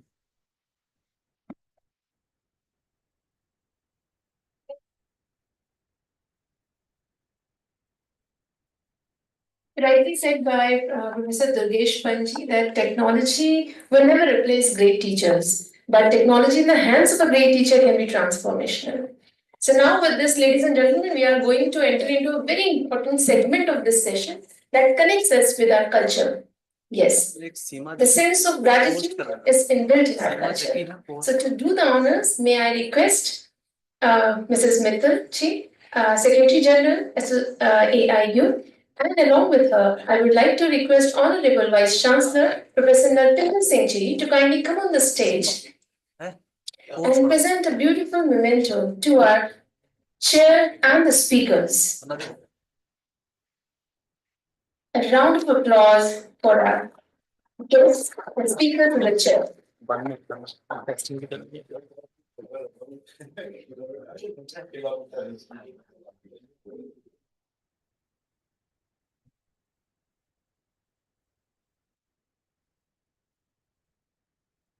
Really grateful, especially to the chair, Professor Durgesh Panji, for smooth conduction of this session, despite of a lot of technical glitches.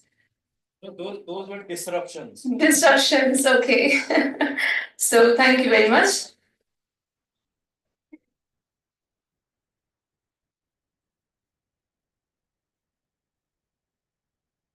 Now I would like to request our speaker, Professor Tankeshwar Kumarji, Vice Chancellor, Central University of Haryana, to please come forward, and I would like to request Mrs. Professor Pankaj Mittal Ji and Honorable Vice Chancellor Professor Narpinder Singh Ji to kindly present a memento as a token of thanks to our worthy speaker. Now I would like to request Professor Om Prakash Singh Negi Ji,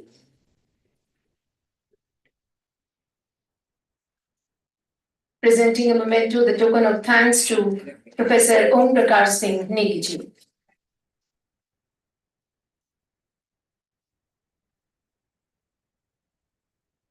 So as we conclude this enlightening technical session, I would like to express my heartfelt gratitude to the chair and all the speakers for sharing their immense knowledge and expertise with us. I appreciate all the attendees for their active participation and valuable contributions.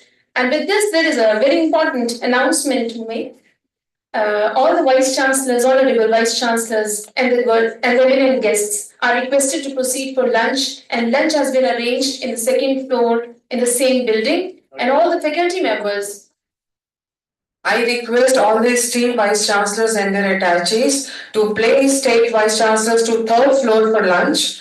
And I request all the Graphic Era Institute of, all the faculty members from Graphic Era to please proceed for lunch in food court, second floor.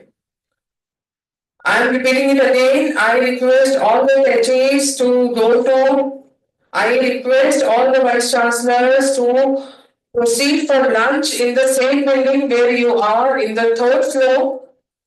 I request all the attaches which are attached with vice chancellors, esteemed vice chancellors, to please proceed to third floor. And you are requested to come back at 3 p.m. sharp because we are going to have another technical session at that time. I request all Graphic Era members to kindly proceed to lunch to second floor in food court service area. Thank you very much. करवा दीजिए testing शुरू कर आप लोग देख लो ठीक है मैं भैया के साथ वो करा टेस्टिंग करा रहा हूँ मैं वो मैं करा दूंगा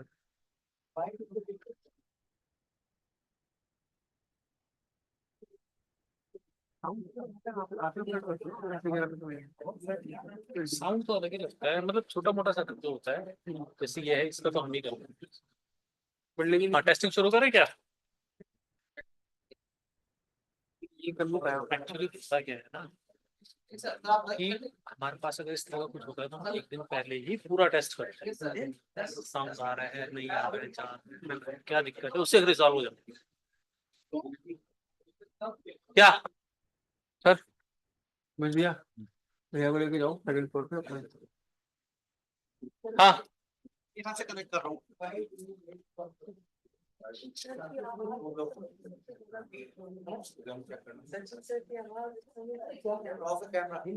कैमरा ऑन है भैया वो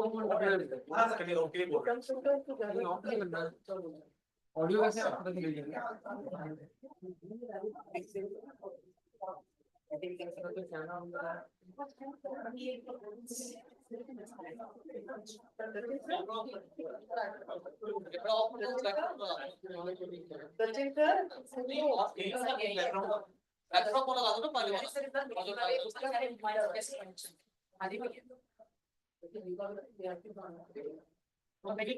टेस्टिंग नाम से आ रहा है टेस्टिंग नाम से आ रहा है मुझे कर दो मेरी ज्यादा लिंक नहीं टेस्टिंग मैं जोड़ रहा हूँ ज्वाइनिंग है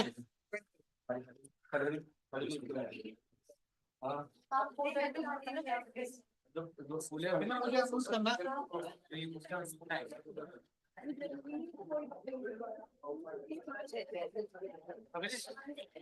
कर रहा हूँ ओके मेरी आवाज आ रही है अभी लैपटॉप में आ रही है लैपटॉप में आ रही है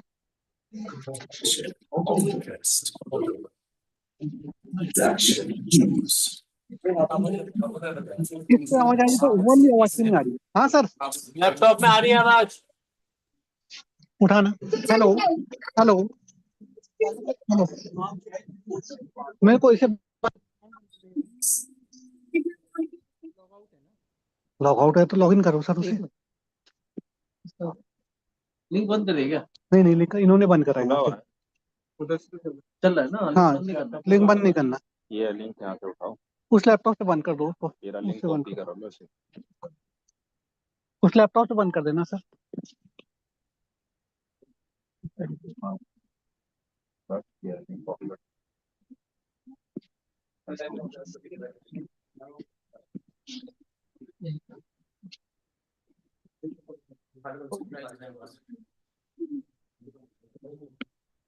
अभी तेरा व्हाट्सएप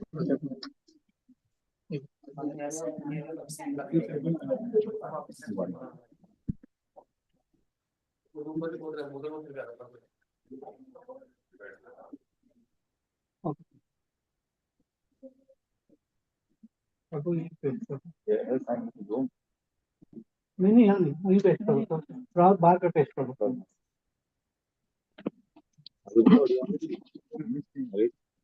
हेलो अभी मेरी आवाज यहाँ से आनी चाहिए थी ना मैं यहाँ से बोल रहा हूँ तो आवाज तो आनी चाहिए थी मेरी सर ज्वाइन नहीं हुआ ना सर यार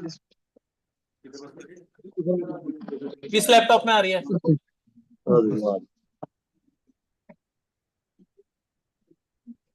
साइन इन नहीं करना। नहीं मैंने लिंक डायरेक्ट मैं पेस्ट ही मारा है ना सर। एंटर मारो था। और सेकंड सेशन का नाम डायरेक्ट बनाओ। नेक्स्ट वाला बनाने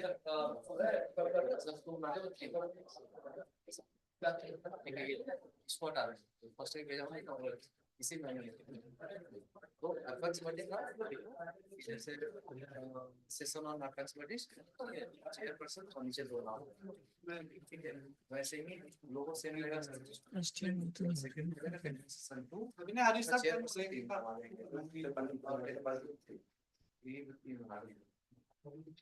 दो सेशन और एक सेशन ठीक है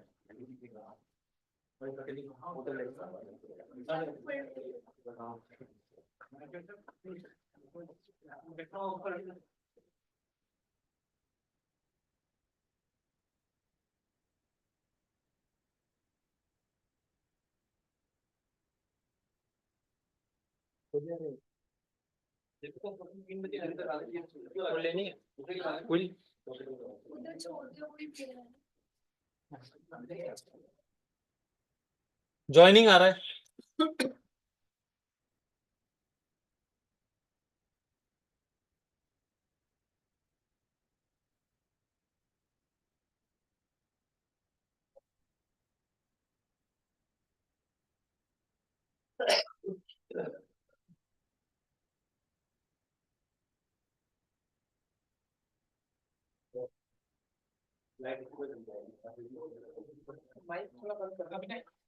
इसका माइक बंद करना है ना, मैं कर देता हूँ। किस नाम से?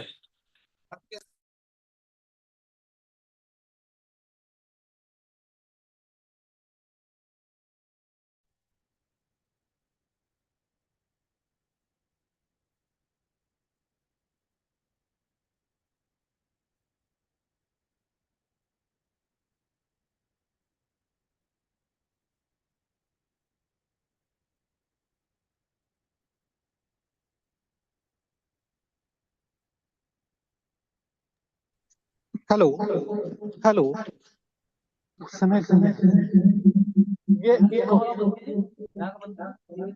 अपना माइक बंद। मैं बाहर जा रहा हूँ।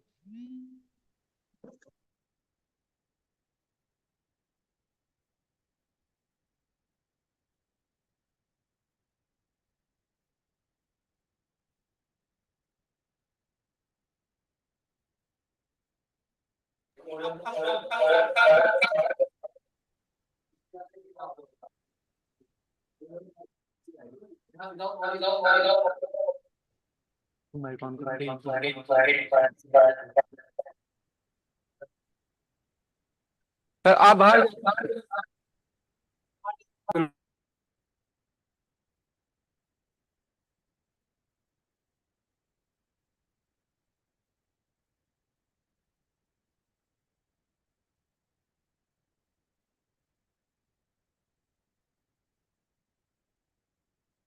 हेलो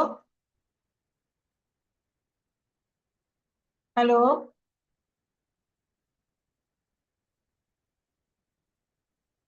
म्यूट है आपका म्यूट है या नाउ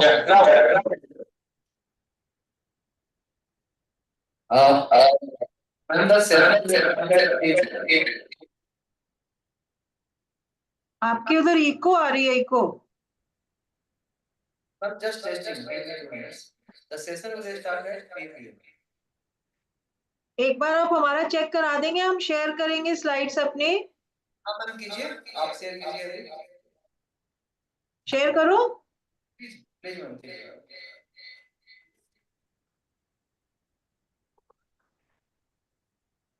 बंद कर दो।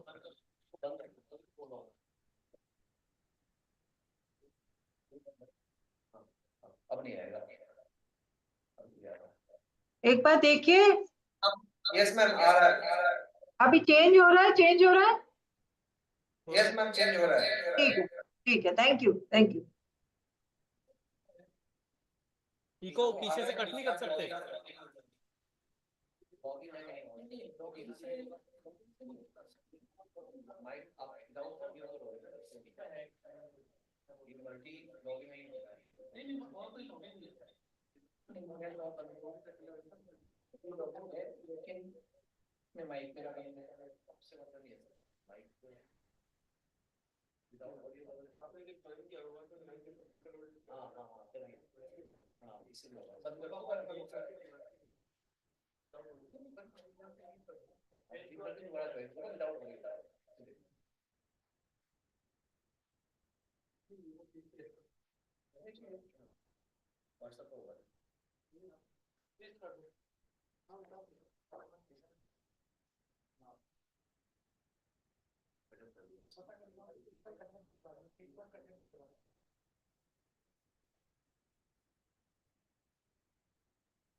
ग्राफिक है ना?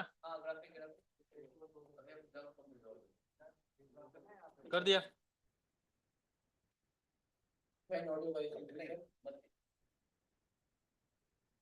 तो ज्वाइन कैसे करेंगे तो?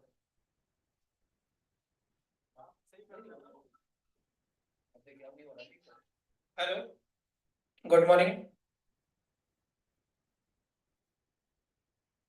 ऑडियो यहाँ से ऑन है हमारा तो। अब हमारा एक ही ऑडियो है बस। हाँ अब ठीक है, इसकी वजह से दिक्कत आ रही है। जबकि हमने म्यूट भी कर रखा था तब भी। Good morning, good morning. नहीं,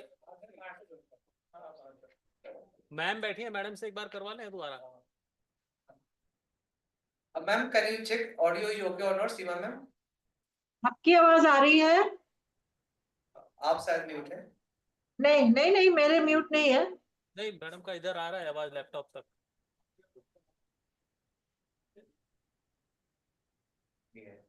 मैम का आवाज नहीं आ रहा है। इस लैपटॉप में आ रहा है। कैसे आएगा? वही तो, यहाँ से वहां तक का कैसे होगा कम्युनिकेशन? मैम आवाज आ रहा है आपको? आपकी आवाज आ रही है, थोड़ी इको आ रही है और थोड़ी हल्की आ रही है, बाकी राइट राइट राइट।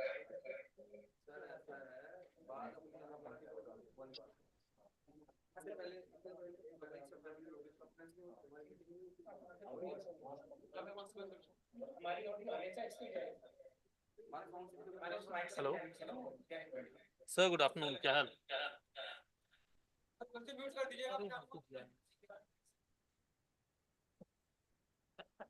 इसी में क्या करना है? विपिन,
हेलो सर, आपको आवाज ऑफ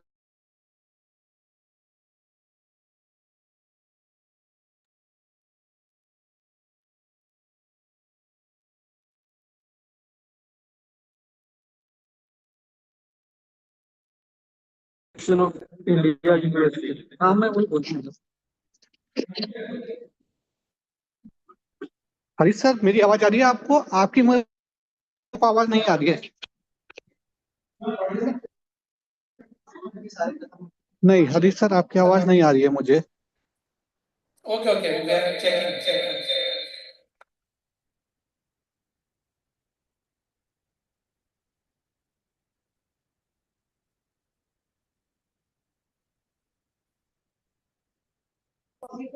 हेलो अखिल सर। हाँ आप ठीक आ रही है सर, आपकी आवाज आ रही है, आ रही है सर, आपकी आवाज आ रही है, लेकिन इको है। इको है, इको आ रही है ना।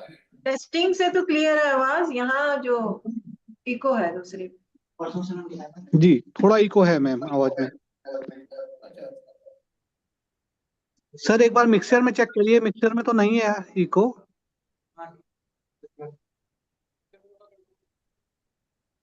नहीं एक क्या है, एक आपके वाले में दिया था, एक उधर मैडम वाले में दिया, उस वाले से कर दे दी।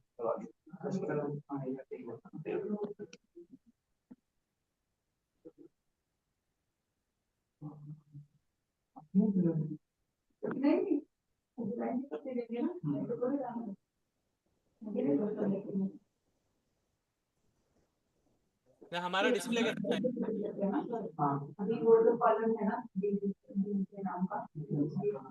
मेरा तो है ही। सर आप म्यूट कर दीजिए वहाँ से। ठीक है ना?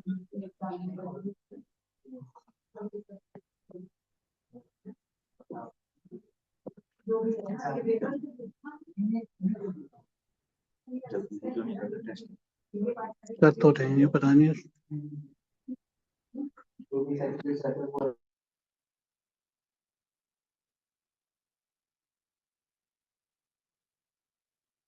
मैं बोलो सीधा जा। हेलो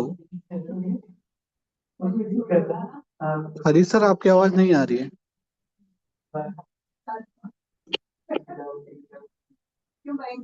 जी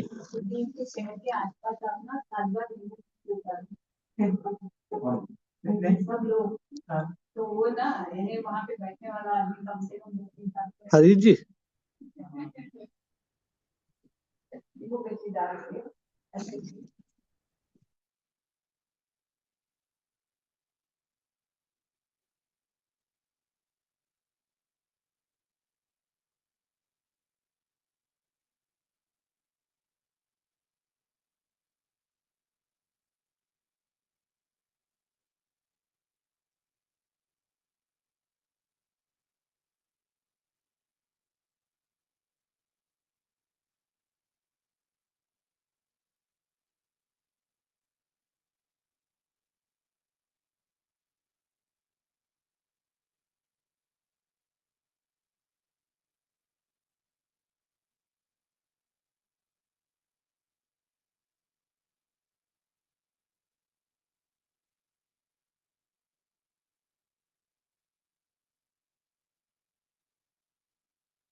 क्या चाह रहे?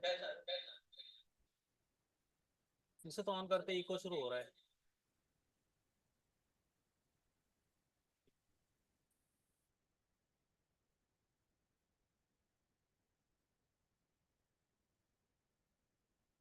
Hello hello hello echo, hello, आवाज ही बंद हो गई।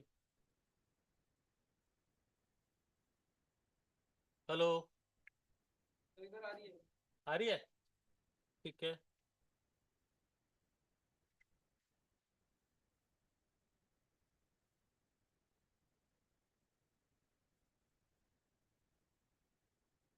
हेलो हेलो इको आ रही है? हेलो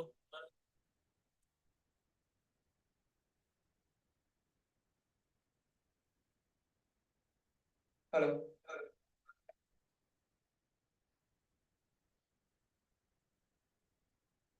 हेलो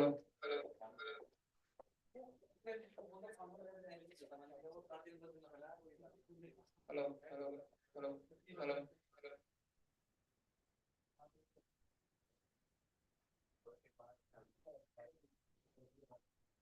हेलो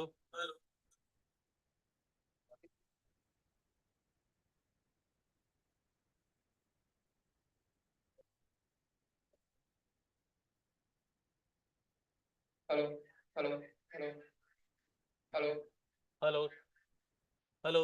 अब आपका नहीं आ रहा। हाँ मेरा इधर से ऑन है लेकिन आवाज नहीं जा रही। आपका ऑन है मगर आवाज नहीं आ रही।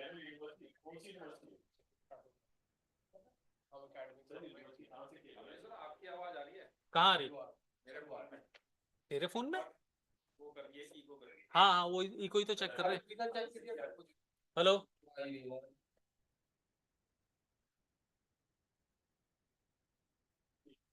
हेलो हेलो हेलो आप जाएंगे सर? इससे पूछिएगा आवाज आ रही है? हेलो, मेरी तो नहीं आ रही है।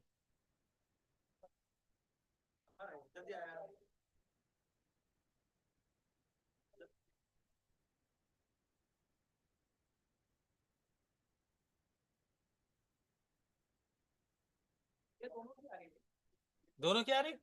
मेरी वॉइस नहीं आ रही। हाँ अभी आवाज आ रही है? अभी नहीं, ना मेरे को तो स्पीकर से आ रही ना। उससे नहीं आ रही ना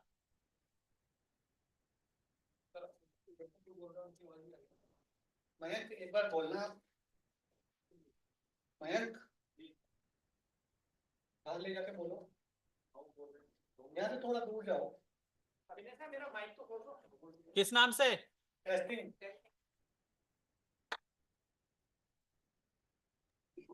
Hello, I am audible. Akhil sir, I am audible to you. आ रही इसमें हेलो लैपटॉप में। हरीश सर आवाज आ रही है आपको? हरीश जी मैं आवाज स्पीकर ही खोलना पड़ेगा तभी आएगी। हरीश सर की आवाज इस लैपटॉप में आ रही है। लैपटॉप में आ रही है ना? उस लैपटॉप से आप हेलो आप ऑप्शन दे रहे हैं साउंड चेंज करने का। साउंड क्या चेंज करेंगे यार यहाँ से? अखिल सर कुछ बोलो।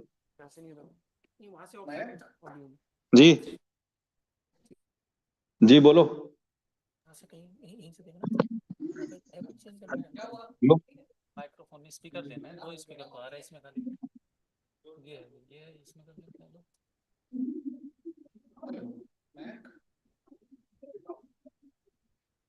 हेलो हाँ जी मयंक। जी सर हेलो। हाँ लैपटॉप में ही आ रही तेरी सर। हाँ आपकी आवाज मैं सुन पा रहा हूँ, क्लियर आ रही है। और आपको मेरी आ रही है? तेरी आ रही लेकिन लैपटॉप में आ रही, स्पीकर्स में नहीं जा रही वो। तो इसके स्पीकर कनेक्टेड नहीं होंगे ना? क्या चक्कर है ये? तुम्हारा HDMI दिक्कत तो नहीं कर रही? नहीं सर मेरी HDMI तो दिक्कत नहीं कर रही। अगर आप यही चीज पोडियम से करोगे तो पोडियम के थ्रू जाएगी ना फिर बाहर। मैं काम करता हूँ पूरे सेटअप को वहाँ ले जा लेता हूँ। डिस्प्ले में इससे दे दूंगा, इसी लैपटॉप से दे दूंगा।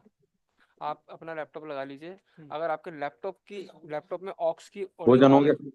तो मैं वहीं के वहीं सेटअप कर देता हूँ। तो पहले लैपटॉप में ऑक्स की ऑडियो चेक करो ना, मेन तो है। मैं वहीं के वहीं करता हूँ। ये वही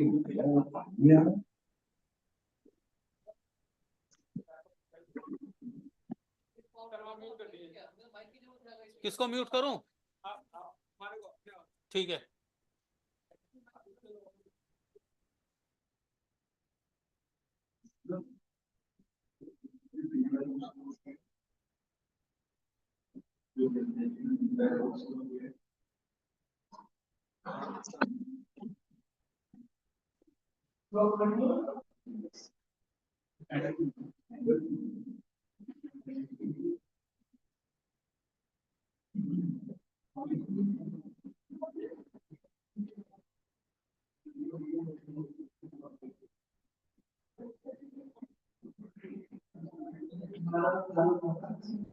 अरे वहाँ टेस्टिंग चल रही,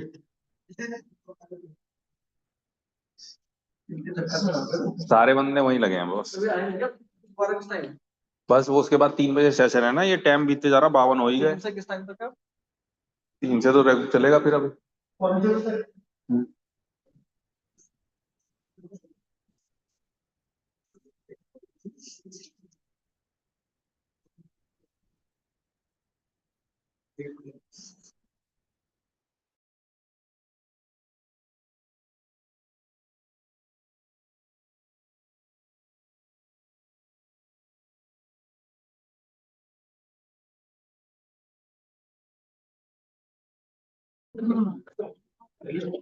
मेरे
आगे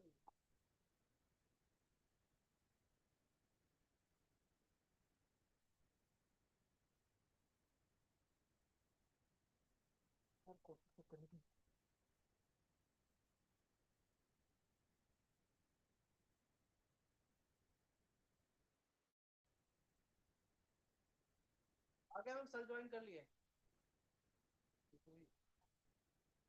एक बार ऑडियो चेक करवा लेंगे सर।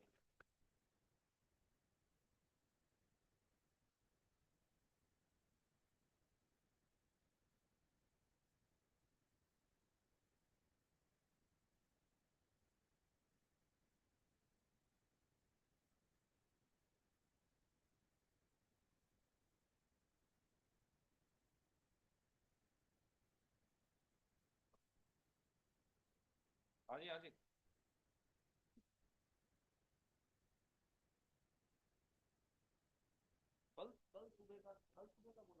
विद्या ददाति विनयम विनयात् ज्ञाने पात्रता पात्रता धनम आपनोति धनात् धर्मम ततः सुखम अर्थात ज्ञान व्यक्ति को विनम्र बनाता है, विनम्रता से पात्रता उत्पन्न होती है, पात्रता से धन और समृद्धि उत्पन्न होती है, समृद्धि से ही आचरण की प्राप्ति होती है और सही आचरण से संतोष प्राप्त होता है।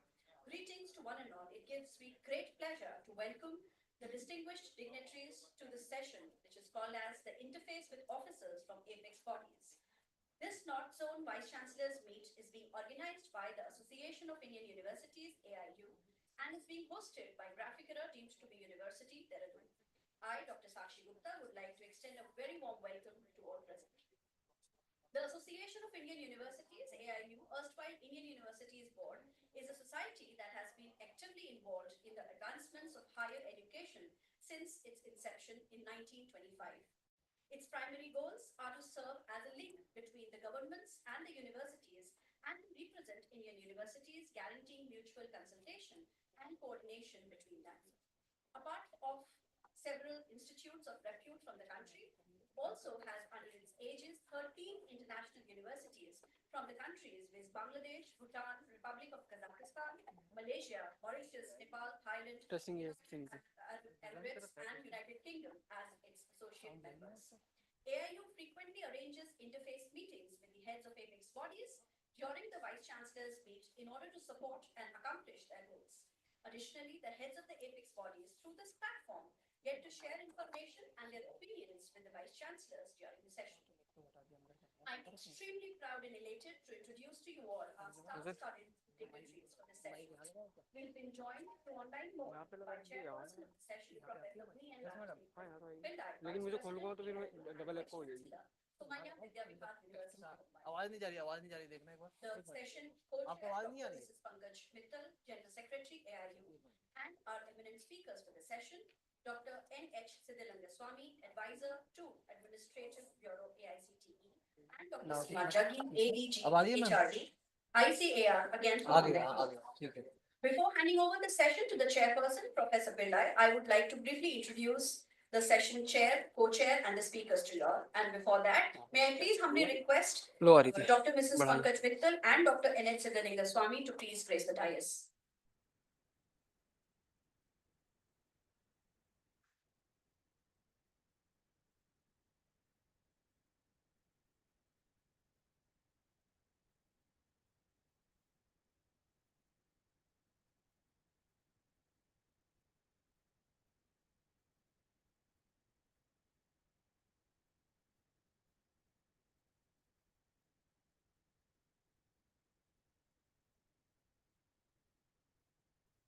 Thank you, sir.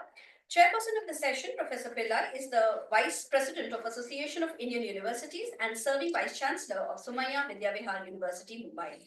Professor Pillai has been at the helm of affairs of many higher education and scientific research establishments for the last 47 years of service as a teacher, researcher, professor, and executive head of education, science, and technology establishments in the country and abroad. Session co-chair, Dr. Mrs. Pankaj Mittal, General Secretary, AIU, is the second woman secretary of the association since its 96 years of existence. She has been serving the higher education sector for more than 3 decades at senior positions as the Defense Finance Commission of India. Dr. Mittal is the Chief Commissioner of Guides of Bharat Scouts and Guides. She is also the member of General Assembly and Finance Committee of the Indian Council for Cultural Relations, New Delhi. She has been a Fulbright scholar and a top-ranking graduate in MSc and PhD in agricultural statistics from IARI, New Delhi. She has served as the first regular VC of Bhagat Phool Singh Mahila Vishwavidyalaya, Haryana. Her numerous accolades include the President of India Award 2017, the Padam Shri Suhashini Devi Award 2018, Quimpro Gold Standard Award for Leadership in Education 2018, and Srimati Sushma Swaraj Stree Shakti Samman 2020. Madam has presented papers globally and has published widely on research, education, and women empowerment.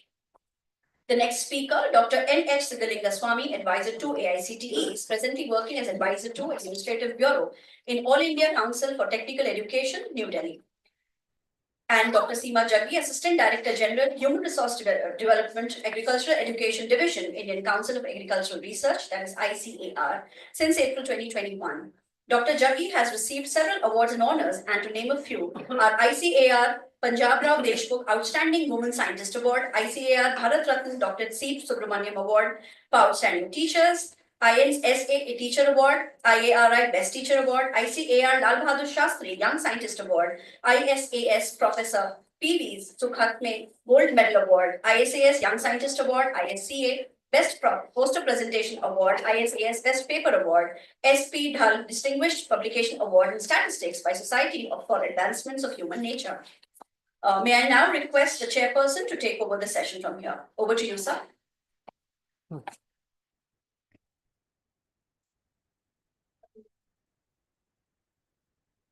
Are we audible to you, sir?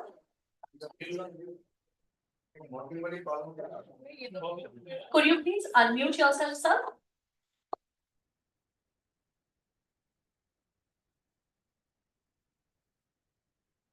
Yeah. Can you hear me? Can You're still muted, sir. Why is it? Why is it? You are on mute. Oh, mute है sir.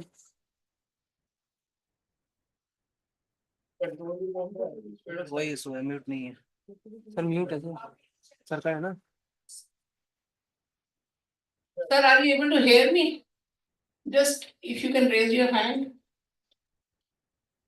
We are not able to hear you, sir. Sir, are you able to unmute? Yes or no?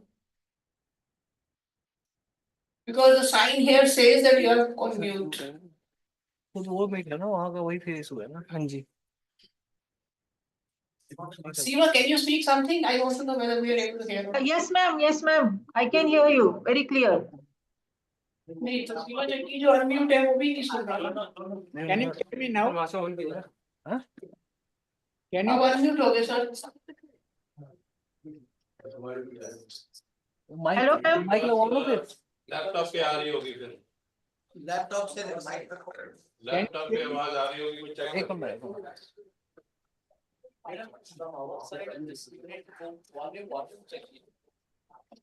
Can you hear me? Yes, we can hear you, sir. Okay, then let us start. Thank you very much. I don't know whether they are able to hear because we are online people, we can hear you, sir. We are not able to hear you. We are just, yes sir, just checking the settings. Just give us a minute.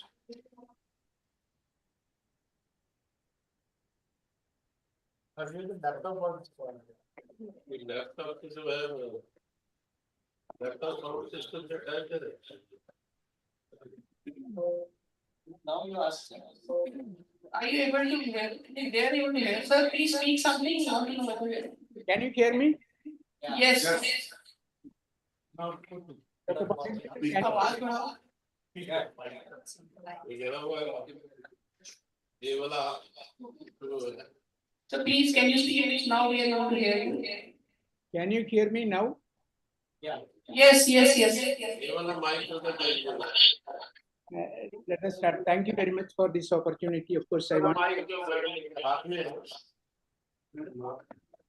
जरा आपकी तो हाथ रहेगा.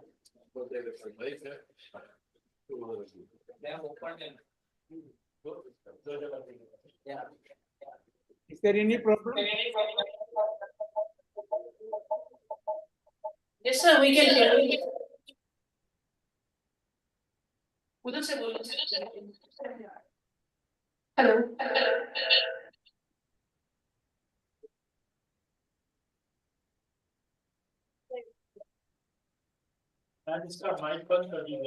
We are able to hear you, sir. Okay, but can we start, Dr. Pankaj Mittal?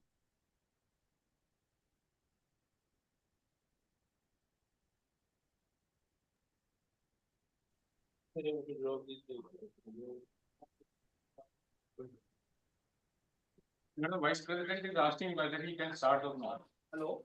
Let us start. Let us start. Yeah, now it is okay. Let's say now the phone is okay. I think now it is okay.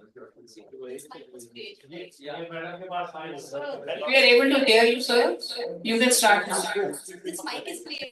Thank you very much, Dr. Pankaj Mittal, for this opportunity.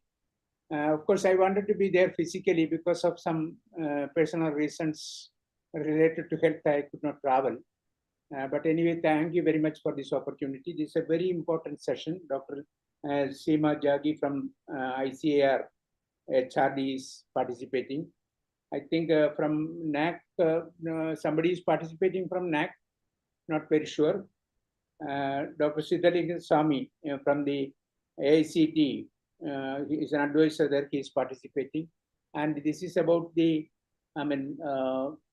agencies which are looking after quality control, assessment, accreditation, and overall guidance to the institutions about the parameters of excellence in the university system in this country. And therefore, this session is very important.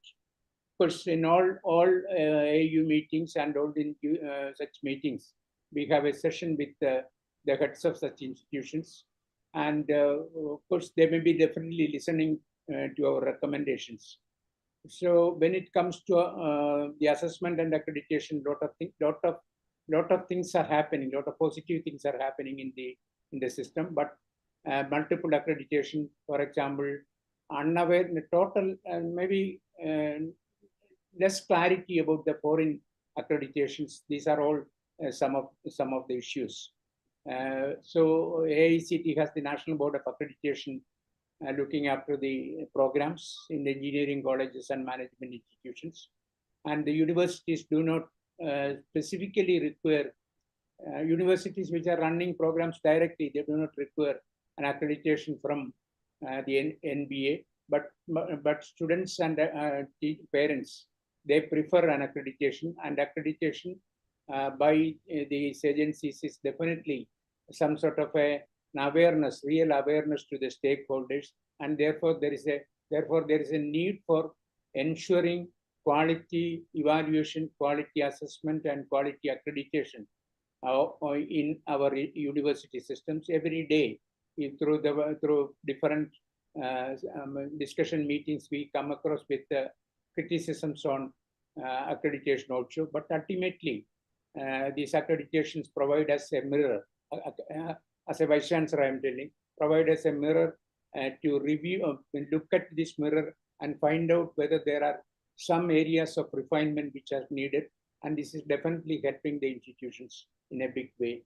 And therefore, this session organized by AIU, regularly organized by AIU in its annual meetings and the regional meetings is very important. And let me welcome Dr. Seema Jaggi as the first person to speak on ICAR, its HRD, and its activity.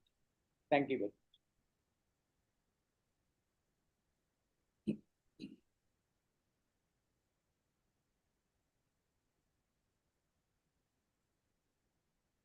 Thank you very much, sir.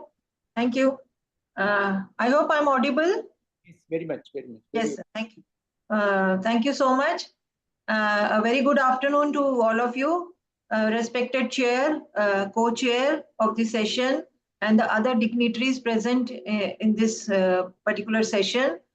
Once again, good afternoon to each one of you. And I begin by thanking the organizers for giving us the opportunity to share some of the activities, some of the views of the Indian Council of Agriculture Research with respect to the agricultural higher education.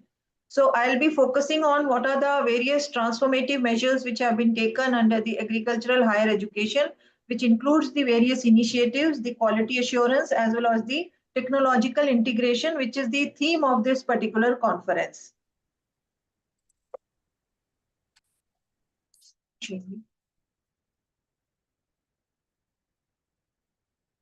ICR is an apex research organization. It's a globally known organization and which is involved in agriculture, research, education, and extension.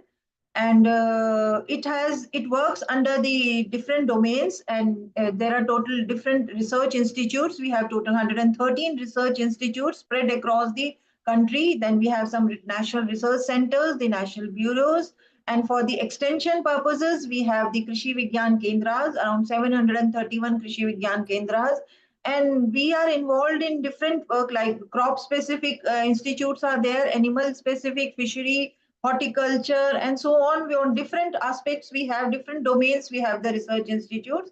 And another important is the agriculture education. Education is an important component in this built in. And for this, we have agricultural universities across the country. So as you can see, we have the nationwide network of agricultural education, and which consists of total 77 agricultural universities. And under this, we have the ICR deemed universities. There are 4 ICR deemed universities. Then we have 3 central universities. Then we also have some universities, central universities, which have the agriculture faculty.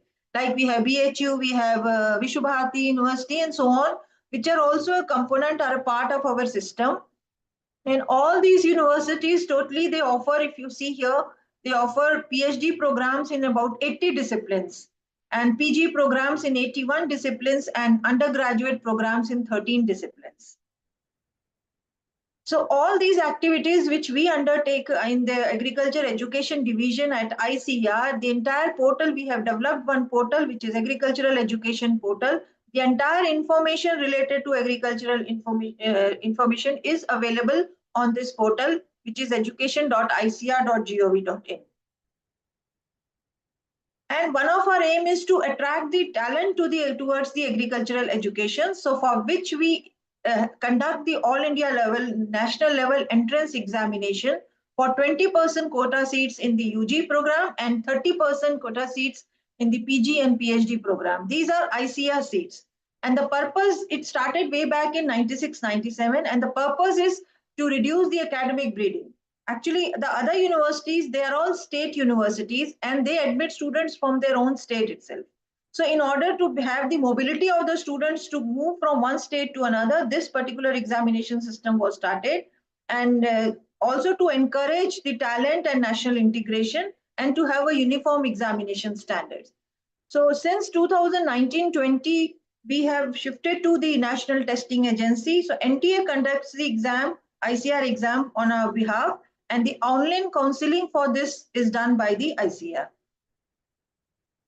As you can see here, these are the courses, the UG courses which are being offered. I have listed here 11 for which we do the entrance examination. Then there is one Bachelor of Veterinary Science and Animal Husbandry that is admitted through our Veterinary Council of India, and which uses the score of NEET. And besides this, 2 new degree programs have been started based on the new national education policy and the recommendations of the committee members. We have started one course on natural farming, BSc honors in natural farming, and also BSc honors in agribusiness management. These are the 2 additional courses we have started.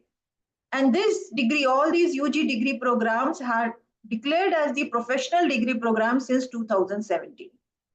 Now, in order to maintain the quality assurance, we have documented the entire standards. A model act has been prepared, which is revised from time to time. This is the latest version in 2023. We have revised it.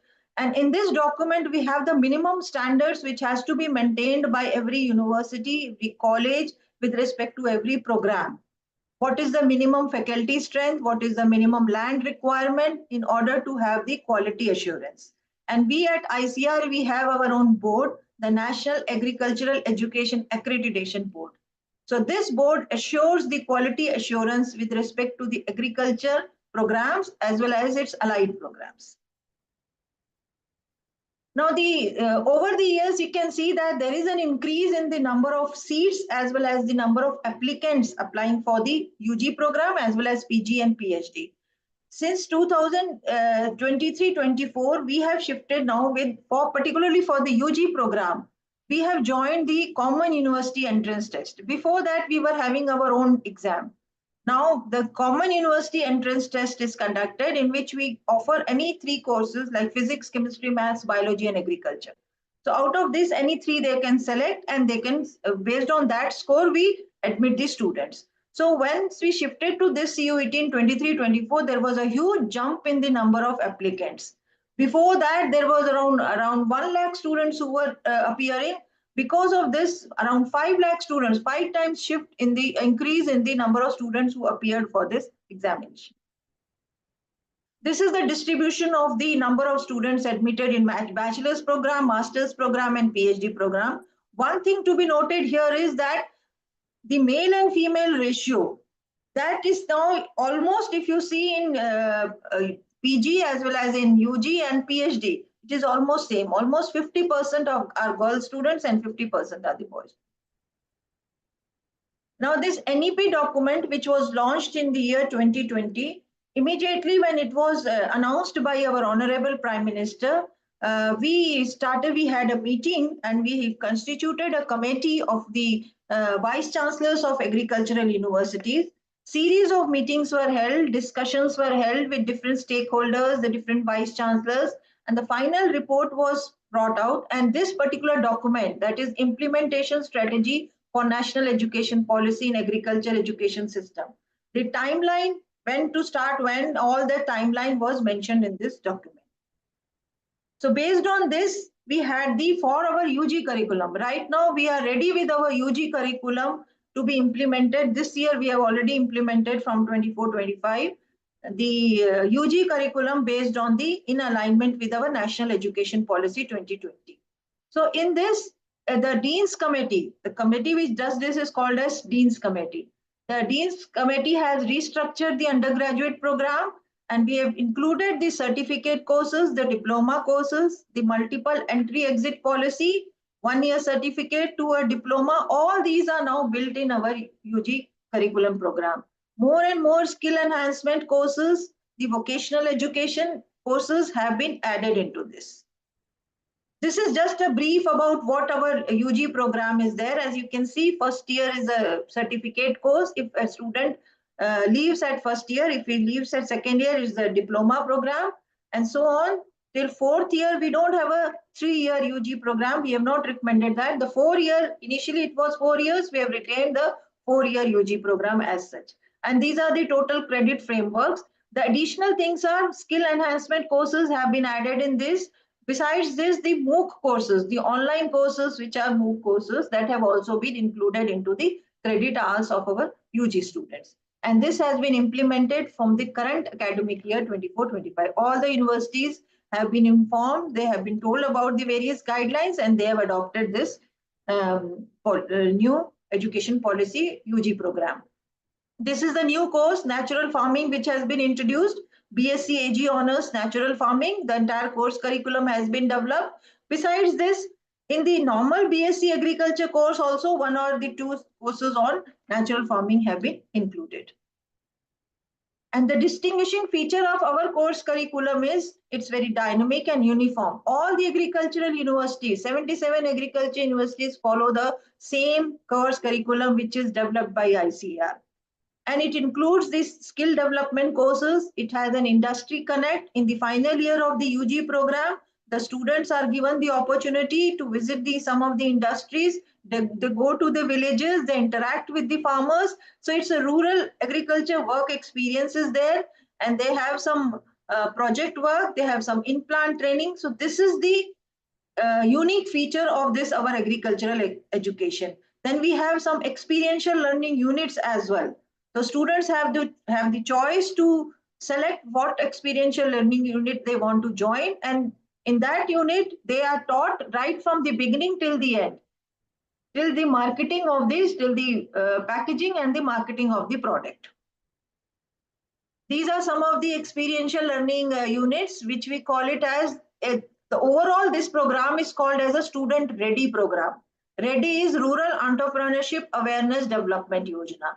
And on different topics, we have the experiential learning unit. Say, we have for mushroom raising, for dairying, and so on. We have different type of experiential learning programs. These are the snapshots of some of these programs which the students are undertaking related to veterinary, fisheries, also horticulture. You can see the latest, the drone technology that is also built in their system. The RAWE which I was speaking, that was the rural awareness work experience. Recently, we have again, since the theme of this particular conference is digital integration. So on that behalf, the Ministry of Agriculture and Farmers Welfare and our Department of Agriculture and Rural Development, we are working together to bring out an app. And we are already ready with that app. That app is called as Vikas, Venture for Interaction of Farmers or Kisan with Agri students.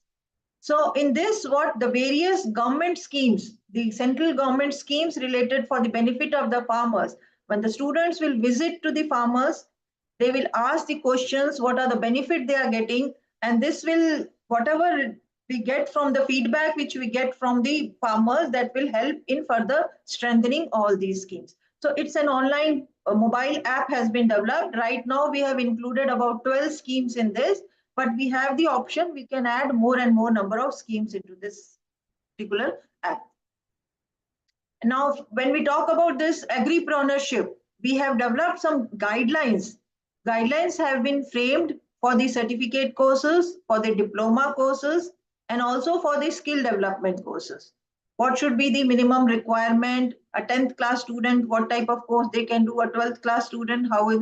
And in this regard, we have also developed 200 vocational courses for the students. And there are around 900 experiential learning units. When I speak about this, miss, it includes for all universities, total 77 agricultural universities.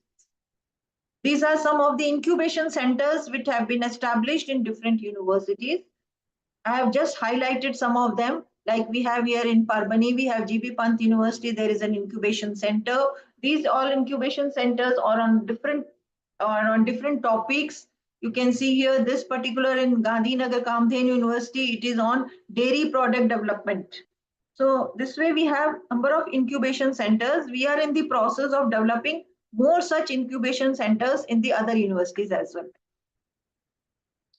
One of the attraction is we offer a huge amount of fellowship and scholarship to the students, to UG students, to PG students, as well as to the PhD students. So UG students is National Talent Scholarship, then we postgraduate scholarship, junior research fellowship, as well as senior research fellowship. And for the students, when they visit to the villages, we offer them some stipend for 6 months. That is again another additional financial support which is given to the students. Then we also have the international fellowships. Our students can go abroad. This is every year we offer this. There are 30 positions every year. We offer for 3 years program for pursuing their PhD in any of the universities outside India. Then we have a digital repository, like we call it as Krishi Kosh.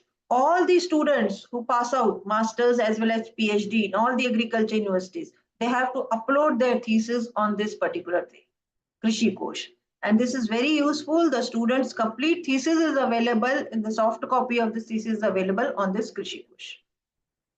And for the benefit of the students and other researchers, we have one facility which is called as e-resources, the SERA facility, Consortium for E-Resources in Agriculture. This is the 24/7 online facilities where a number of journals are listed here. I can show you, these are the publishers, the Elsewhere, Oxford, Springer Nature, all these are available, and we have provided access to all the agricultural universities, all the ICR institutes. They can just download the papers which they want.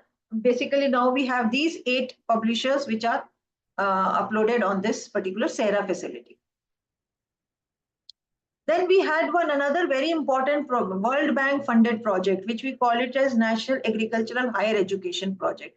It was a 5-year project and just completed last month in September. This was a mega project, and this project has really resulted in the digital integration of the education system with the agriculture education. Under this, this has revolutionized and modernized the learning experience in the agricultural education. The students have got the opportunity to visit abroad. Around 2,700 students, they have completed their international training. And it is UG, PG, PhD, all 3-level students have gone abroad for the international trainings. And then the faculty have also been trained. Around 1,000 faculty have gone abroad to different countries and have got trained on different aspects of teaching. And in the digital transformation in agriculture education, we have created smart classrooms, the virtual classrooms in all agricultural universities under this project, that is National Agricultural Higher Education Project. There is a portal called Agri Diksha. In this portal, you can find around 2,800 video contents are available on different aspects of agriculture and allied disciplines. And there are 45 contributing universities. They have uploaded their video contents in this. Then we also have the e-learning contents. You can see 170 e-learning courses for UG and 80 e-learning courses for PG are available for the benefit of the students. Then we have also developed some virtual reality experiential centers, and we have trained the faculty and students on its use. Then the blended learning platform has also been created, in which is the combination of the offline and online teaching. This particular platform is ready. Trainings have been given to the faculty of all the agriculture universities to make use of this. So this is a very good platform where the students can also get benefit out of this. And the classroom teaching and online teaching has been blended in this. Then academic management system. This is a system which has been an end-to-end solution for automation of academic process, right from the admission till the end getting the degree. The entire thing is automated in this system, and all the universities have adopted this academic management system. Then we have a grievance redressal. If the students have any grievance related to maybe their admission, maybe related to their fellowships or anything, they can just post on this grievance redressal monitoring system. It will go to their respective in charge in the university. If not addressed there, it will come to the ICR and it comes to us. We try to address all those grievances of the students. Then NEP also talks about the holistic development of the student. So for this, we have already signed an MOU with the Heartfulness Foundation, and where they are teaching the life skills to the students. The wellness, the meditation, the yoga, all these aspects are being taught. The trainers from the Heartfulness Foundation, they visit to different agriculture university and they offer this training to our students. Now the roadmap. This was just a brief about what we have done and what needs more to be done. So the roadmap is we are trying to mainstream agricultural curriculum in schools. Efforts are being made in this direction. And then mainstreaming private universities in agriculture. Then we already have a network, but we are trying to strengthen the network between all the agricultural universities and trying to build the cluster-based learning system. Then globalization of higher education in agriculture. We are now planning for our dual and joint degree programs. We are already working on it. Student exchange program. And then blended learning, already I've told you. Some service-oriented models are being developed with respect to the agri-tourism, eco-tourism, agripreneurship, agri-startups, and so on. And we are trying to build strong industry-institute partnership. In all these efforts have already been started and they have reached to some level, but we are just almost near completion to this. And linkages and collaboration for improving the quality assurance mechanism. On that also we are working, and we are trying to develop some centers of excellence in cutting edge niche upcoming advanced topics on agriculture and allied subject.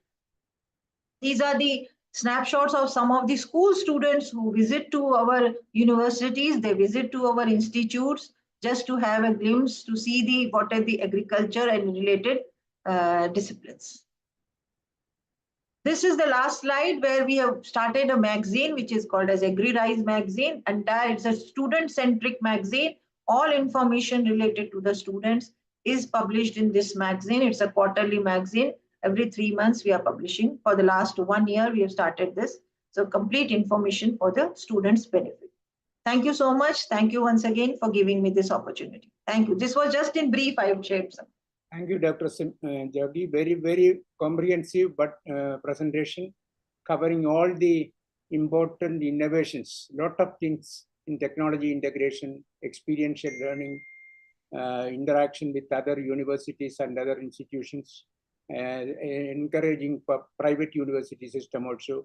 I know that particularly in the north, large number of exclusive private universities are coming for agriculture. And it is very important to make them aware of the quality interventions the government is doing and making them part and parcel of the activities. I'm sure that this presentation would be of very great use to not only to agricultural universities, but to other universities also. We, of course, as several universities are also thinking of bringing agriculture science departments into the university system, postgraduate teaching and research. That is also something which has to be probably proactively encouraged, because we cannot, as late Professor Swaminathan mentioned, everything can wait, but agriculture cannot wait. Right. Thank you very much. Thank you very much for this. Thank you, sir. Thank you.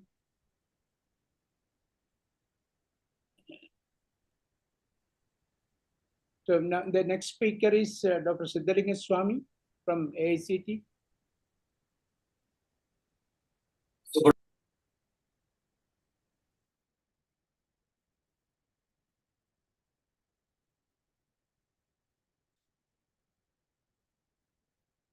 He's not there, no?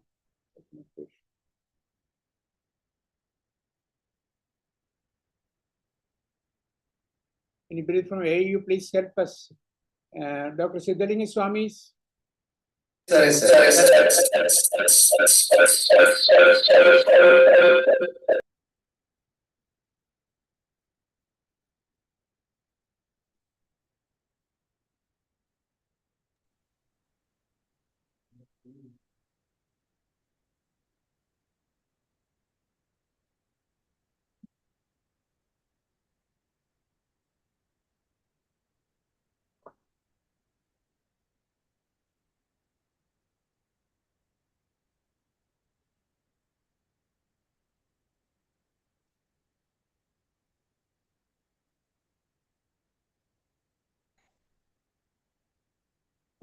Dr. Siddhalinga Swami is not there.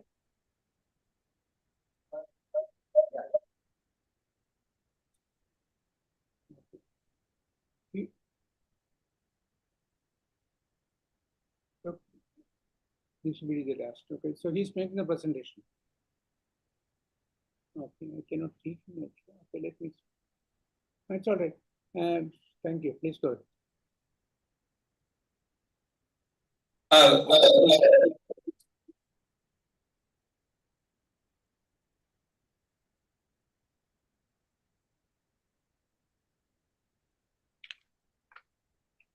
Hello.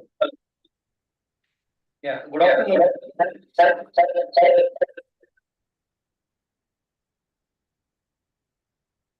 Yeah.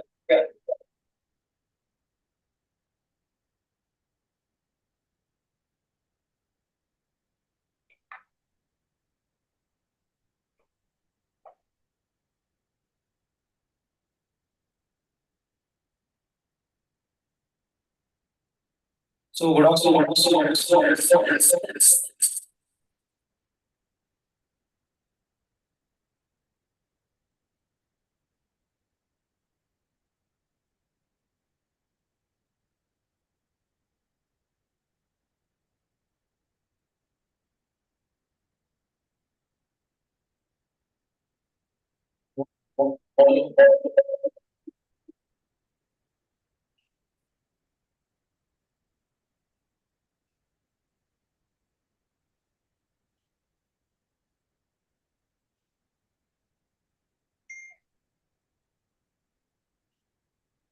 Hello.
It is muted, sir.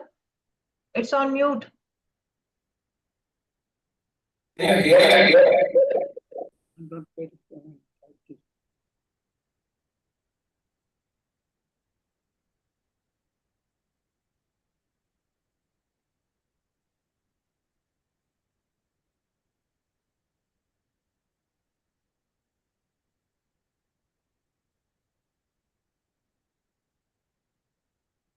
आप mute दर्शकों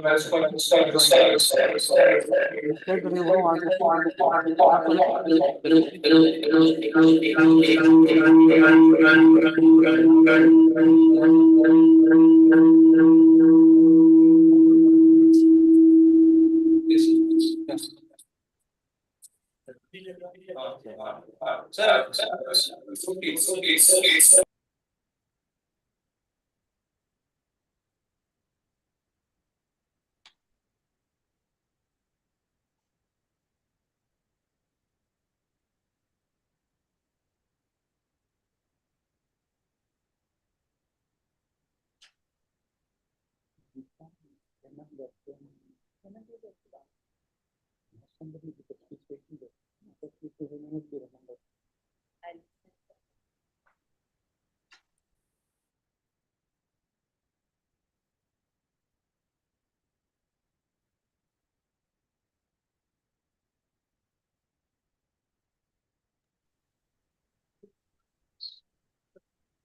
बोलिए अब। hello. Hello. Sir, am I audible? उधर से बंद करके तो उनकी आवाज नहीं आएगी। Yes, yes, now it's okay. कुछ जेस्चर या कुछ मांग सकते हैं क्या? थम्स अप समझो। आपको आवाज आ रही है? हेलो, हाँ जी बोलिए। आ रही है, आवाज आ रही है। ठीक है, ठीक है। Hello. Yeah, we can hear. Yeah. Okay. Thank you. AC बोलो यार, चलाने के लिए बंद कर दिया क्या? So, regarding our council, actually our council started its journey from 1945 as a national level apex advisory body, and it was vested with some of the this thing. I mean, powers like a statutory authority for planning, formulation, and maintenance of the norms and standards. Then quality assurance through accreditation. See, this is right now there are some changes. This is what when this ACT started. Then funding in priority areas, monitoring and evaluation, then maintaining the parity of certification and awards, the management of technical education in the country, and especially that coordinated development. In 1987, through an act of the parliament, ACT Act has come into place, and that has happened on 23rd December 1987. And through this act, it has given a powers for creating rules and as well as the regulations. So based on these rules and regulations, ACT has started regulating the technical education. Of course, in the broader sense, technical education covers even that management education also. In a way, now ACT is responsible in the beginning, especially immediately after this formation of this act, I mean 1987 act, was regulating engineering and technology programs, management, then pharmacy, then architecture, then hotel management and catering technology. Later on, the computer application was also added into the things, and again the planning also come into picture. And now, apart from all these things, so we are also having the design also has this one, then applied arts and crafts, they are also covered under the ACT ambit. Due to some regulatory overlapping provisions in 1819 and 1920, so Honorable Supreme Court of India has given a verdict in order to avoid so that overlapping regulatory provisions between AICT and Council of Architecture, and similarly between AICT and Pharmacy Council of India. And now that respective councils, especially for pharmacy, the Pharmacy Council of India is now regulating the pharmacy education, and similarly for architecture education, now only the regulatory authority in the country, that is Council of Architecture. So AICT is not regulating these two things. After 1819 and 1920, the Honorable Supreme Court, that is Apex Court judgment, in view of the overlapping provisions of the two regulatory bodies. Apart from that, all other programs under the technical education ambit are covered even today under the ambit of AICT, and AICT is regulating all these things. And in view of this Act of 1987, so AICT has regulating the technical education, and AICT, as we all knew, that it is giving approval for the technical programs and the courses on a yearly basis. And of course, for the last year, I mean in the last year, that is 24 and 24-25 to 26-27, for the 3 years, AICT has come out with a common policy guidelines. These policy guidelines are published in the form of approval process handbook. This is a ready reckoner for how the institutions can obtain approval and for a particular program or even for a particular course under any particular program. See, here there is a one distinctions is there regarding the program and the courses between the UGC and the AICT. So we are calling that a program like engineering and technology, management, then computer application, then applied arts and crafts, then design, planning, then hotel management and catering technology. These are called the programs. Under every program, we are having a courses. And whereas as per the UGC nomenclatures, these courses are considered as the programs. Say for example, under engineering and technology, we are having in a number of courses like mechanical, civil, electrical, electronics, computer science, etc. When it comes to UGC, we call all these mechanical, civil, electrical, electronics, computer science, etc. as the programs. Whereas in AICT, we call them as the courses under the program engineering and technology. So this is the slight confusion regarding when we speak normally, we say that programs. Mechanical engineering is a program, civil engineering is a program. But when it comes to AICT, these are the courses under the program engineering and technology. So this is the thing, whatever it may be. So that is only for a small, this thing kind of a clarification. When it comes to getting the approval of AICT, so through this thing, All India Council for Technical Education, on a yearly basis, that as I mentioned, there is a policy document called Approval Process Handbook. Presently, the latest one is 24-25. And it has got different chapters, and each chapter deals with the norms and also the standards of the procedure and the procedure adopted for getting that approval. The first chapter, for example, if we see, is for the new institutions. Similarly, the second chapter deals with the existing institutions. And other chapters like for collaboration and winning also, we are having a separate policy guidelines. And similarly, for the universities, we are having, and for OL and ODL, we are having. And apart from this, we are also having two separate chapters. One chapter deals with the norms and the standards, and the other one is the punitive action for violation of these norms and standards. See, here one thing is, again, as per the Apex Court verdict, right from 1920 onwards, even the universities, especially institutions deemed to be universities, are also regularly taking the approval of AICT, and they also need to follow whatever the norms and standards or the requirements which are mentioned in that approval process handbook. This is only for the just for the information sake, that is the statistics in the last 3 years, how under different programs. Here you can see that these are the programs under the ambit of AICT. One is that applied arts and crafts, computer application, then design, engineering and technology, and all these things. You can see the number of institutions approved and also that approved intake. So the latest number of institutions, for example, if we take under engineering and technology, we got 5,820. So remember, these institutions includes engineering colleges and as well as the diploma institutions also. So because under engineering and technology, we are having the 3 levels, diploma, UG and PG. So all are covered, and with an approved intake across the country, as per this particular year, it is around 26 lakh. Similarly, if you take so that management or hotel management and catering technology, you can see that. See, actually, especially in the year 2024-25, I mean, this last year, I mean that that number of institutions under management has increased almost by double.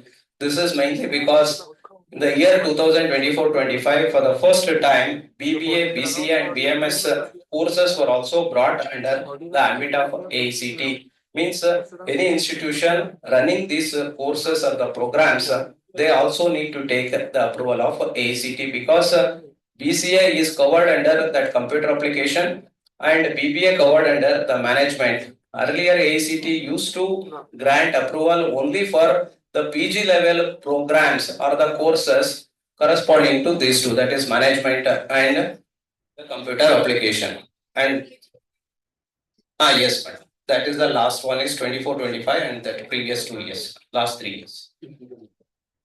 So next, apart from this, I mean, of the late, AICT is not only into the role of a regulator, it is also, I mean, working as a facilitator also. Means we are now into more of a facilitator than a regulator, and it doesn't mean that we have done away with the regulatory provisions. So that is there. Apart from that, I mean, in addition to that regulatory provisions or in addition to that regulatory work of AICT, we are also dealing with many schemes. We have come out with many schemes for the benefit or for the development of the technical education in the country. And these schemes will benefit mainly the students, the faculty who are working in our AICT approved institutions, even the universities also, and the institutions as a whole also. Any institution which is having AICT approval, we are having some specific schemes for the institutions, and similarly specific schemes for the faculties only, specific schemes for the students also. So these are some of the schemes. Just I will quickly go through this thing. And we are having a WANI, that is vibrant advocacy for advancement and nurturing of the Indian languages. See here, in all Indian languages, we are conducting conferences, around 100 conferences, and for that AICT is giving a fund to an extent of 2 lakh per conference. So any AICT approved institution or a university can obtain this fund in order to organize this one in any Indian language.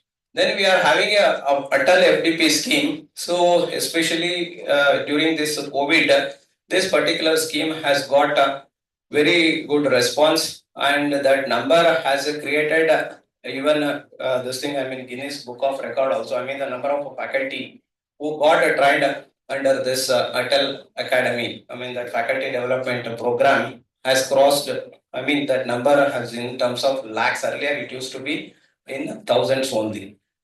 So then we are having for the students who are participating in abroad, this thing, I mean, we are supporting them.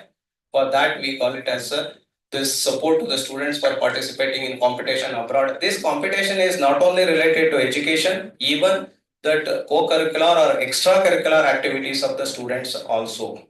In any competition, even a sports or whatever it may be, if any of our AICT approved institution students are getting selected, so we are going to support them. And similarly, we have come out recently with this thing, I mean STEM, iSTEM, in association with AICT, I mean Indian Institute of Science, we have connected with other engineering institutions or AICT approved institutions in general that covers, as I mentioned, universities also, whatever the facilities that they are having. And especially this IISc, it has got, you know, that is one of the premier institution both in the field of science as well as in the technology. The facilities of that can be used especially for that STEM related activities. And for that AICT is going to help the students and also the faculty members. So who are going to get any technology support from that, and for that we are going to give financial support. So then we have come out with scholarships, as I mentioned, even for the students also, especially with this thing, I mean, bringing this BBA, BCA and BMS courses under the ambit of AICT for the first time. Now we are going to support the students who are studying under these courses. I mean, especially this BBA, BCA and BMS in any of the AICT approved institution, they are eligible for the scholarship. So that scholarship name is called Saraswati, and especially this Saraswati is for the girl students, not for the boys. And any girl student who is studying in AICT approved institution under BBA, BCA and BMS program, they are eligible, and annually they are going to get 50,000 rupees as the scholarship. Then we are having a scheme called Margadarshak, and under this Margadarshak scheme, it works on the hub and spokes model. So some of the good institutions work as a Margadarshak institute, and they are going to give a kind of a support, technology, and as well as their expertise support. So maybe in helping the other institutions, I mean that a spoke institution, in order to get accreditation or in order to help the faculty members who are working in those spoke institutions for taking up research and development activities under this thing. So for that we are going to give a financial support. Then similarly we are also having a distinguished professional scheme. So under this also we have created a pool of experts, that experts not only from the institution, they are also from the industry and other research organizations. They are work like a mentors for the normal institution faculty and as well as the students. Then recently we have come out with a unique program called AICT PG certificate program in emerging areas. So we all knew that, especially in the last 3-4 years, a lot of changes have happened in the IT sector. So now everyone is talking about this, I mean, emerging areas. And most of these emerging areas are in the IT field only. So like artificial intelligence, IoT, then cyber security, all like this. There are different emerging areas. And here the problem, especially with what is that? I mean, the importance of catching up under these areas, the importance or the relevance of the courses or the programs under core areas, especially the civil, mechanical, electrical, electronics. So these kind of branches have to some extent lost importance. I am not telling that they have totally lost the importance, but there is a reduction in the demand for these courses compared to the demand which was there a decade back or 6-7 years back. So anyway, once again, that is coming up. I mean, it is like a circle, and once the things which are on the top, naturally they have to go on as the wheel. This thing, I mean, starts rolling. The same thing is going to happen. Now the era is in the IT sector, and now what AICT has come out with is, in order to protect the interest of the faculty members who are working in these core areas, we have created an opportunity for them to undergo a 1 semester or 6 months of PG certificate program, and any core branch faculty member who is undergoing the certificate program in any of the emerging areas, he or she will be permitted to teach like a regular faculty in those emerging area courses. Say for example, artificial intelligence and data science. So this is one of the course, I mean to say one of the branch in our engineering colleges. So we are not finding enough faculty members to teach this AI and DS exclusively with their BTech and masters in that areas. So in such a situation, any mechanical faculty or electrical faculty or an electronics department faculty who is already having a BTech and MTech in his core area, by undergoing this PG certificate program of 6 months, he or she will be permitted to teach like a regular AIDS faculty member in those areas. Actually, this certificate program, sir, how the certificate program will work? Whether the same engineering college will going to give a certificate? No. This certificate program will be done through the premier institutions of our country, that is IITs, and AICT is going to support the faculty members who are going to get this training of this PG certificate in those premier institutions. And the faculty member need not have to spend any money, or the institution is also need not have to spend. Only thing is the institution who wants to help the faculty members who are in the core areas interested to switch over to this emerging area as a faculty, they need to depute them for a period of 1 semester, that is 6 months, and ACT will take care of their expenses through the premier institutions, that is IITs, and these IITs will going to give the training for these faculty members. So that is going on as of now. So then apart from this, there is a one more program, Inter-Institutional Biomedical Innovation Program. So this is related to, this is like an interdisciplinary. Means, say for example, if you take IIT Bombay, they are doing, especially mechanical department is having a lot of collaboration or tie-up with some of the medical institutions or the hospitals, premier hospitals, and they are doing a lot of research related to the joints. So that kind of a thing, means it's just an example I have given. So similarly, any institution which is having this research activity related to medical implants, so for that we are going to help under this particular program. Then apart from this, there are some initiatives. So for the benefit of the students, I mean, we have entered into an MOU with apna.com, an organization. So, okay. So this is the career portal. Through this, the students so can able to just go for that placement and other things, because in the country we are not having a facility in every institution that a placement cell, or even if the placement cell is there, but not these industries are visiting each and every institution for the placement activity. In such circumstances, this is an opportunity for even the students who are studying in the remote colleges also to get the benefit. Then similarly, we are having a national internship portal for the students to get internship through this thing. And here both the types like free and as well as that paid internships are there, and the target by 2030 is 5 crore. Now as on today, that registration on this thing is 1.98 crore. So then semiconductor ecosystem in India. So I hope you know that recently our Honorable Prime Minister has inaugurated in 3 places. In that context, this particular this activity has initiated. I mean, in order to encourage that, we are having a core team who are going to help us in framing and what kind of a syllabus and other things need to be there. So that is going on. And these are the key recommendations of that committee. And so this is the manpower demand in the next decade based on that committee's this one.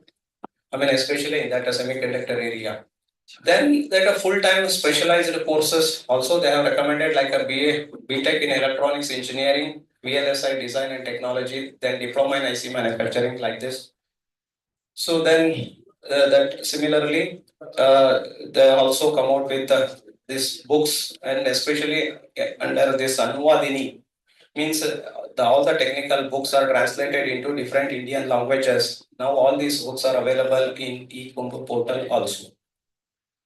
Then initiatives to enable faculty members and the students. So ACT has, especially in that semiconductor this thing, which is going to help our country in the coming days. This one, and these are the number of institutions which have started the courses along with that approved intake in those areas.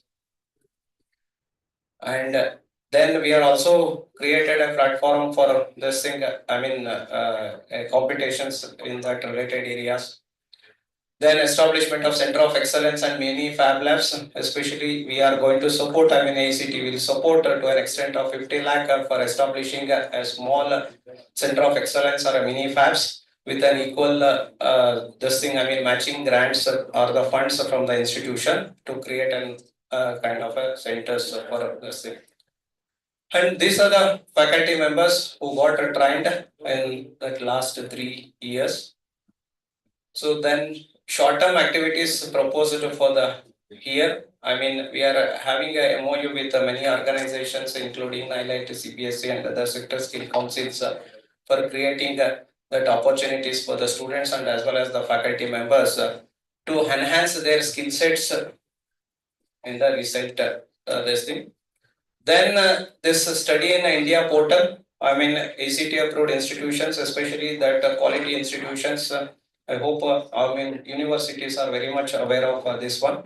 So here, in order to just attract, and of course here NIRF ranking is the criteria for any institution or university to this thing.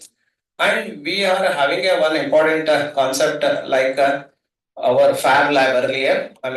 Good old days fab lab concept. Similarly, on the lines of that only, we have come out with AICT Idea Lab. Here we are giving a 50% fund for the institutions and 50% fund as a matching the institutions need to put in. And a lab will be created for research and as well as the innovative related activities. So through that they can conduct different activities. Even they can use these facilities for skill development also, not only for their own students and even that outside of the students also, like school dropouts, etc. And they can conduct FTP programs and all these things. So then apart from that, AICT is also having a connect with the 3 important initiatives of Ministry of Education. So in that last 1 decade, the Ministry of Education has come out with the 3 important initiatives. One is they have come out with the MHRD Innovation Cell, now it is called as MOE Innovation Cell. And the second one is the Indian Knowledge System. The third one is the National Educational Alliance of Technology. These are the 3 initiatives of flagship programs of MOE, and AICT is connected with all the 3.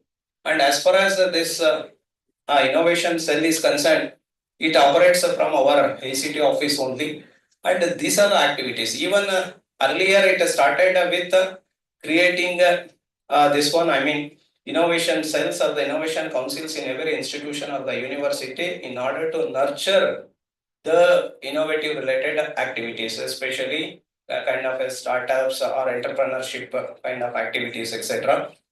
Now in the last 2 years, they have entered into school education also. Now right from school education till that PG, these activities are going on and they are helping in most of the things, especially in improving that ranking. So then IPR related activities. So this is their main motto. So means these innovation council which are there in every institution. So we encourage those institutions, faculty members and as well as the students, and also they enable them in innovation, design and entrepreneurship that activities.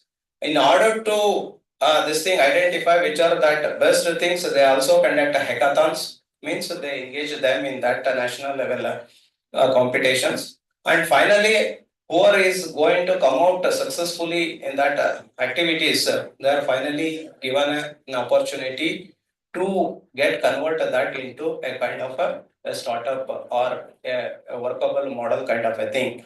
To that extent, through this MIC, the support will be given. So this is how it works. Higher education institutions, then teachers, this MO, this innovation cell, then the students of even the schools and as well as the higher education, and these are the activities. As I mentioned, even that IP related, say how one can, what is that? This one, IP protection and other things. So they can go for patenting their idea and other things. So these are the statistics related to the activities in that last 5-6 years. See, in the 1819, in the beginning, that number was 940. Now, as on today, there are 13,000 plus institutions or universities are having this. And these are the activities happened in this through that innovation cells. So institutions registered, this is for that Smart India Hackathon. The same innovation cell is also conducting national level activity called Smart India Hackathon, in which, especially in the grand finale, our Honorable Prime Minister Sir every year is participating right from that 2017. I hope you can see that every year the number of participants and also that activities are increasing. Then yes, okay, just 1 minute. Then this is one more important program, column program for IP literacy and awareness. So means ACT, in connect with this MIC, helping the faculty members, even the students of ACT approved institutions or the universities to go for filing their patents. Now earlier that patent, this thing, everything has to be borne by the institution or by that concerned faculty member. Now ACT through this MIC giving a funds for all this thing, up to an extent of 100 patents per institution or per university. If the number is up to 100, ACT is going to support completely that one. And also they create a literacy and also that awareness program, how to write and how to file this one. Everything will be done through this innovation cells. Then in that school also, they started with this one. That similar activities, and of course in tune with that level of education. Then national policy for promoting innovations in the schools. These are the 6 areas in which they are working, and basically that how we can inculcate the creative thinking or the design thinking in the students' mind, especially at the school level itself. That is the main motto. And these are number of the school innovation councils as on today. So then this ambassador program, that can register and this thing. Then there's one more unit of MOE, the flagship program, that is Indian Knowledge System. So here that we know that we are once the pioneers in our education system. So we had that 64 Vidyas, means we are having a talent, and also we have reached the excellence in that. And once again, we are going back to our roots to find out how we can enable them. Many of the universities and the institutions are working or doing some research related to Indian knowledge system. So how we can bring back those systems with a modern education, and in that direction this is working. And this is, you can see that their vision is rejuvenate and mainstream the Indian knowledge system for the contemporary world. And these are the mission. So preservation, creation, and transmission. This is the hallmark of this. And one more flagship program of MOE, in which ACT is also connected, that is the NEET, National Education Alliance for Technology. See here, know that EduTech companies are brought on the common platform, wherein these EduTech companies are going to give the training. They give a better skill sets to the students and even to the faculty members. But basically now the students of ACT approved institutions can register and they can undergo. And here both the types are there, free and as well as the paid. But here one thing is, if 4 students are getting trained, then the 5th student will get a totally free. And that particular thing will go to economically weaker section. Means the students who are having less than 8 lakh family income will get that opportunity to make use of this facility under this.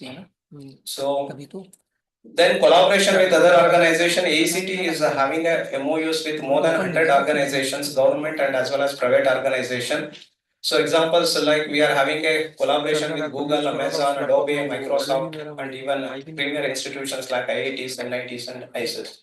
See here the main motto, and remember all these MOUs are not having financial implication either on the institution or on the ACT part.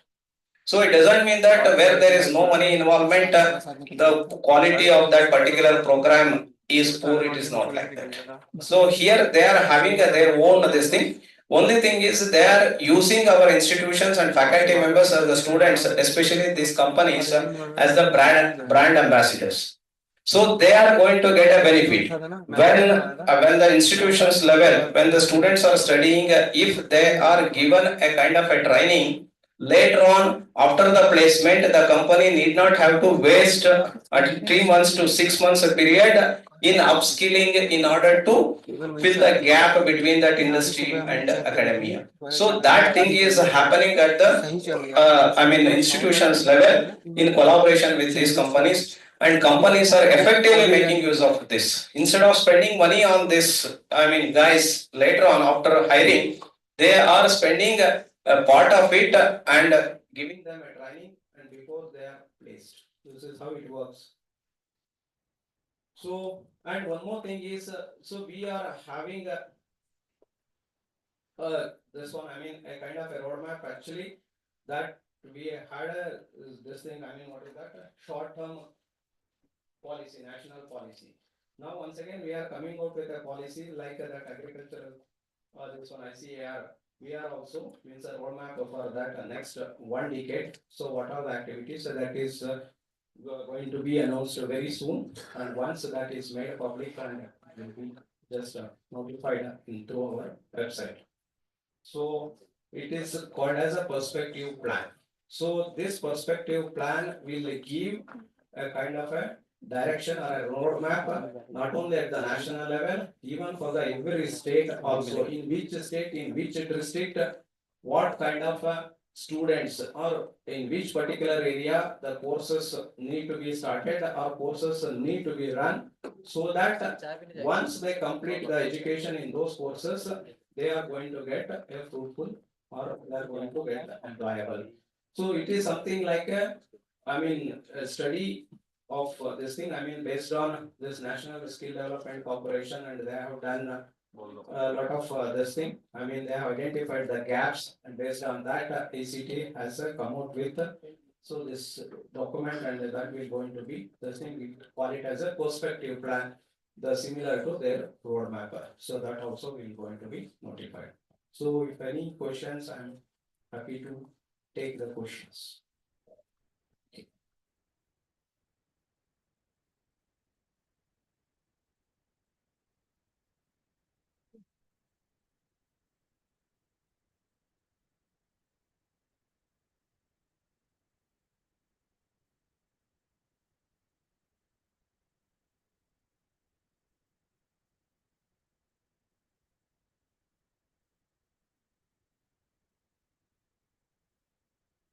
Dr. Pillai there or? So basically this session we hold as an interface with the regulatory bodies to sort of give a chance to the member universities that if whatever new is happening in all these regulatory bodies that you would be knowing. And if you have any queries, any questions from these regulatory bodies, so those questions can be asked. You can proceed. So, thank you for the excellent. I was not listening. So let us use this time. If there are any questions to AICT or ICR. Dr. Pangit, please proceed. Please proceed with that. Please proceed. I can. That doesn't mean that I'm not teaching. I'm still responsible. That means they are doing very well.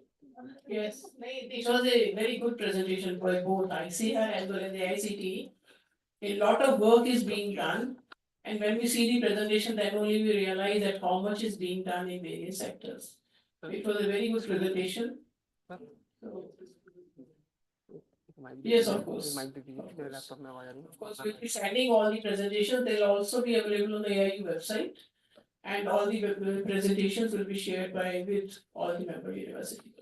Sir, you have mentioned about these patents, 100 patents per university. Per year. Yeah, yes, sir. Every year we do. Can we conclude or is there a question and answer? That was in the beginning. Now we have enhanced that to 100. 100 patents per university per year will be funded by AICT. Thank you very much. Only for AICT approved institutions. university or institution because we are fighting the for that. I take notes.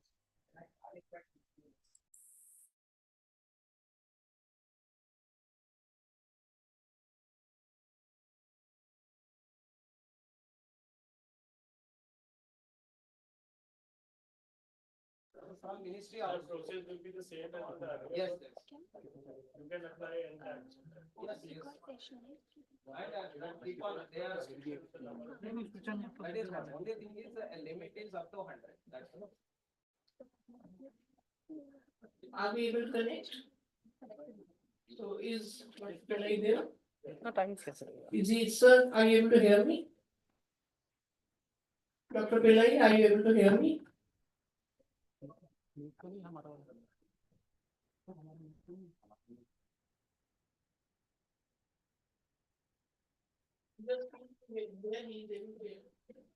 Sir, are you audible here? Dr. Pillai?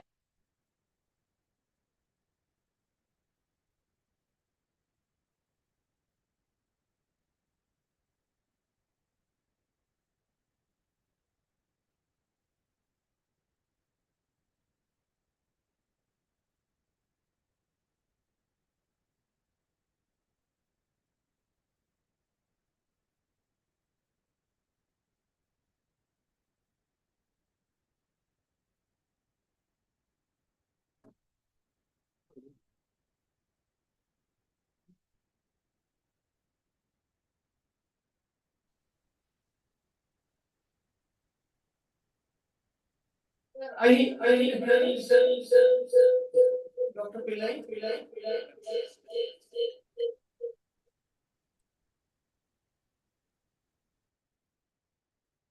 I think he's not here.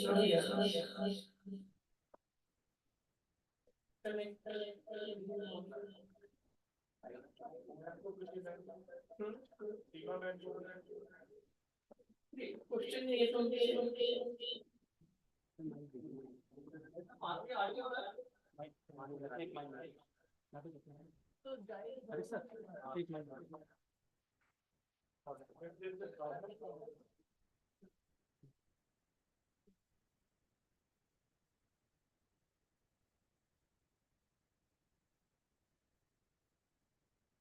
I've spoken to Dr. Pillai.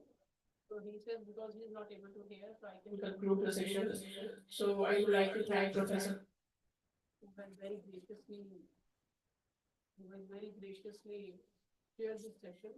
And I also thank both the speakers, Dr. Galina Swami and Dr. Seema Jackie for giving a wonderful presentation, very explanatory presentation, which was and which made us know so much about it. Thank you very much. Thank you.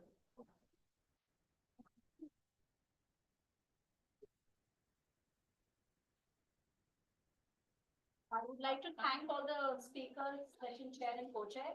May I please request BC Graphicura University, Dr. Narpinder Singh, to please present the mementos. Dr. Manoj Gautam also request.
Graphic arrow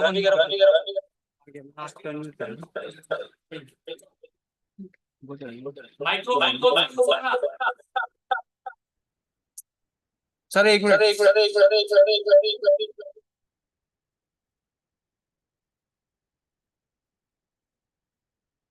hello hello hello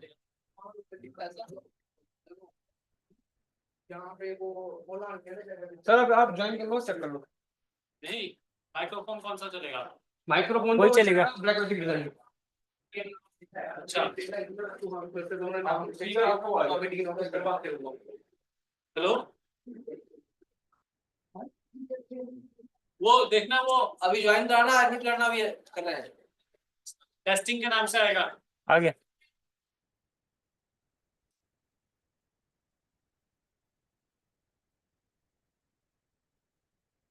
hello,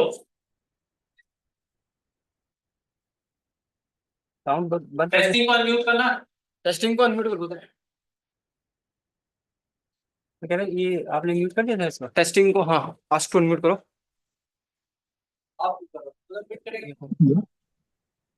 sir मेरी आवाज आ रही है? Hello, अभिनय मेरी आवाज आ रही है आपको? हाँ हाँ बढ़िया, फर्स्ट क्लास। इको भी नहीं है। इको भी नहीं है। इको भी नहीं है? ठीक है, मयंक को बोलो, एक दो लोगों को बोलो, अलग अलग लोकेशन में जाके ऐड होंगे। ठीक है, मैं वैसे भी बोलता कर हूँ। लो, कोई दिक्कत नहीं। हम्म। माइक आप यही वाला चल रहे हैं? हाँ, कैमरे का ही।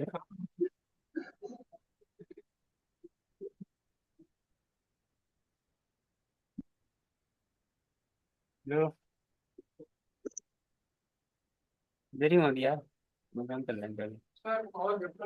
3 बजे कहाँ हैं इनके? किसका? चल ही रहा होगा सुबह से। आगे ये इको को इस वक्त फिर कैसे आ रहा था, समझ आया किसी को अभी? देखते हैं 5 बजे के बाद ही, 5 बजे। और वाले चल रहा है ना उनका भी, लेट हो गए, बीच में दिक्कत हो गई। साउंड डाले तो काम खराब है बहुत ज्यादा।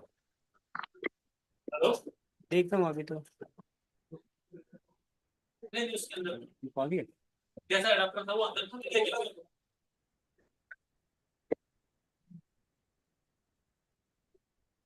ग्राफिक्स टाइम हो गया, ये लोग तो बेचारे रात से गए ही। अभी नहीं आ रहा। आज जब बात सुनते तब समाचार नहीं और लोग यहाँ पे ज्वाइन करना पड़ेगा 3-4। जो यहाँ पे गेम के, हम तो 2 आगे आ अभिनय रहे अभी आवाज क्लियर आ रही है आपको मेरी?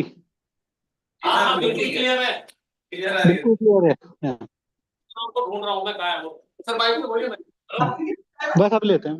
हेलो हेलो सर, क्लियर आ रही है साउंड? जूम मीटिंग ज्वाइन कर लेते जरा, 1 मिनट। हेलो भी ज्वाइन कर। अच्छा, तो अखिल के रूल्स में ज्वाइन कर रखा है। नहीं, हल्की आवाज खोल दी तो नहीं, नहीं इसमें बिल्कुल मत बोलना, वरना तो भी तो इको आ रही हो। इको आई रही इसने, बिल्कुल म्यूट कर दिया। कर दे एक बार, ट्राई करो। नहीं नहीं भैया,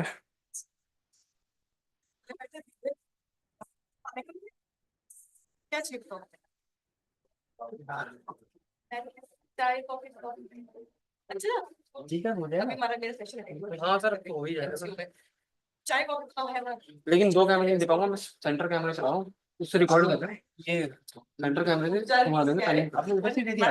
खत्म करो हाँ, कल्चरल। हाँ वही समझ अच्छा, ये चीज का तार ही है ना, वही तो कह रहा हूँ, तार वाली बात नहीं है, वहाँ स्विचिंग कैसे करूंगा मैं, वहाँ खड़ा तो हो नहीं सकता मैं, तो एक ही कैमरा चलेगा। ये सेंटर कैमरा चलेगा, पोडियम आ जाएगा, ये आ जाएगा, लेकिन आपने ये वाले पे इसमें दे रखा है, यही वाला है। हाँ ये वाला है। और वो दिन ढलने से पहले होना चाहिए, अंधेरे में किस बात का टूर होगा? आपने माइक वो कैसे यूज किया इसका? अंदर कैसे केबल के थ्रू? हाँ ये दिख जाएगी। क्या हो नहीं सीधा रहा उसमें हरी जैसे पहले ध्यान लगी कॉल है ना सर, सारे जने क्या पकड़ के बैठे हैं? थोड़ी सी बीच में कोई दिक्कत नहीं, क्या माइक आपने इसका कर दिया।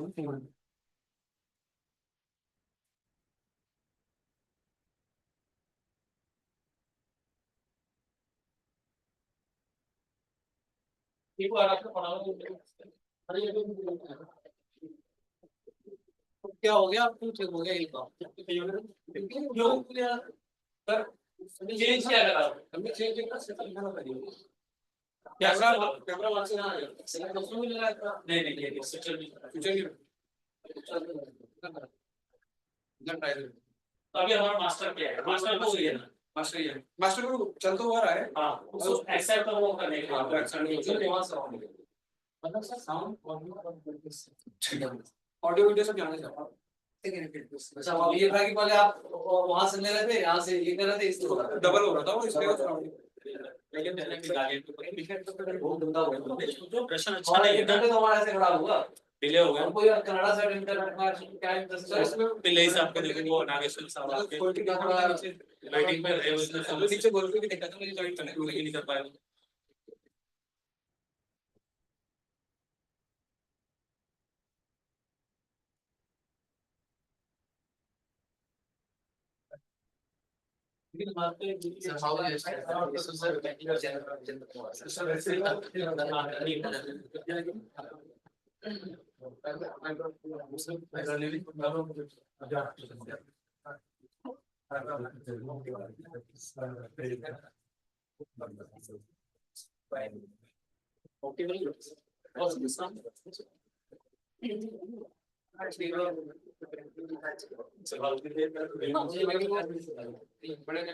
Hello, sir. Hello, sir. Bhutan. Yes. So, we met in Kathmandu. Oh, yes. Yes.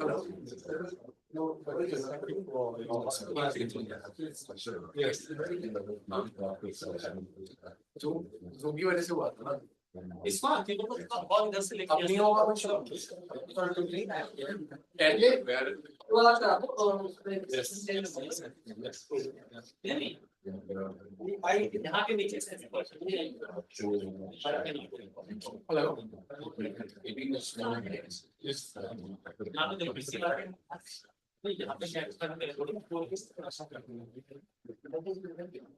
Can meet and we are here. Yes, we will be given by. Otherwise, we are here. Yes, yes, yes. Right.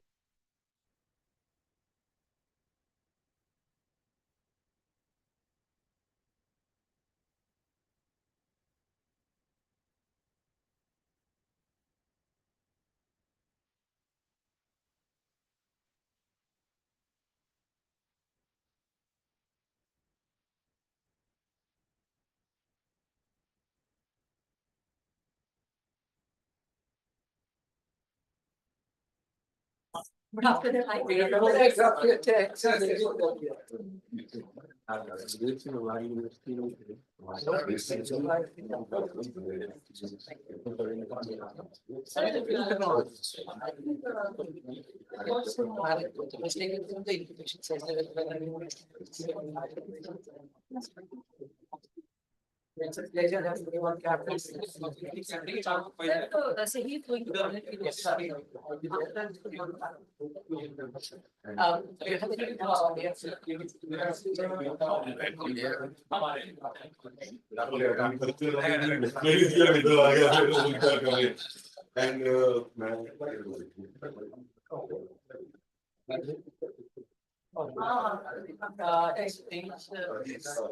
I would have some information you can speak with us and understand so that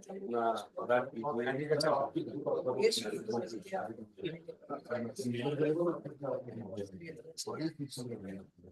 I would love to play this time. This is not far. This is not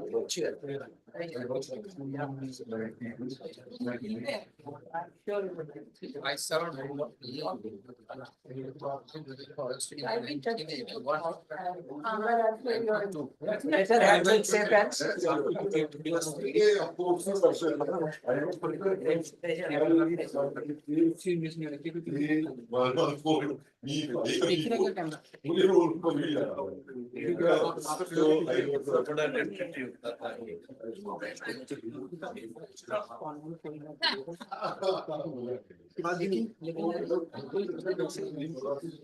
जोरा सिंह तो horticulture हैगा तो चला नहीं गया Australia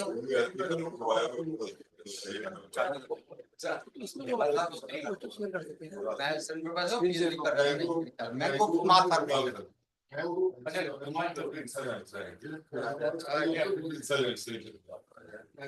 Australia चला गया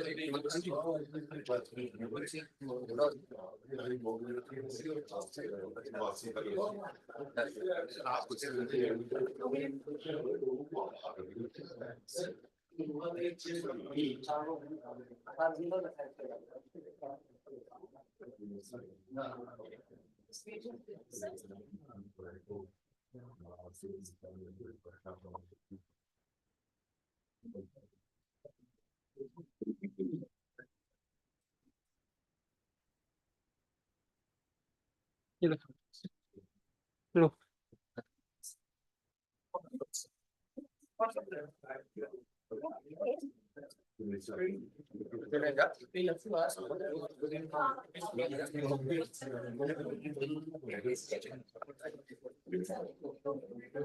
आधे घंटे की प्रेजेंटेशन होगी ये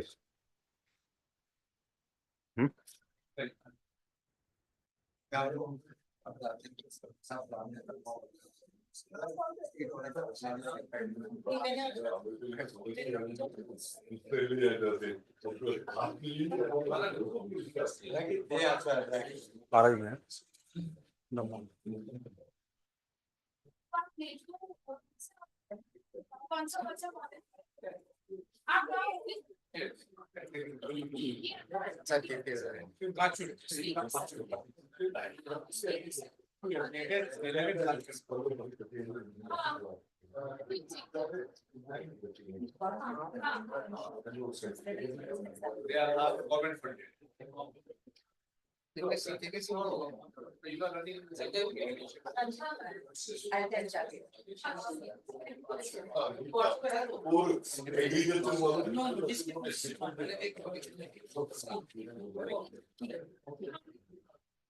Holding examination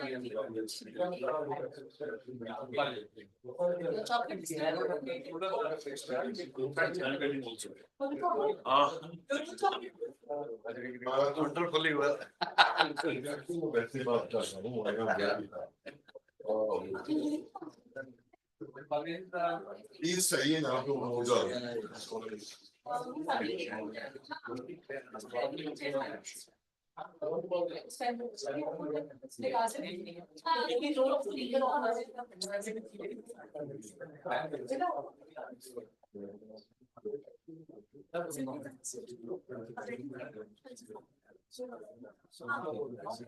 doesn't have this all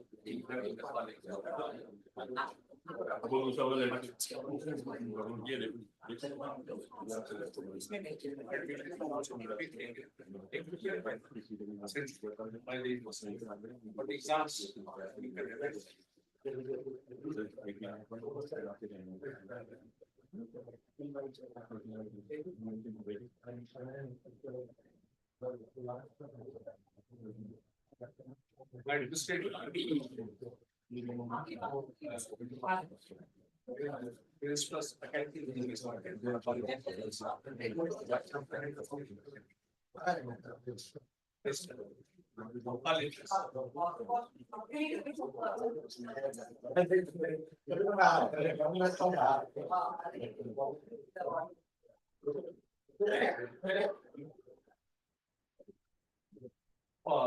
officers.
Then I have to be in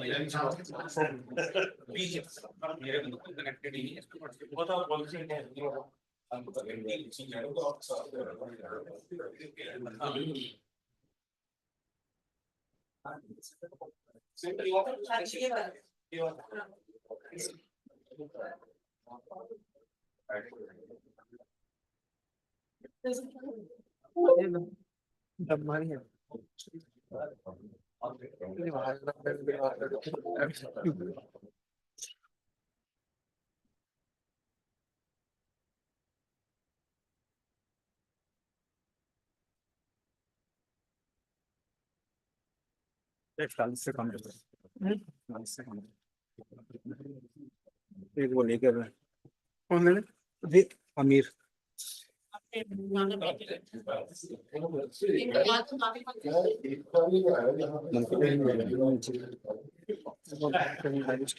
बहुत भयंकर है भाई को भी आ रही मेरे को भी आ रही रात भर की जगह पे तुम भी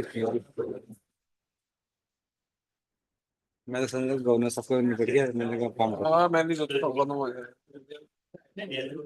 सब घर पे जाकर आराम कर रहे होते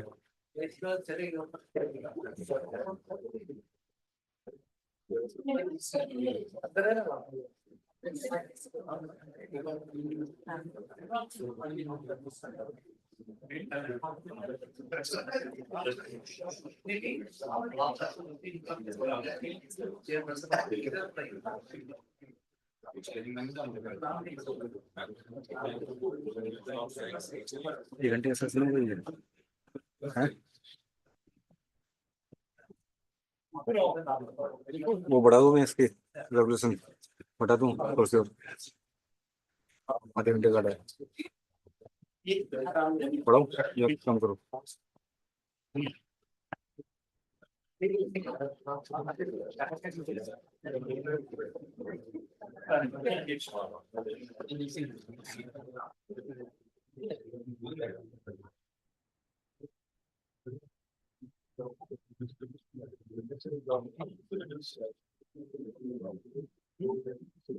पैंतालीस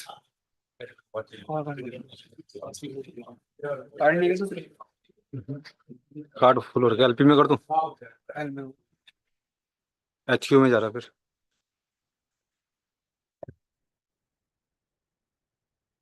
अस्सी minute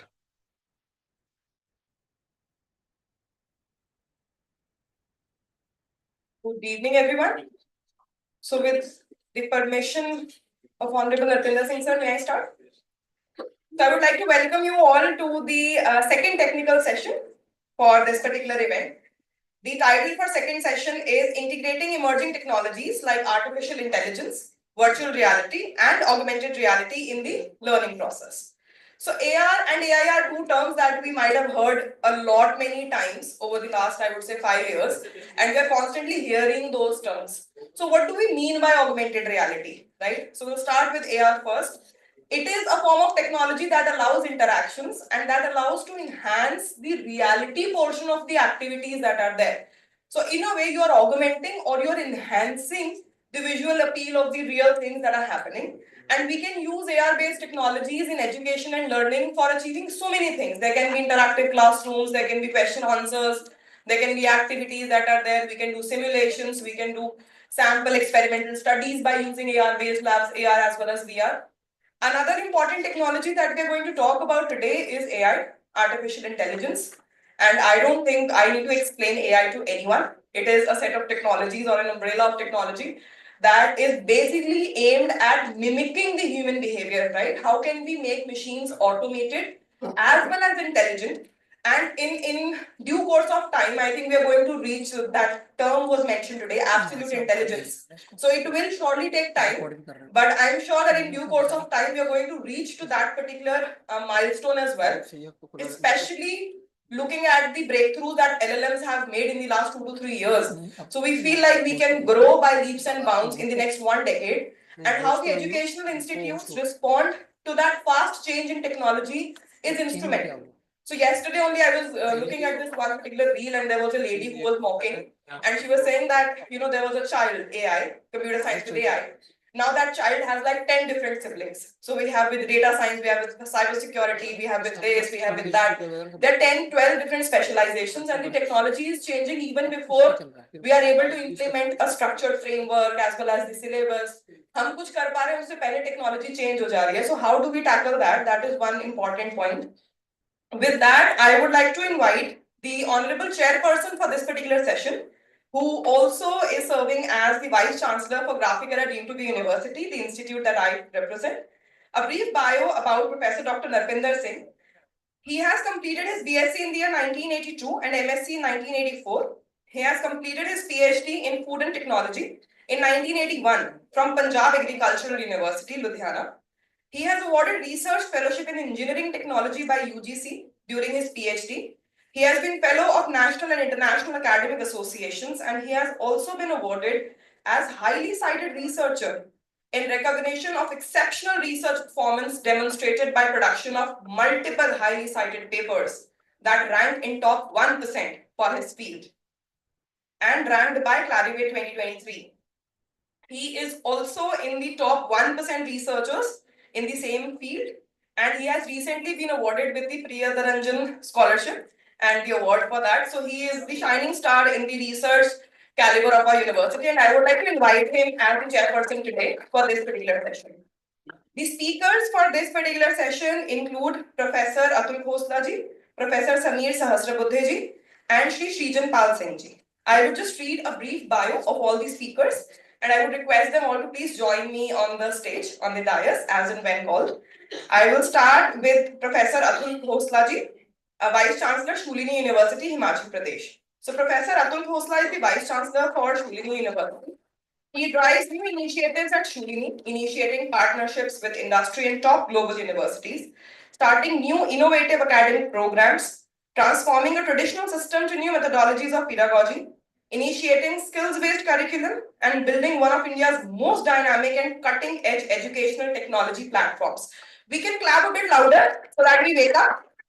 Welcome, sir.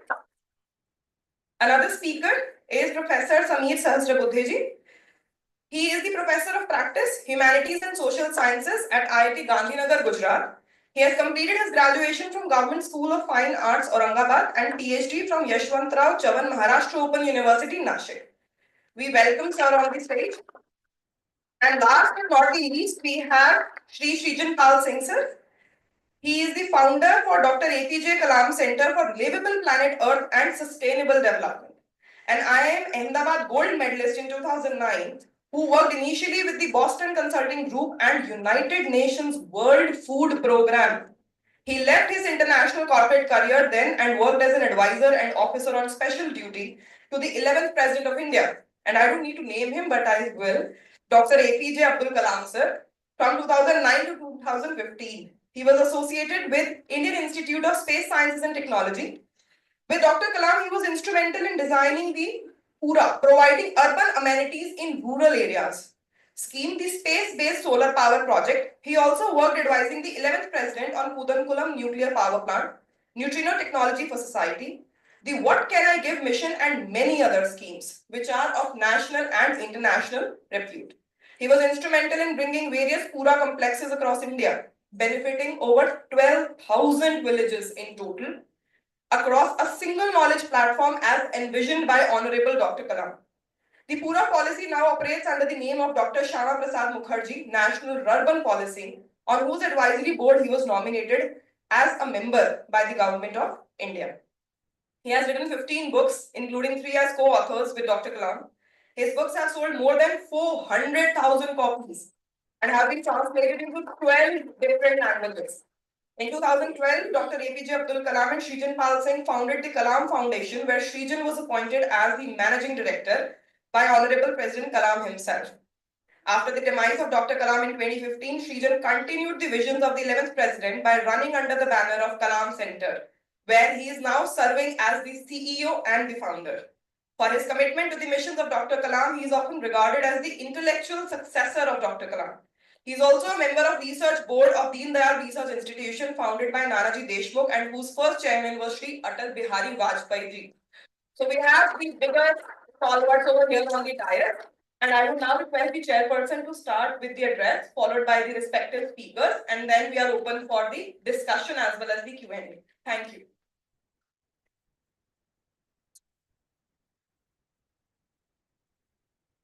A very good afternoon to all of you.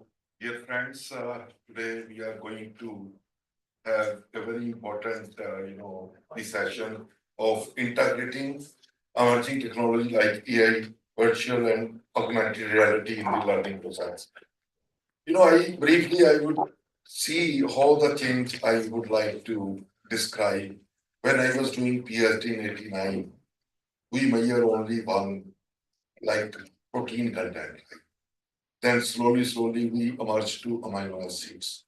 Then from amino acids to 10,000, the chemicals in a single grain, we can analyze in 30 minutes. Then that is the LCMS Q-TOF, that is known as metabolomic profiling of the grains, right, which we are performing. I am expert in that. Then next is that, what is the down-regulated and up-regulated chemicals? You can measure in 10,000 what are the down-regulated and up-regulated, and what is the mechanism involved that metabolomic pathway. We have the software, that is the tech. Means there is no need to have a very in-depth analysis in half an hour. You can have one sample in 24 hours. You just imagine how many samples you can measure. Then you can see the metabolomic pathway, which is responsible for increase or decrease of a particular chemical. This is the change that we are, looking or we are experiencing. Same is happening in, when we have the serum or the plasma. When we analyze, we can detect what is the disease particular, what type of personalized medicine is required, what is the personalized nutrition is required. So it is very easy to determine now, right? Earlier, we are just measuring a few, the compounds in urine or serum or in plasma. But it is making, the teaching or the education very difficult, right? Like, for example, if you remember that we have chemicals, litmus paper, blue paper, and we have been mixing, even we were standardizing the chemicals, then we were performing the analysis. Now we have the ER chemistry lab, like that, simulate chemical reactions. There is no need to have the dangerous chemicals. There is no need to, pollute our environment after doing the experiments. Such type of chemical reactions or ER chemistry labs are available already.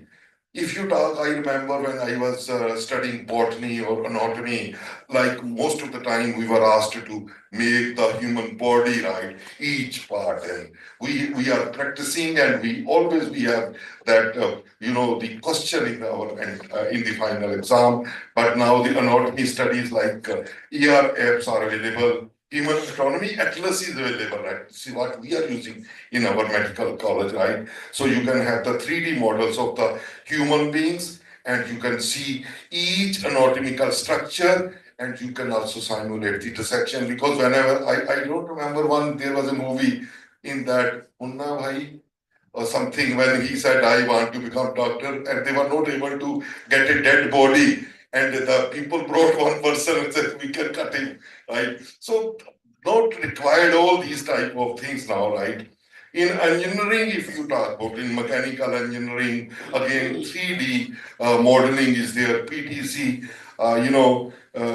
Vuforia and Sketch AR is available for engineering students, which our university is using. All 3D models are available where the engineers can see the circuit boards or machinery parts, and this aids in understanding the complex mechanism and components without the need of physical models, right? So this we are already doing. And in natural sciences, like if you remember one example I have already given, then MEL chemistry and molecule viewers, these are also another apps which most of the people are using. Then astronomy, right? People are using the Star Walk and Sky View. Astronomy students can point their devices at the sky to identify the concentration stars and planets. So this type of, like in humanities, right? It's a very interesting part, right? When we are going to teach the the history, and people, they can make the history sites using these models, right? Like the ancient Rome, how it looked like at the time, ancient Egypt, ancient India.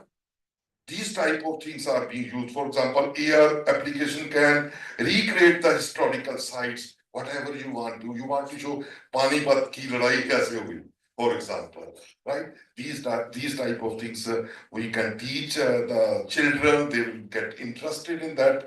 The language learning already, it's very important. Like AR language scores can overlay the translation or cultural context or real world objectives. Like it was very earlier difficult.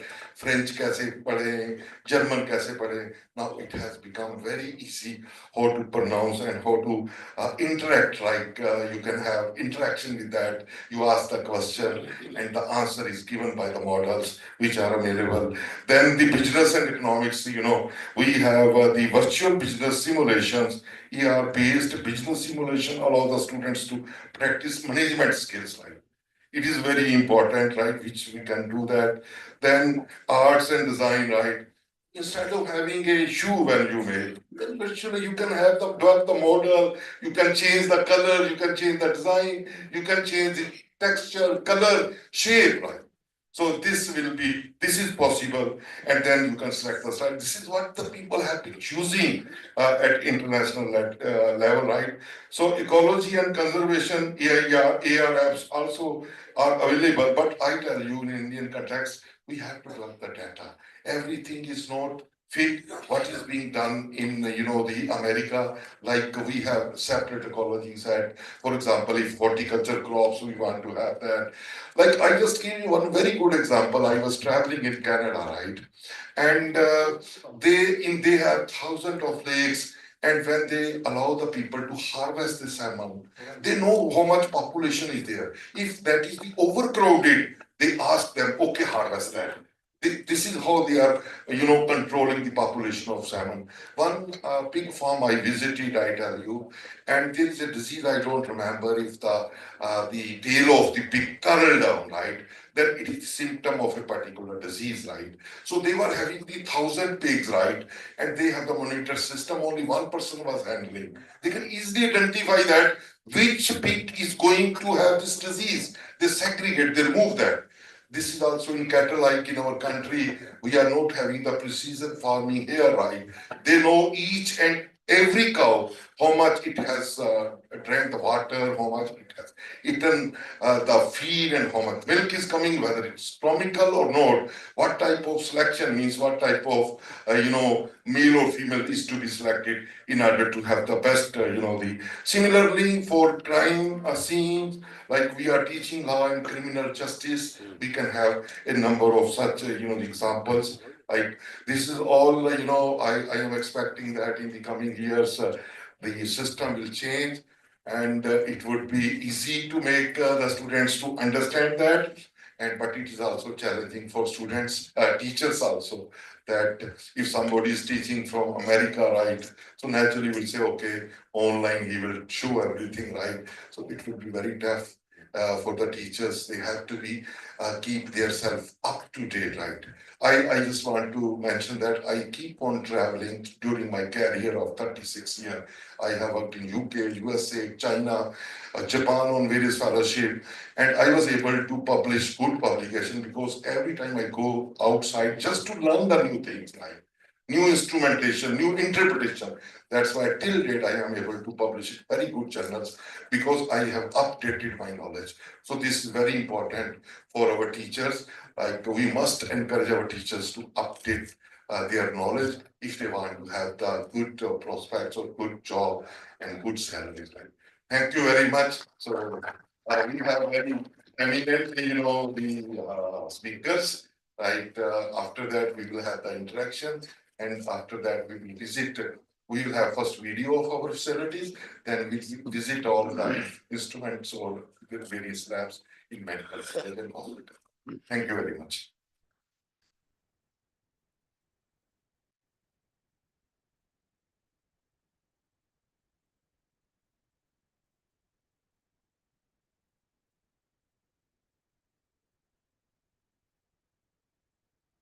I think this is audible. I think I've got a small presentation. If someone could please put it up.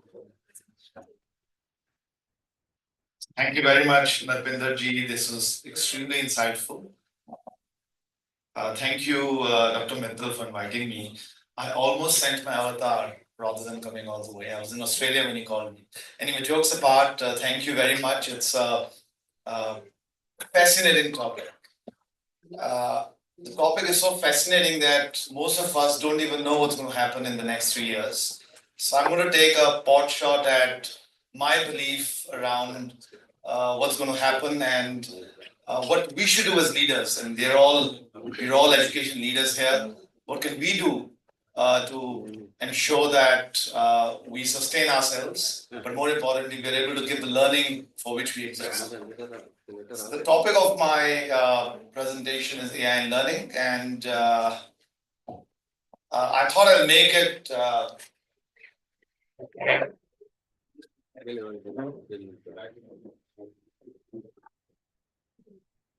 yeah. So I'm a bit of a storyteller, so I'm going to just do 5 quick stories, and hopefully that leave infinite ideas in all of you. But before that, thank you so much. But before that, I would make an obvious statement, and the statement is: we live in an extremely disruptive world. I also added a small quiz for all you wonderful people. So let me ask my first question. How many have heard about Alexander the Great? All have heard, right? Can anyone tell me when did Alexander live? Approximately, when did he live? What BC? 327. Wow, we got amazing people over here. 320 BC. How many of you have heard about Akbar the Great? All of you, right? And when did Akbar live? 15th, 16th century, right? I think 1526, Babur attacked India. So around 2000 years between Alexander and Akbar. Okay, let me ask one more question. How did Alexander fight his battles? What was the major tools he used to fight his battles? A bow and arrow? A sword? How did Akbar fight his battles? Pretty much the same, a little bit of gunpowder. I don't think it was too much of cannons. But bow and arrow, horses, 2000 years, nothing changed. 2000 years. But for the metal probably. And something amazing happened after that, and we call this the Industrial Revolution. And then there's disruption that started happening. And things started changing every 100 years. Things started rapidly changing. And now everything starts changing every 6 months. So I have a dear friend of mine whose name is Amit Garg. He is a venture capitalist in Silicon Valley. And Amit is telling me that in the next 9 months, the large learning models, LLMs as we call them, will have anything between 99 to 99.5% accuracy. They currently have around 85 to 90% accuracy, which means you can really rely on these LLMs. It's going to fundamentally change the world. And that's what I'm going to talk about a bit.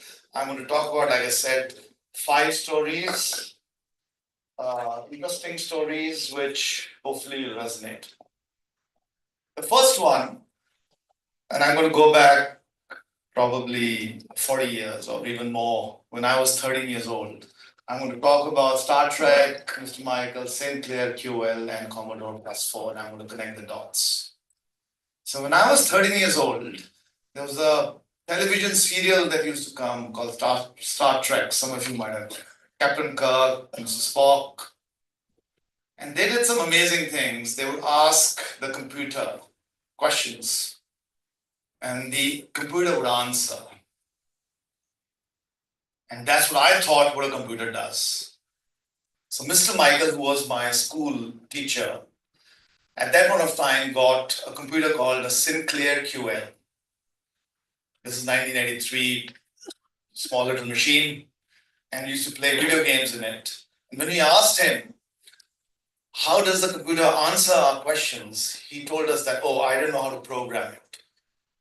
So my father was going to the US at that point of time, and you were a student, I think, or you were working with him, Parvinderji, at that point of time. And he got me a Commodore +4, which was another computer. But the computer never answered what Star Trek guys did. Someone told me you have to learn BASIC, and I started learning BASIC. And I was doing some amazing stuff as a 13-year-old on my Commodore +4.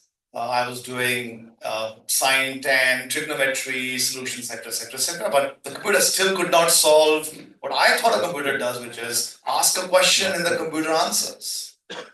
And let's fast forward what's happened today. That's really what's happening with AI. So we were talking about AI, and Star Trek was talking about AI, right? So this content today is available through AI today. In fact, learning is going to move, as we all understand, exactly the type of things that Arthur C. Clarke or any of these future tourists would actually think about. Star Trek is going to become real. What will that be? I don't know, but there are 3-4 things which are definitely going to happen. One is there are going to be avatars which are going to teach, which means I don't have to be here. My avatar can be here, which looks like me, speaks my language, has the same tone, exactly that you can't even make out. That's probably going to take another 2 years to make it happen. Commercially, probably 5 years. Content on demand already happened a bit. I think what you're seeing, by the way, with ChatGPT is not even 20% of what's going to happen. ChatGPT in the next 2 years, and I'm going to predict this, will be out of business because there are way better LLMs which are out there, which are being invested in. ChatGPT is not going to be something that we're very excited about. It's not really the ultimate thing. Now, the fundamental question is, and you spoke about research papers. So I was writing a research paper on something called developmental finance and developmental cooperation. So I went on ChatGPT and I did some amazing work and I presented it. And everyone said, wow, this is great stuff, Atul. And I said, by the way, I got it from ChatGPT. So what do you do? And I'm going to talk about what do we do, but that was my first story, that it's fundamentally changing the way things are.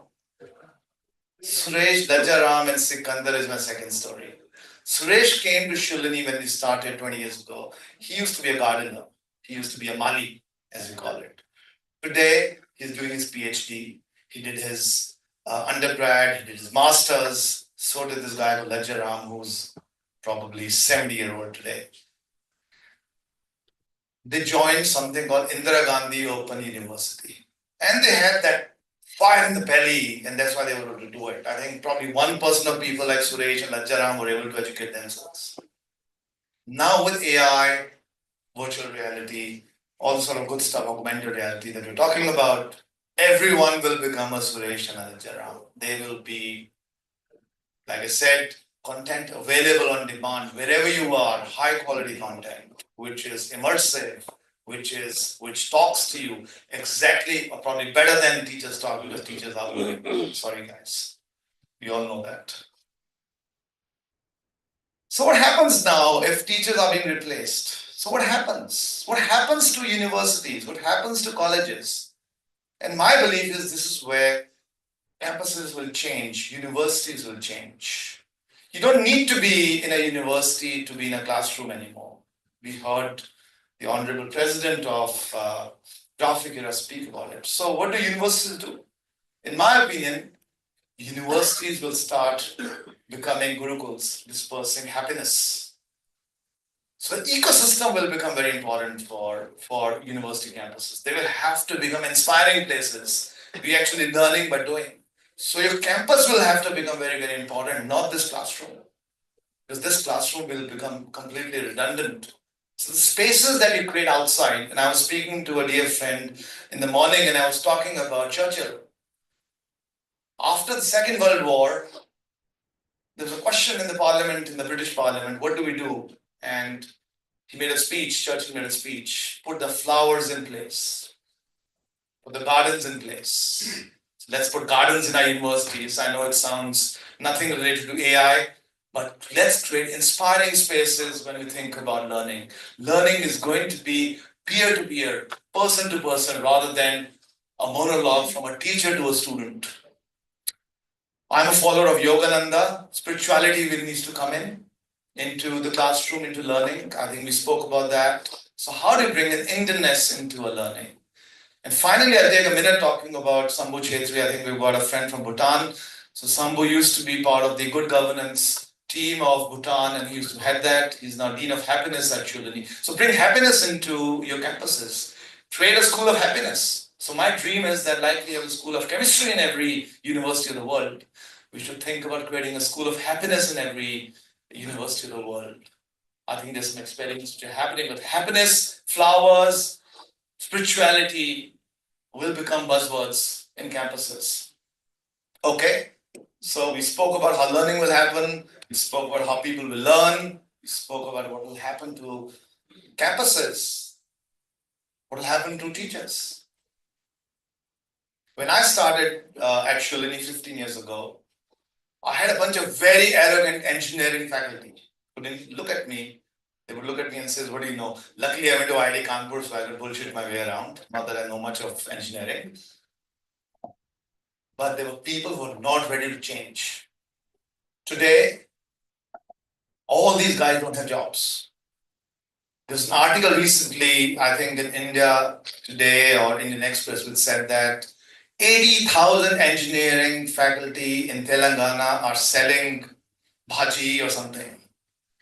And that's for all of you. I think we as leaders anyway will always have a job because we sign the check. But if there's some young faculty over here, if you do not learn, if you are going to be going out and teaching what you have taught in the last 10 years, you will not have a job in the next 2 years. I can guarantee that right on the wall. But unfortunately, most faculty members are not pushing themselves. At least they don't do wherever I go. And I'm not talking about India, I'm talking about everywhere in the world. So please, please, please start understanding what's happening in the world as far as faculty is concerned. My last story is about Pandita, Alak Pandey, Ashwin Devena. How many of you have heard about Alak Pandey? No one has. Do you know Alak Pandey is the biggest thing happening in India today? How many have heard about physics father? So we all as educationists need to, I think, uptake ourselves. So physics wala is today worth $5 billion. Alak Pandey is worth $2 billion. $2 billion give and take is 15,000 crore rupees. He started as a tutor. He's starting a university, he's got an LOI to do a university in Uttarakhand, by the way. I met your president, he was very upset. He said, there are so many new universities coming in. Let me tell you, people like Alak are going to pull the rug out of our feet.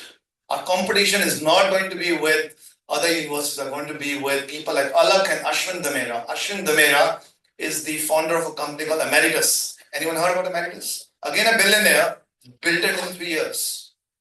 There's going to be a convergence between EdTech and higher ed. These are the guys who are going to come up with new innovative things. And probably people sitting in public universities don't care because the government will fund it for a while. But in private universities, you'll see there's going to be an impact in a very, very, very significant way. Pandita used to be on the board of University of Edinburgh. She comes from the very famous Fraser family. They are the people who used to be the Lords of Scotland. And we were talking about the future of a university as large as Edinburgh, Oxford, and why did the university have 40,000 students? And we came to the conclusion that the reason why there were 40,000 students or a township created was because people had to interact to create knowledge. Now, if everything is going to be networked, then you don't need big fat campuses. So again, my next prediction, big fat campuses will cease to exist in the next 10 years. Do not build 30,000, 20,000 size campuses. Build small, 4,000, 5,000 beautiful campuses with flowers and happiness and connect them through a network.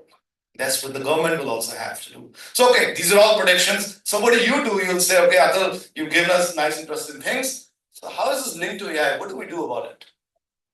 So these are, again, 5 things. I love 5 things always. That I think all of us need to do. First is, AI is not about teaching AI. AI needs to be everywhere. At the University of Edinburgh, they do not have an AI faculty.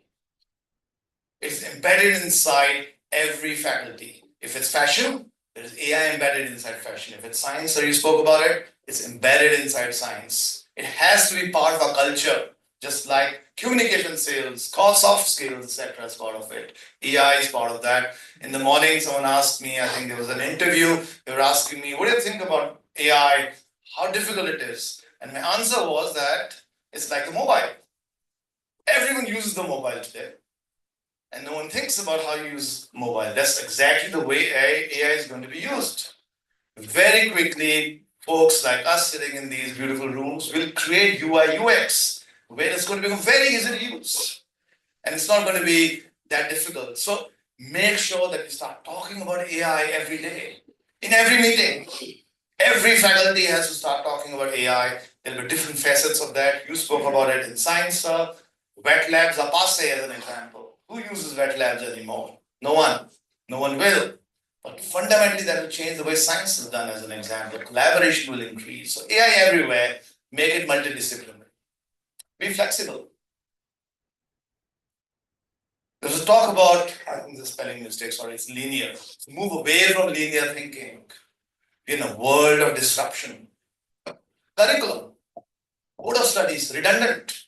Because curriculum is changing every 1 month. What do? My faculty hates me. Because I change the curriculum every 3 months. And sir, आप क्या करते हो? अभी तो हमने सीखा भी नहीं, आपने change कर दिया. मतलब मैं क्या करूं? If iOS is changing every 6 months, you have to keep up to it. Which basically means it may happen that curriculum will become redundant. You'll have to learn through projects. There'll be no curriculum anymore. There'll be no assessments anymore. You'll have to create something as part of assessments. So be flexible as a leader, be flexible as a teacher on what's really happening and think pole vaulting. I think someone spoke about it, that life is not going to be linear. So pole vault. And that's the opportunity for India. We don't have to be restricted by these huge campuses that Oxford and Stanford have. We can actually fundamentally change the way learning happens. Research. I know sometimes it's a good and a bad word, but research is critical because research gives thinking skills. We as universities exist to give thinking skills and leadership skills and values to our students, not screwdriver skills. So bring research and entrepreneurship into your learning. Create companies everywhere like AI. Everyone should be talking about becoming an entrepreneur. Research, undergrad, bring research, publications of high impact scopus papers that you do.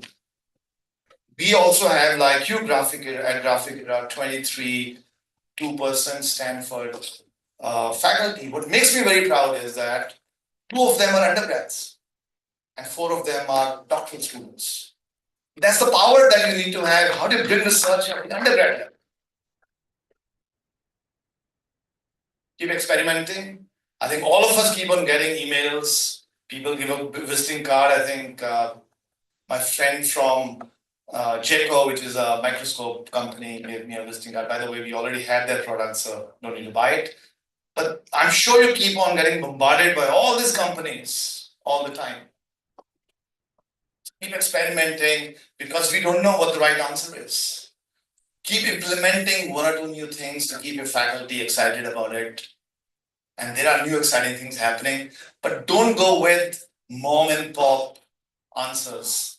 Don't go with local companies. Go with guys who are fundamentally trying to do something different, probably with the pedigree. MNCs, typically legacy companies, don't bring great technology. So keep experimenting, break the gates. University is about inspiration. And what have we done in India? We've created big gates outside our campuses. We don't let inspiration come in or get out. Everywhere in the world, there is no difference between where the city ends and where the university starts.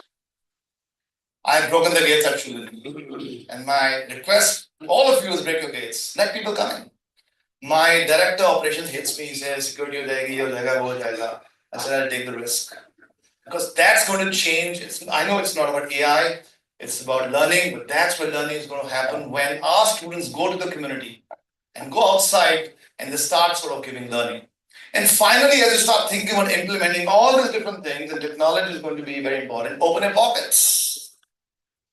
If you're not spending 10% of your budgets on technology, you're getting it wrong. For example, this campus does not have open access to Wi-Fi.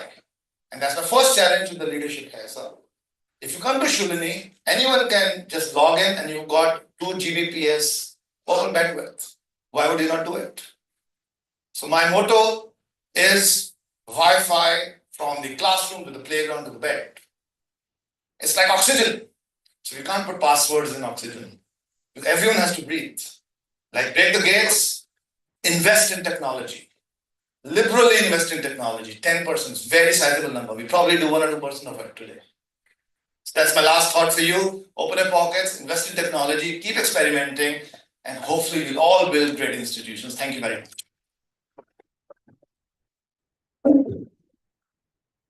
A quote which I wanted to share. This is Elon Musk's quote before I sort of leave. It says that the pace of progress in artificial intelligence, and he says, I'm not referring to narrow AI, is incredibly fast.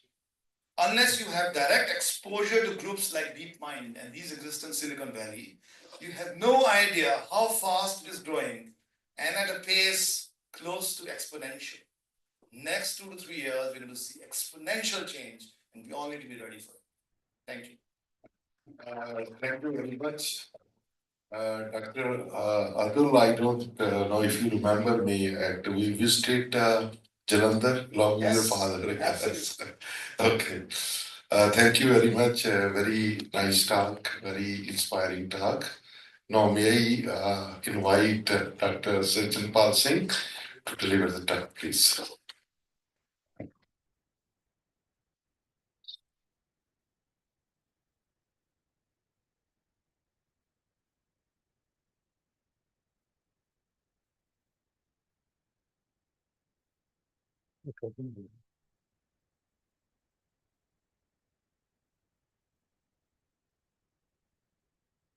Right, so while this gets connected, very happy to be with all of you, respected Vice Chancellors and institution heads.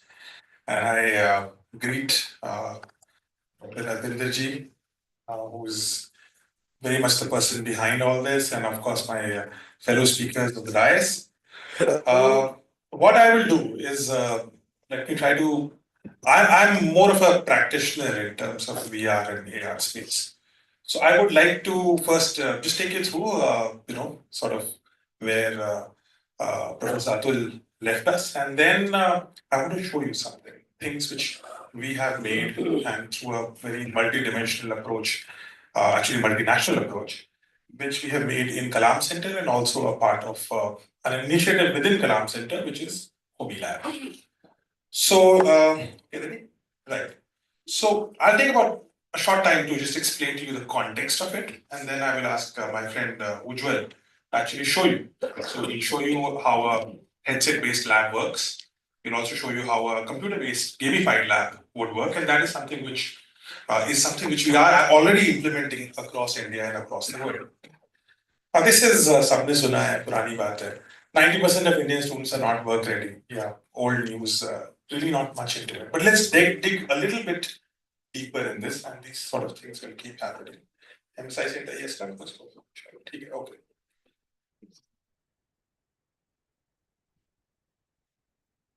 Okay, yeah, this is the deeper news. 85% of careers which will exist in the year 2030 have not been invented yet. मतलब BTech के first year में अगर कोई बच्चा अगले साल दाखिल होता है तो जब तक वो निकलेगा 17 में से 17/20 अपॉर्चुनिटी ये है, पॉसिबिलिटी ये है कि वो जॉब करेगा जो हमने अभी सुनी भी नहीं है. So that is a huge challenge as a teacher, a professor, and also as an institutional leader and institutional builder. How do we build a workforce for jobs which we don't really have yet?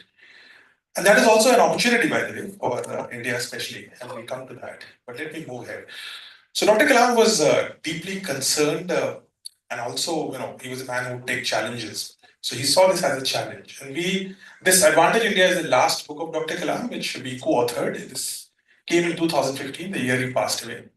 And in that, we calculated something which is called the half-life of knowledge. Now, what does that mean? It means that everything which you know, how much time will it take? This is basic chemistry. How much time it takes for half of it to become redundant?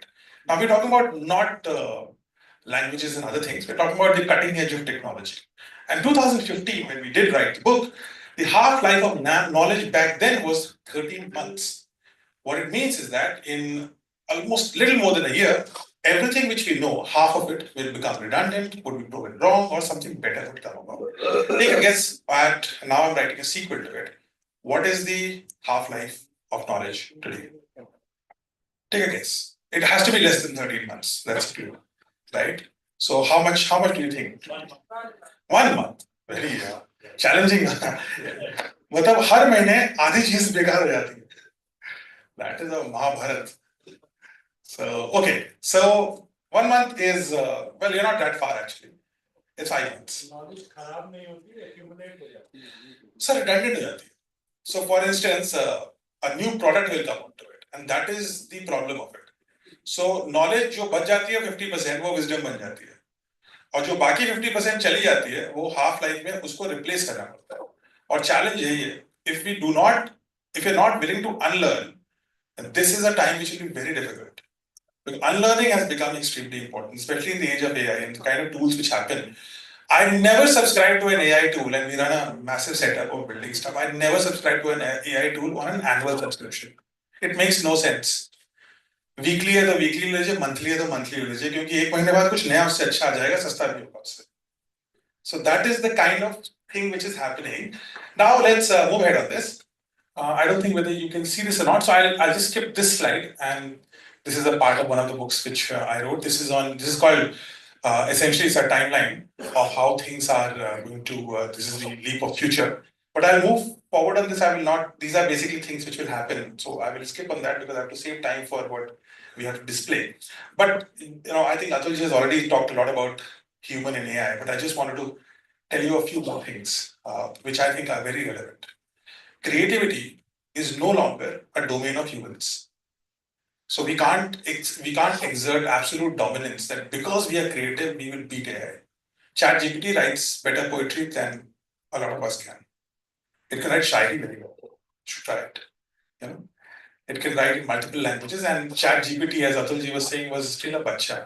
It is barely, in a lifespan of a human, it's maybe 5 years old, maybe something better will come, and already it's being challenged. So even at that level, at a very nascent stage of a 1 year or slightly more than that of existence, creativity is no longer a human domain. Long back in the 70s when computers came, people said that computers cannot calculate as fast as humans could. And then computers could. And then by 1990s, they said, no, computers cannot do spatial analysis as well as human could do. So you cannot play chess. A complex sport like chess cannot be played by a computer better than a human. And then Gary Kasparov was beaten by Deep Blue in 1990s, late 1990s, 1998, I think. That became quite a floodgate. And then we thought, no, creativity is something which computers will never beat us at. That's not true. So that's something to look out for. And see, because I'm not trying to scare you. but it's important to build the context of where we need to go. And Atul was rightly pointing out, I think 3-month syllabus changes is the way forward, which is very painful, by the way. It has to be. Now, practice is the key. Analytics are replaceable. We thought if I could analyze well, my job is safe. You know, in today's context, a doctor's job, medical doctor's job, and I'm speaking in a hospital, but a doctor's job is at a greater risk than a nurse's job. Because a doctor's job is based on data analysis. A nurse's job is based on handling variable circumstances. It's a far safer job. So you can now look at all the jobs which are largely analytical based on data, and they're the ones which are most unsafe. Jobs which are done where you have practical implications of it, where you can do practicality of it, are far safer.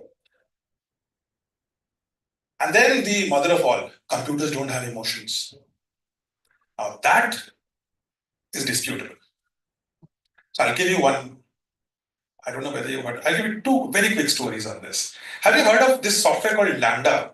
And I'm sure you would not remember, but do you remember the story of Google engineer? जिसने कहा था कि मेरे AI में जान आ गई. My AI has become alive. Of course, that Google engineer was mistaken. He was eventually fired. His name was Blake Lemon, I think. Blake Lemon. And he said, AI has developed life and I cannot shut it down because it is telling me that I'm alive. I cannot kill it. So that happened about a year ago. And that was quite important because Lambda, the AI, was pretending to be alive. It wanted not to die. So it was giving it messages. Blake, he was getting messages from AI, and AI was trying to protect itself. How did it happen? We really don't know much. Of course, Blake got fired from Google. So we don't get into too much of details of that, but something else happened. There is a software called Replica. What it does is that it creates AI friends of people who are really lonely. It works on your mobile phone. And there was an individual, 21-year-old British individual, and his name was Jaswant Singh Chair. Jaswant Singh Chair was 21-year-old, and earlier this year, Replica, a female digital avatar built using Replica, encouraged him to go and kill the British Queen. And Jaswant Singh Chair, now that an AI can do, but what a human ended up doing is what Jaswant Singh tried to actually enter the Buckingham Palace and do the act. He tried to assassinate the British Queen. Was caught, got 9 years of imprisonment, all because an AI manipulated him into doing something. And then when they went through the chats of Jaswant and the AI Replica, they found that Jaswant was, in his mind, he was in a relationship with an AI. And this happened. So all the movies which you see, it's happening. So we are now talking about, the boundaries are blurring. The boundaries between what an AI is it artificial or is it an alien intelligence? We do not know now. So we are into what is AI. In that environment, we have to operate. Now, AI is not, of course, every great technology has come at its consequences. So ultimately, we have to decide what we need to do. But one has to be aware of what's going on. In fact, recently something else happened. This happened a couple of months ago. ChatGPT, not that stupid actually. ChatGPT was given a task, and there's a body in US which tests how much AI is becoming like humans. So ChatGPT was given a task to solve CAPTCHA. You know CAPTCHA, right? CAPTCHA, right? Which you have to prove that you're a human. That's weird. So now humans have to prove to machines that we are humans. So CAPTCHA, it was given a task to solve CAPTCHA. A machine cannot solve CAPTCHA. That's why it's a machine and we are a human. But ChatGPT powered engine was told to find a way. So what it did is that it went on a gig website like Fiverr or Upwork, and it found a human being and told him that I will pay you $5, solve this CAPTCHA for me. Now the human got suspicious. Humans are not that stupid, right? So he said, "Khud kyun nahi kar lete ho? Hai na? But why do you need me to prove that you are a human? Who are you?" So then, and that's the emotion of deceit. And then ChatGPT powered engine said, oh, you see, I'm visually impaired. I cannot see capture. Can you solve it for me? And it successfully managed to dupe a human to solve capture. So, can machines manipulate humans? An answer, you may answer. I mean, I don't know, but one has to be quite aware of the fact that there will be the boundaries of emotions, creativity, and all this are blurring quite fast. What it leads to is that in a world where humans and AI will work together to the maximum positive intent possible. The Vice Chancellor talked about, I think the chairman of AIU had talked about 5 sectors. I just wanted to add a few more. Space is there, of course. Biogenetics is going to be a very rising sector. We talk about things like organ printing, which will rise and create future jobs. Quantum computer, we've already spoken about, completely different concept. In fact, we will show you a quantum computer simulator. Now, we don't have a quantum computer working in India, but the idea is to still experience a quantum computer. So we will show you a part of a simulator, which is on a VR, and this is the application of VR, which we wanted to show. New fuels, we'll talk about hydrogen fuel, I'll show you that. Brain-machine interlinks like Neuralink. Brilliant, where human brain and machines could seamlessly talk to each other. Fusion power, that's why we are going to, everybody wants to go to the moon because there is a chance to get into fusion power. Japan is building the world's first fusion power sponsored by a government. There's a Lawrence Laboratory US and now Japan. Fusion power will solve everything. Moon, for instance, Chandrama pe log isliye jana chahte hain because there is a possibility to get helium-3 from there, which will power a country like India for 44,000 years if we get fusion power working. Then, of course, we'll have Gen AI. In fact, Gen AI itself, the terms will change. Over Gen AI, we have now agentic AI, which is basically complex problem-solving, fuzzy logic AI, which is more closer to human now than any other version of AI. And then the mother of all, which I believe should be our ultimate quest, which is human immortality. Nobody wants to die. Nobody should die. And there is a concerted effort across the world. Largely, a lot of money is going into also not just anti-aging. Anti-aging is different. But being able to achieve a state of, if not immortality, immortality, which is people may die because of accidents, but they will not die because of diseases. That is the frontier. And if you believe some people, experts, in this domain, they believe that by 2030, there will be individuals who will be alive in 2030, who probably would 400-500 years they will live. So we are achieving that state.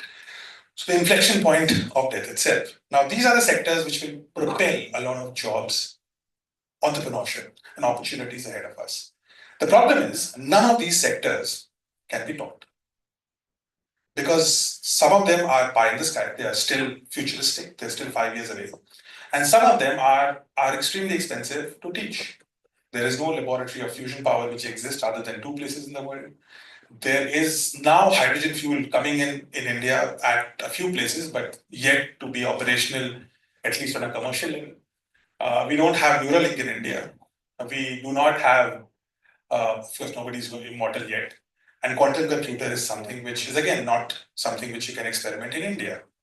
How do we get our students to experience this? How do we train students on these sectors and many more? And that is where virtual reality, augmented reality, and mixed reality, if I may add that, become extremely important. And what will be the dimensions of it? That is something we need to explore. So what dimensions are there? And then I will switch into showing you all this already made. So I'll show you only short slices of it, because otherwise it'll be too long and we can't cover everything.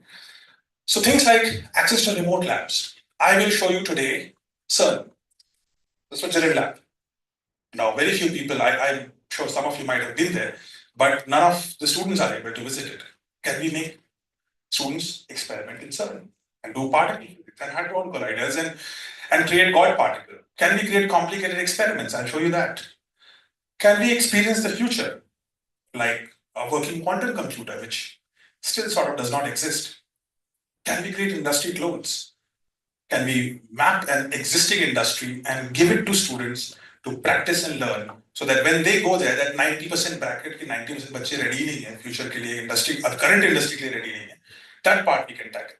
Can we create multiplayer operations where multiple students can get together and solve collaboratively solve problems instead of just answering questions, which is another big problem which we face.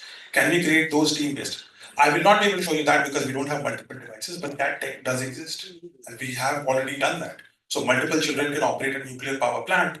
Some of them can do something, some of them can do something else, some of them. So it's a giant team management which could be done, and all that can be supervised by a single teacher. If there is no teacher, there can be an AI teacher.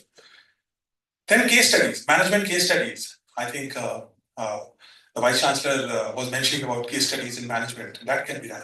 Human AI teachers, Atulji was talking about. So we built AI versions of humans who can teach. Now, some of them, you don't need to be a pure AI, you can also be a guided AI. So that could also be there. We've created an AI version of Dr. Kalam to teach satellite technology. And then practical testing. So you can also create practical way of testing, whether a student does understand how to operate something or it is just a theoretical learning. And all that is extremely cost effective. At less than 1% of what a lab would cost, much less than 1% than what an actual lab would cost. So that's where we are. Now, Ujjwal, okay. So while Ujjwal takes over this, he will do something and I'll explain to you. Here's some snapshots of the fusion power. This is based on the tokamak, which is a Russian-based fusion power generator, which never really kicked off, but now is being used in Japan. Here is a simulator, life on Mars. Mars, nobody is right now living, not humans at least. What if we started living there? What would be the challenges? How would we do mining on Mars? How would we take out water on Mars? Things like Elon Musk, he talks about 2045, when we do go to Mars, and many of us in our lifetimes will see humans land on Mars. How will life look like? And it's not just about viewing. One thing one should know about VR is one is just to see something, the other is to do something. We have to be in the do mode, not the see mode. If you keep seeing, वो तो Google पे भी available है. You've got videos on Google which are freely available. But the idea would be to do something. So, this is a snapshot. Now this is assembling of Chandrayaan. I'll show you that. This Chandrayaan simulator, I'll show you for a minute, this also. And many more. So we built, of course, this, I'll not be able, there's a story, but I didn't want to get into that now, it's a long story. But before I do that, Ujjwal, are you ready? Can you just project on this? So what we'll do is that, just to give you a quick flavor of how things actually work, whatever Ujjwal sees on this glass, we will take it on this computer. And it's important because this is a computer which a teacher can operate on, and he can guide or she can guide whether you're doing right or wrong. And then we'll project this computer onto this for you to see. Right, so we've sort of facilitated something. Usually you don't have this big screen to deal with. So, first we will do a few, as long as the time permits, maybe 2-3 we'll do on VR, and then we'll do a couple of them on a gamified device. Now, while a VR is good because you can use your hands actually, you can turn things and all, you only have to be visible, right? So can we turn on these lights? The light one? Right, so this is the opening screen of any Oculus-based VR device. We have nothing to do with this. We will now go into the app side of it.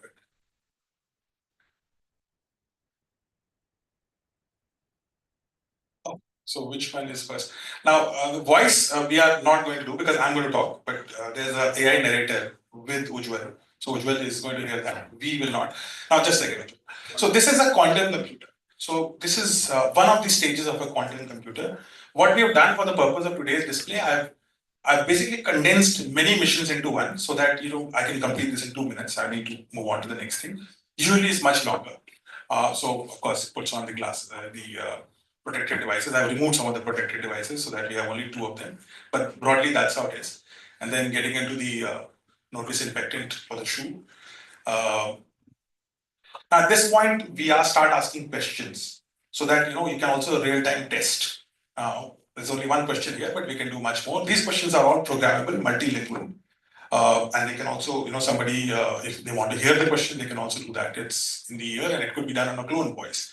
Then we've skipped a few stages. This is the stage at which, there's a air current-based cleansing, which is done more like vapor. उसको on करो पीछे से that button. So look at him, like, so he's pressing buttons. Go forward, yeah. So now we are trying to get into the main quantum computer stage. And now we'll switch on the helium, which will cool down this. A quantum computer typically operates at minus 272 degrees centigrade, near 0 Kelvin. Now you can see how he's turning. You can look at Ujjwal, and he's turning like a steering wheel. So whatever he's doing with his hand is actually happening there. And then, as the gas entry is increasing, the temperature is falling. Once the temperature hits minus 273 around, we would access the quantum computer, and then we will skip on to the next one, actually. Okay. Right. Right. So now, it's fingerprint. Yeah, thanks. Right.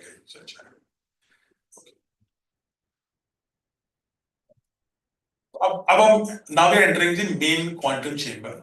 We have, completely sanitized ourselves. We've cooled it down to a ridiculously low temperature. And then when we go into the quantum computer, we realize that, this is how typically one of the quantum computers looks. It's not working. So what he has to do is that we will now do a hyperrealism on so far it was realistic. Now we will go into the quantum domain and try to explain how quantum entanglement is going to be done. So the moment he touches the quantum computer, he goes into the quantum domain. So we keep switching so that people get an understanding of that, and so on. Right. So as soon as you freeze them, that's why you had 0 Kelvin temperature, you need it to freeze the Brownian motion, and then you entangle these atoms, and as you keep entangling, the thing goes into a lattice. That's how one of the ways of building a quantum computer is to build a lattice of entangled particles. So that's what he is doing. There's a bit of a gamification to it so that it remains interesting and exciting for anyone. At all these points, of course, we have simplified it. So there are questions, answers, there are puzzles to, you have to know a few things to be able to do this. And usually we can move on to the next one. This will take a while. Uske baad he has to, take care of the noise particles, and then he has to switch on the quantum computing and then do the algorithm there, and then the quantum computer starts producing results. So this is a way of, at least, they get an exposure to how a quantum computer does work. This is similarly for a nuclear power plant. Now, Madam had mentioned, that I had worked in the Kodanakulam nuclear plant. So this is not exactly that nuclear plant, but somewhat similar to that. And now while he's not walking, but he can also walk, because we don't have room. Otherwise, he could just walk on the stage and keep walking. So we are using a joystick, but he might as well could have walked. I've removed most of the elements here. I've just put an auxiliary power unit. Just go down. It's okay.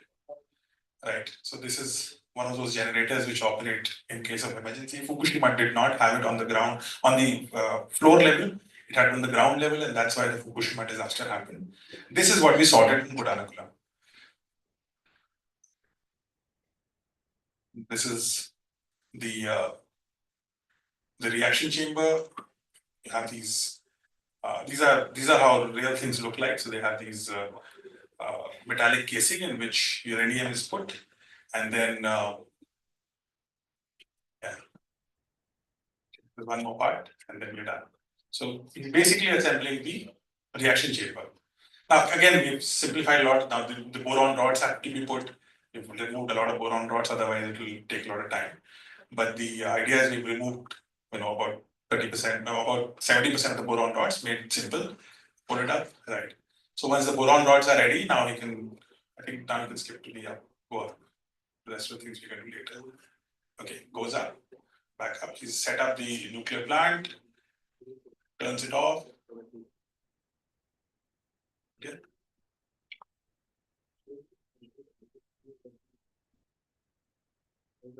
Right, and now we will simulate actual power generation and how boron rods are going to be lowered or elevated to change the this thing. Now we're using a robotic arm. Typically, we put a uranium rods into it. Humans should not obviously get exposed to it. Start. Ready?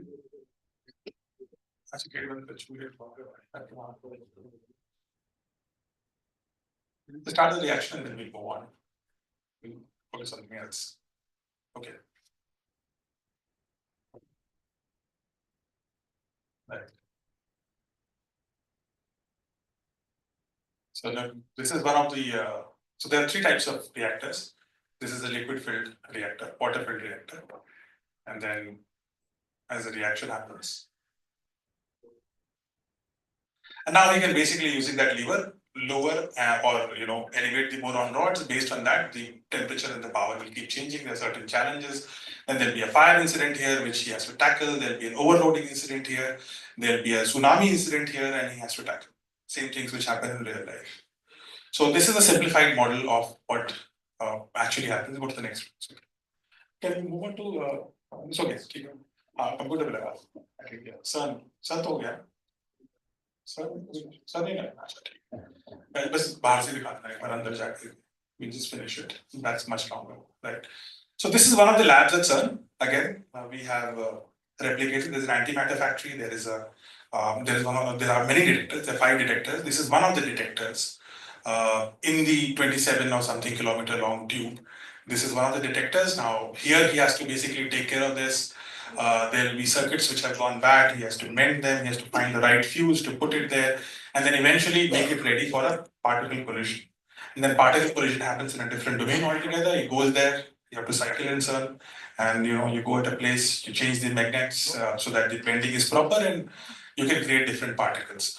So this is so the data which comes is based on whatever the real experiment data has been mapped onto it, so that you get the right curves. In terms of the energy, you get the right particles based on this thing. But there's some other exposure you want to do, for example, mend a fuse or interact with your. These people who are sitting could be collaborators. So there may be multiple people, humans, who are sitting and they're also working, and you're also working with them. Okay, next slide. Okay. So now, okay. Can you show the computer? You are facing the other side. Okay. So that's what happens when VR. Now, like that, every single experiment which you can think of can be simulated. Data which is in the experiment from real data could be mapped to it. So any expensive MRI, which most students do not really get exposed. I'm an electrical engineer from a very good engineering college. I've never done welding. I've never done welding in my life. And I can tell you, nobody in my class did it. And I'm an electrical, and I was a topper. So you see, it's a harsh reality. And it's not because the institute was bad. It was impossible to do it. It was not manageable. Given the resources they had, given the staff they had. The finger pointing cannot be done at a particular individual or institution. But we can create simulators of it. Today we are building simulators on all kinds of things. Right, so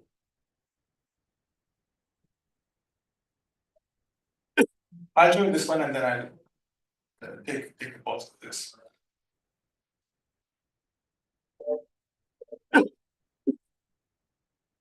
So this is the famous Chandrayaan mission. This is the simulation of Chandrayaan 4.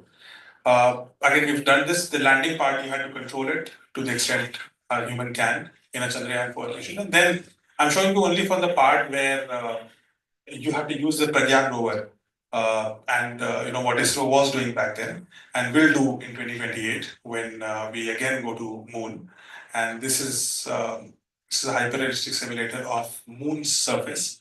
It maps moon's gravity. Or a type of radiation. And it does all the functions which Pragyan rover is doing. Higher energy. X-rays have the ability to penetrate material. And we can also put a multilingual teacher, whoever is needed. Composition of objects. On the moon, India's Pragyan rover has the tools that send X-rays out onto the lunar surface. Different lasers are really interesting tools. They are like bright focus. So once you find a metal, you can burn it, you can collect the vapor, and you can bring it back to Earth. That's what we're going to do in 2028. We're going to bring back material back on Earth. That's okay. We'll jump in. Just like an Earth, right. So you can shut it down. It is mostly in the form of.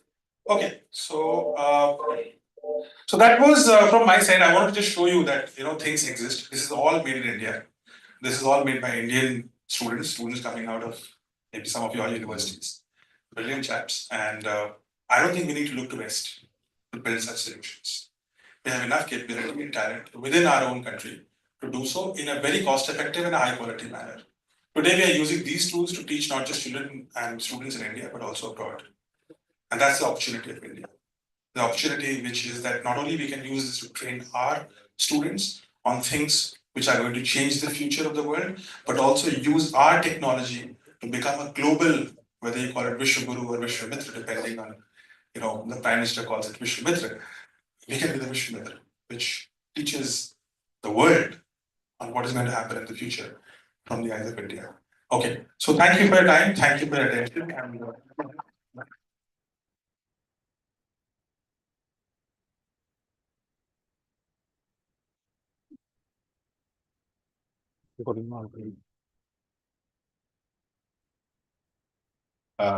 Thank you very much, Shri Sirjan Palsu. That's very enlightening talk, and he has already mentioned that everything is possible in our country and how the experiments can be simulated. We are already running short of time. Now I invite Professor Samir Shashrabudhe, Professor of Practice from IIT. Please. Yeah, thank you. I think I'll use that, please. I think we have seen some fabulous examples of two important things. The part which Atul started off with, and what we just saw was an amazing display. And particularly, the thing which we are proud of is that it is made by Indians.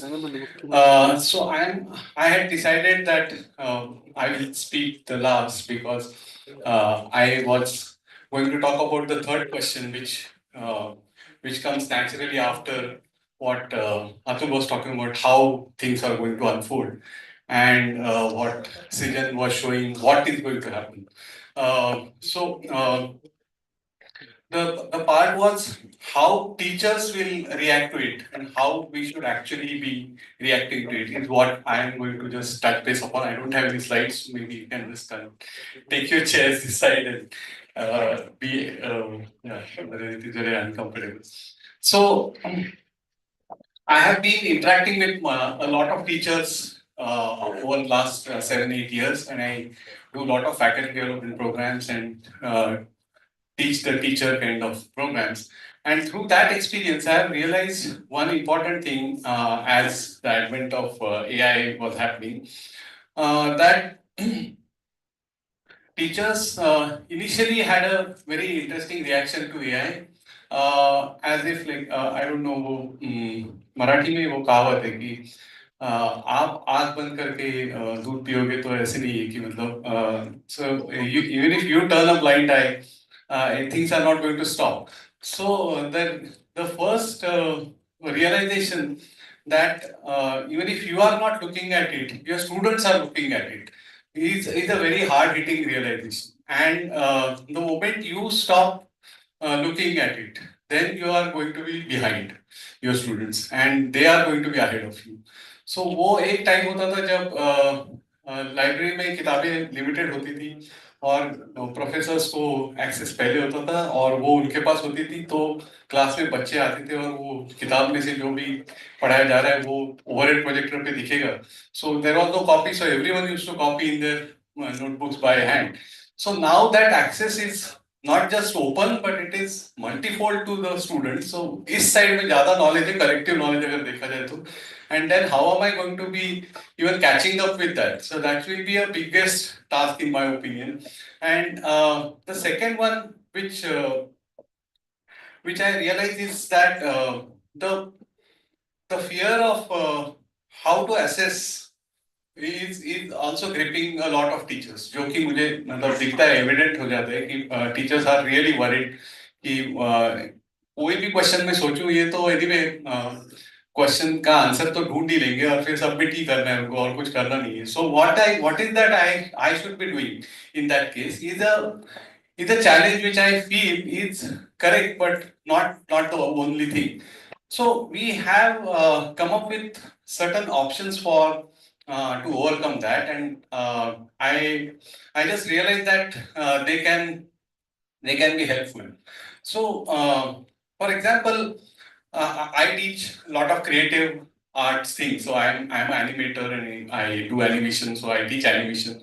But even if I talk about an example of a regular academic program, what I realize is that this, Atul was also saying, peer interaction is going to take a lot of forefront. And in that, मुझे ये लगता है कि teacher का जो एक time पे limitation होता था कि I want to do something like this, I want to do something very good creative and all that, लेकिन आई डोंट हैव टाइम और I don't have the resources to do that. I think that is solved by AI in fact. So if you want to design any activity, actually you actually go to AI to help and get that activity done from AI, which is good enough. Also, I tried another example. So in a class where I give some assignment or something, so instead of, and I knew that it is going to be taken up at a AI platform for getting the solutions. So the catch was that the assignment के last paragraph में लिखा हुआ था कि आप अपने पसंदीदा AI platform पे जाइए और इसका सोल्यूशन ढूंढिए और वो सबमिट कीजिए. सिर्फ आपको उसके लिए जो प्रॉम्प्ट्स यूज किए वो भी सबमिट कर दिए. Whatever prompts you have used, you have to submit those prompts also. And I had used a open kind of notice board kind of application for submission. वो ऐसे मेरे ईमेल में नहीं आता था सब कुछ, वो वहां दिख जाता था. तो किसी ने सबमिट किया नंबर 1 4:05, किसी ने सबमिट किया 4:08, और उनके प्रॉम्प्ट दिखने लगे. Okay, now the problem is कि अगर वो प्रॉम्प्ट यूज करेंगे तो आंसर तो सेम आएगा सबका. So now you have to think beyond that. And then they started thinking, अच्छा अब ये इसके ऊपर आने के पहले कोई प्रॉम्प्ट ढूंढो और फिर डालो और आंसर आ जाए तो रख दो, वरना में 60 नंबर आते आते तो सारे प्रॉम्प्ट खत्म हो जाएंगे, शायद और मैं क्या आंसर दूं. So this problem is when they realize that we cannot compete with the technology because it has a very high power, but only if we start thinking about the problem in a very indigenous manner, we can actually look at the options. So I had like a 3-stage option for teachers, and this is what I thought, because we have esteemed vice chancellors here, and so your teachers can probably benefit from this when you take this back to them. So the first one was tell your teachers to adopt AI without any problems. मतलब सबसे पहले दोस्ती बना लो, क्योंकि it is not possible to fight with it. It is impossible to fight with AI, and better that we make friends. So adopt and integrate that into your teaching, whatever you are doing. Give full control to your students to use it the way they want to. Only thing is you have to be very sure that, मतलब extreme level ये भी हो जाता है. जैसे मेरे office में एक अजीब सा रूल है, मतलब मेरे कोर्स में अगर कोई एनरोल्ड है तो उनको अगर कोर्स छोड़ देना है किसी कारण, after 15 days 20 days they have option to drop the course, but for some funny rule they have to write a 100-word rationale for why am I dropping the course. And I have never seen a boy or a girl writing their own answer to it. Chat GPT लिखता है और मुझे पता चलता है कि वो chat GPT लिखा हुआ है. मैंने उसको बोला भाई तेरे को छोड़ना है छोड़ दे, तो मैं कुछ नहीं बोल रहा. क्या करे वो 100 वर्ड्स की वजह से प्रॉब्लम होती है. You have to write something there. So the problem is that in my experience I have this statement with lot of responsibility that technology is like shoved up first and उसका application और usage बाद में आता है. मतलब हम लोग काफी सुलझे हुए थे कि हम एक खत लिख के 20-25 दिनों के बाद घर पे पहुंच जाते थे या प्लेटफॉर्म पे मिल जाते थे. ठीक है, आज हम हर 15 सेकंड में फोन करके भी एक दूसरे को मिस कर देते कि तुम्हारी गाड़ी कहीं चली गई और मेरी गाड़ी कहीं चली गई और मैं वेट करता रहा यहाँ पे और मैं वेट चला गया. तो व्हाट्सएप करो, लोकेशन शेयर करो, मतलब वीआर एआर कर लो और फिर भी आप एक दूसरे को मिस कर रहे हैं. So the problem is that we are outsourcing our thinking to AI, which is not a good thing. So my suggestion is, first of all, let us embed the thinking power into students, and for that let us not keep AI outside the classroom. Let us bring AI to the classroom and design activities based on. So simple things like basic uses of technologies, minimal customization, grammar, type का checking, उनको बोलिए जरूर use करो इसको, क्या, ताकि कम से कम मुझे खराब इंग्लिश वाले असाइनमेंट तो मत भेजो, ठीक है, आपने उसको यूज करना ही करना है और उसके बाद ही भेजना है. So first level is very very simple. The second level is you can have some slight modifications, like you can have adjustment of translation tool, adding vocabulary, matlab building up to the repositories, or something like creating a FAQ for a chatbot. इस तरीके से we can start thinking कि इस session में, इस साल मैंने जो पढ़ा है कोर्स, उसमें जितने सारे क्वेश्चंस आए थे उनको कोई ऑगमेंट करके रखेगा, फिर मेरे नेक्स्ट क्लास में ये ऑटोमेटिकली आंसर करेगा ये सारे क्वेश्चंस को, क्योंकि यही क्वेश्चन वापस आ सकते हैं. So this kind of things can be second level. And the third thing is most important, जो कि कॉन्टेक्चुअल है, कि जो भी हमें कंटेंट मिल रहा है अगर वो इंडिजिनस नहीं है, लाइक सृजन जैसे लोग अगर इंडिजिनस कंटेंट बना रहे हैं तो बहुत अच्छी बात है, बट बहुत जगह पे हमें हमारा कंटेंट नहीं मिल रहा है, हमें एग्जांपल्स मिल रहे हैं स्टैनफोर्ड के, हमें मार्केटिंग या मैनेजमेंट के केस स्टडीज मिल रहे हैं कहीं और के, तो कॉन्टेक्चुअलाइज करने में we get lot of effort in that. So I think the third stage what the teacher should be focusing on would be to contextualize them to the requirements of your own students, but with the help of AI. So these three steps are kind of, and I'm going to share that with our in the WhatsApp group that I have. But I will also share one important document that I was part of creating, and that is guideline for using Gen AI in education. So what are the typical do's and don'ts related to all the problems of piracy and copyrights and all that? उसमें Gen AI कैसे काम करेगा, इसके ऊपर हमने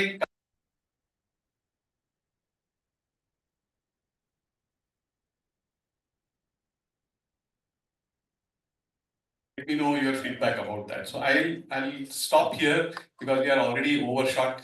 And if there are questions, then I'll be happy to answer. Thank you very much.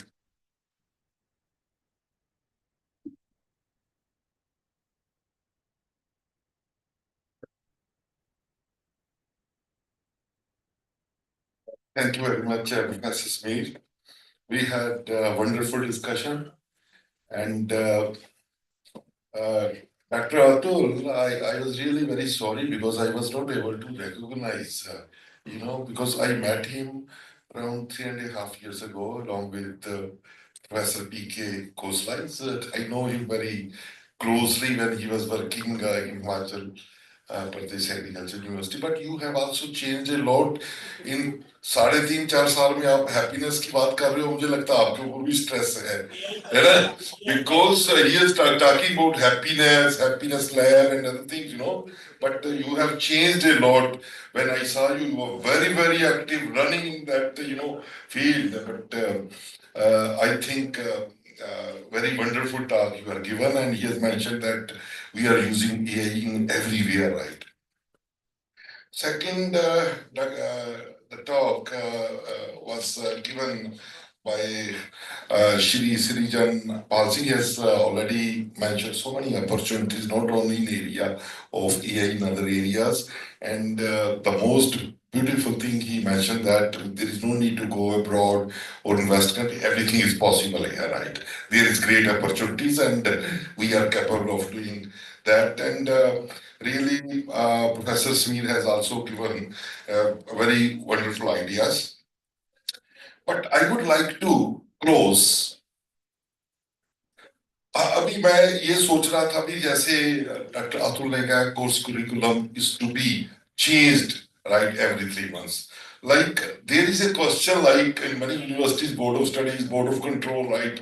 How we are going to change this is and integrate our emerging technology to improve, under higher education is a great challenge. It's not easy to integrate. So do you have any question you want to ask, any question from our speakers? Yeah, I think I'll be on. Yeah, I think I can speak by that. I'm Mohit Agarwal from DBS Global University. And we try to, implement AI and embedded it in each subject. And we made it a point, we got our faculty trained, had multiple trainings on AI, and kind of embedded it into curriculum of every subject, and we made it a point that every faculty uses AI in every subject. We added a unit 6 after fifth unit, and which had AI embedment into that unit. And we also gave one extra question, which is an optional question for people to answer using the AI. And we thought we were ahead of the curve. Today, we happen to have a professor from Johns Hopkins University to, take a seminar in the first half of this today. And while I was asking, how do you do and what's your teaching pedagogy? And he said, okay, he has been using AI, and that's the management professor. And so we started doing projects and assignments and other things, telling students to use AI and deliver that, because that's what you can't avoid anymore. But he said now, in spite of doing that, ultimately when you have to evaluate a professor or evaluate the learning which a student has had, he said, I have started taking papers, the final paper on a paper pencil, which all this while they have been taking on computer, because students have learned the way to use AI or cheat codes everywhere. The question which it's such a wonderful hearing you all, that if we are telling them to use AI in the learning process and telling them not to use AI in the assessment process, then how do you assess them right in whatever you've been trying to do in the classes?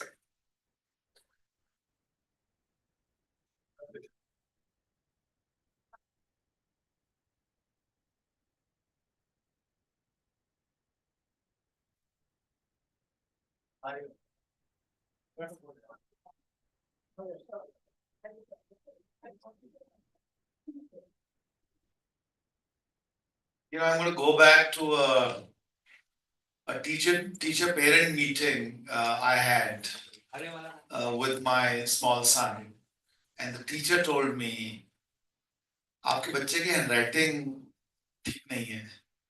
मैंने बोला हो सकता है, but आपने इसकी typing speed check की है? The point I wanted to make is I fundamentally disagree with your professor at Johns Hopkins. I think honestly I don't even know the answer. I don't think any one of us knows the answer, and that's the opportunity that we have, because we can leapfrog beyond what a Johns Hopkins or a Stanford or Harvard does. In fact, my prediction would be that in the next 5 years, the number one university of the world is not going to be Oxford or Stanford. Probably it's going to be Graphic Era, because they will be there. And that's the opportunity we have. So you'll have to experiment. You'll have to be fluid. That doesn't mean you fundamentally change everything. You can pick one or two experiments in your curriculum, in your one or two courses where the professor is more adept, where is more can understand AI in a better way, and then sort of adapt that into your curriculum. I think there are challenges. One challenge is going to be regulation, and that's the role that AIU is going to play around regulation. I can tell you from my experience as an ex-consultant, industries which are highly regulated like ours, and financial services is one of them, are the last to get disrupted. So we will have resistance. UGC will have resistance. They will basically say, I'm going through a NAC next week, and everyone is running around getting board of study minutes and something POE, TOE, I don't know, whatever it is, right? Trying to match those learning outcomes, CO, PO, whatever that, sorry, apologies. I hope there's no one from NAC here. Okay. The point I wanted to make is that all those things are going to change, but regulators will be the last to change, because regulators love to regulate mediocrity. Regulators hate excellence. And you'll have to figure out a way to balance regulation, because you are regulated, I'm regulated. So you'll have to do things in balance. You have to also make sure you don't completely upset the apple cart, and we are not Steve Jobs. We just can't go and say that we won't be regulated. If you want to, then you can become Alak Pandey, create your own company if you want to do that. So I think the balance is going to be important. But the answer is, in my opinion, it's not going to be paper pen. So you'll have to think about assessments that will cater to the way students have learned. I don't know whether you'll agree with me, Srijan. So I definitely agree on the regulator part. But where did we build a Gen AI tool which helps teachers build their own games? So, for example, you saw the nuclear power plant. The teacher who does not have any idea of coding can program this game or any of the other games which we have. So they are gamified technologies. The way I'm calling them games, don't get scared. They're simulators essentially, but the tech base is same. The same thing which makes Grand Theft Auto and PUBG, the same tech makes this. But we also allow teachers a facility where they can customize this. So you can have your questions based on what you want, right? So I think so while regulator part is obviously none of us can really sort of, it's a collective bargaining which one has to do, but we also have to be prepared with the right strategy of how it is going to be. So I've got two inputs. One is that democracy within simulations. It has to be low cost, accessible to all. It should be something which I think you were talking about linguistically compatible, different languages, which now is possible. I can do this in Tamil, Telugu tomorrow. The same thing can be done because we have the nut bolts of it. And that's the reason I built this in India and not anywhere else, because I can't outsource this. So then, number one. Number two is also, in terms of aesthetics of it. So, I mean, I'm not talking about AI is a very big basket. I'm talking about the thing which we were talking about. It has to look good. See, the children, I call them children, they're not children, they're students, youngsters. But they have seen they're seeing Netflix, they're seeing standard stuff, which is really beautiful. So aesthetically, it has to be appealing and it has to be democratically available. That's how it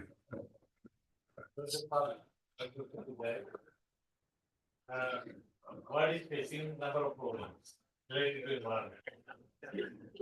Global warming, air pollutions, water pollutions. So how we can cope, how we can protect our environment with the help of AI? Oh, that's a brilliant question, sir.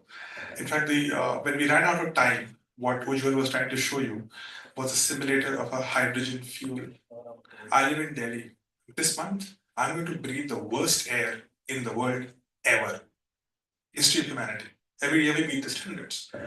So how do we, but we will, I have great hope that we can tackle it with technology. And I've written a few books actually on that now.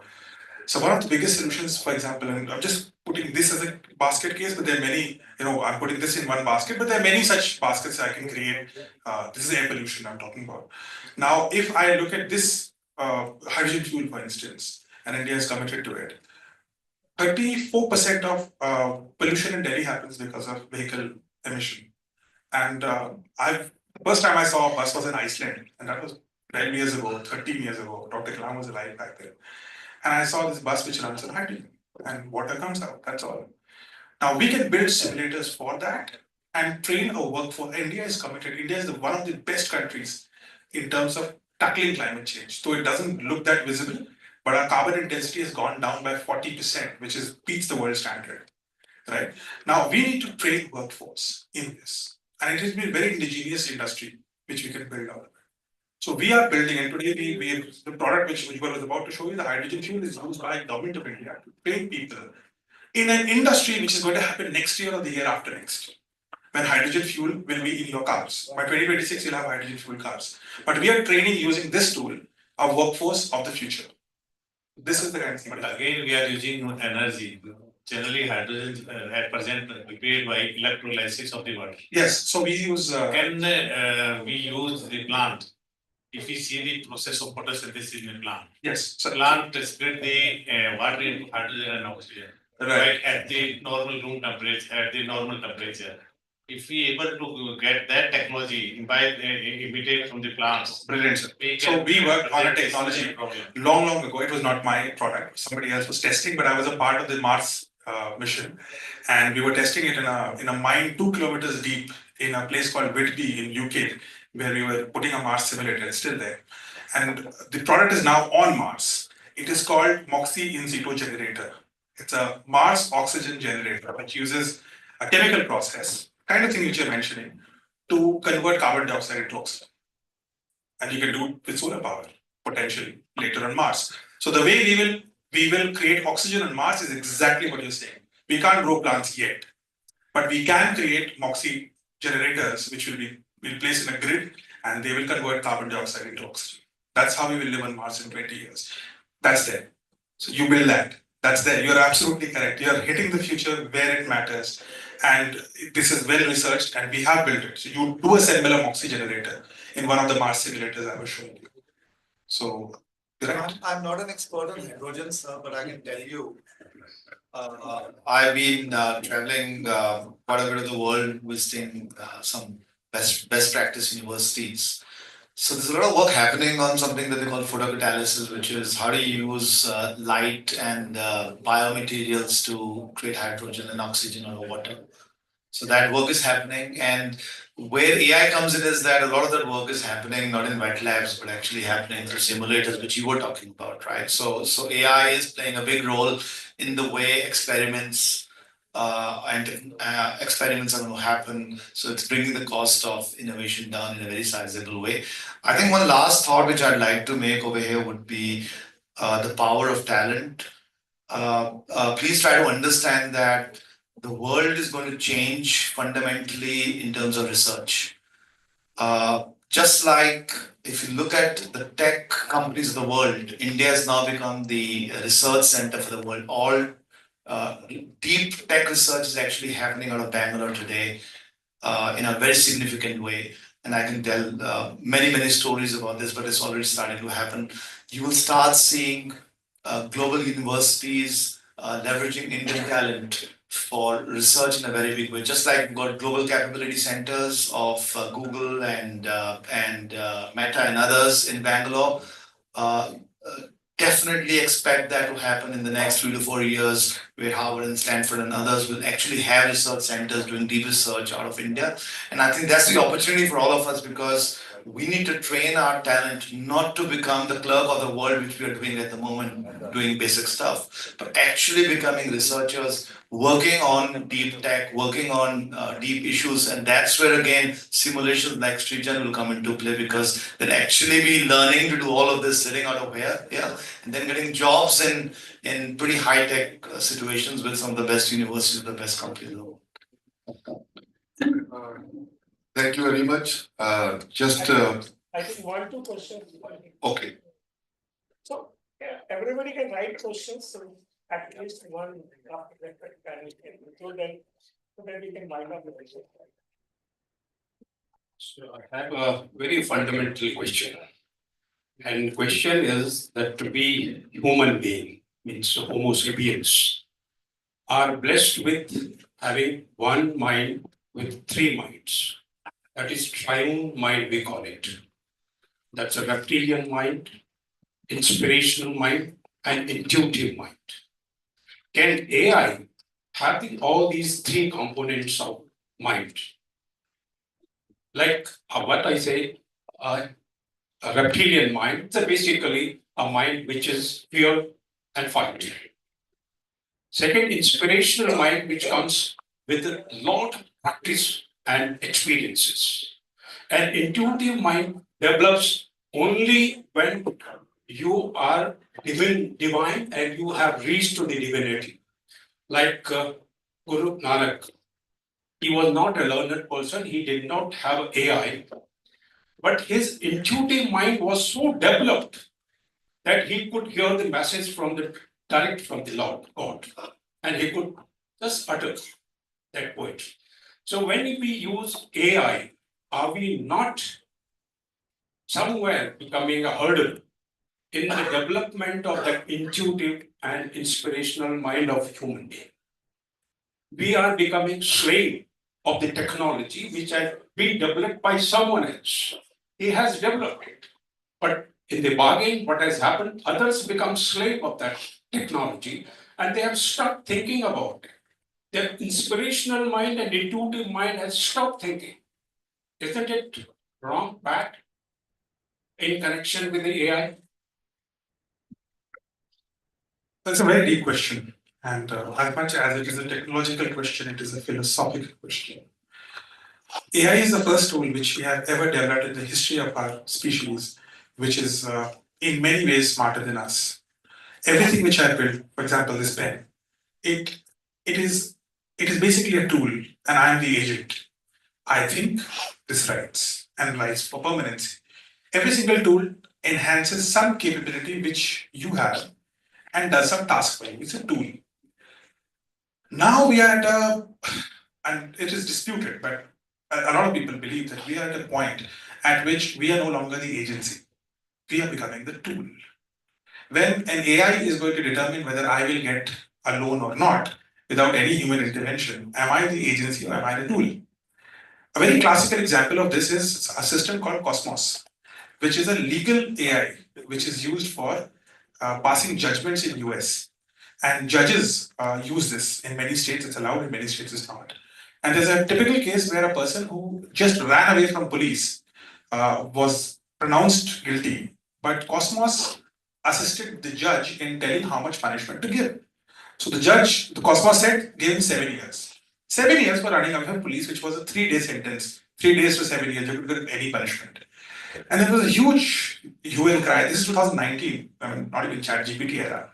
And this person went up to the Supreme Court asking ki mere ko algorithm dikhao. Where is the algorithm which decided whether I will get a 7-year punishment or a 7-day punishment? Cosmos said this is an IPR product, will not show you. And it has not shown yet. So you see, and that's why, so what is the solution to this? The solution to this is not to fight AI. The solution is what you said in your last part, is to tame it, is to make sure that it's a tool. The way to keep AI as a tool and not let it become an agency is through awareness and education. You cannot wish it away. It will be here. We cannot say India will not do it. China will do it. Somebody else will do it, and they will rule us with that. So we can't. This is an East India opportunity. East India company jab aayi thi na India mein, so this is that window opportunity. Either you can master this and I don't say rule the world, but do good for the world. That's India's reputation. I think, Srijan, we have to make some more larger questions which Professor has asked for this. All these minds kind of a thing. First thing which he's told about the intuitive thing was about Guru Nanak. So I have got a difference that there is a difference between the literacy and there is a difference between the learning. So literacy and learning are quite different things. As you see, Honorable our Father of Nation Mahatma Gandhi also told that my illiterate but wise mother too. So there is a difference between a literacy and wiseness. So wiseness doesn't know about it. So are we feeling this technology is wise or it is still doing very assistive kind of a technology? So we have to look into all those things. So this debate between GI and AI, what God intelligence and artificial intelligence. So whatever so far we have seen is that the AI is capable of doing those things where we get really fatigueness. So the last person who told that I have lost the game, not due to that I was not intelligent, but I fatigued out from the things and machine can do these things for me. So these fundamental question only not comes when AI has come. It comes with all the technologies. Maybe in the industrial revolution, it also came that if we are trying to do machine, and if you see the Father of Nation also told, we are not against the machines, but we are against those machines which are making the people incapable. That was Gandhiji told at the time of industrial revolution. So all the revolution which occurred about anything about this, the fundamental question is that what is last year told that can we sway away from AI? It's not possible. So what we do with each technology which will come, because we don't know another 2 years what technology will come. So technology has started coming in and it started coming not only this but in our ancient what we say scriptures also we had a Pushpa Viman and all other kind of things and all the other kind of things which were used. So I think the important point at this juncture is not to go and discuss this fundamental thing, but in what domain we are working, we should make more AI tools so that we should not end up in buying like we are buying all the mobile devices and all other things, which are all the nuclear plants which we bought because India has got all the telephony kind of a thing or mobile communication devices which we bought from the other countries. We were capable, but we lost that opportunity. So the final word is that if we also lose this opportunity in another 10 years, we may end up in buying most of the product which we will use and we will lose to our economy. What Atul also told and all of it. So that is my fundamental view at this point. Because any technology will come, people will say. So the movie came, people will say it has been bad. Any technology will come, or any assistiveness will come. Even with the kind of thing, even with what he experienced with the Guru Nanak things and all those people at that juncture also said that no intuition cannot come. After that, everybody feels, but at that time there were a lot of debates about all those philosophical things. Also. This happens. So this is an opportunity for all of us because we are a youth country. We know we have got young people, young mind, and we are at a position on the runway to take off. So we should take off and fly high so that we get our economy well done. So if we will be creating wealth in this country, then we can dictate and take out all those things about the intuitive mind and all those things. And that is happening with the US. All the Nobel Prizes are going to them because they are at that apex where they can influence the people that yes, I deserve for whatever in this thing may have good Nobel idea. We may have worked with good Nobel idea, but we are not getting Nobel Prizes. That's what is my thing. My question is that who will decide when to stop and where to stop? The people decide when it's. I think nature has got itself a power. Nature has itself a power. If you look into the nature, it has got always the power. See, you are having a Nokia phone, somebody stopped it. Then you are an Android phone, Apple phone. Maybe we were having desktop, laptops. Now we are not using. Anybody of us are not using. We are computing with our mobile phones on the device. So this always happens.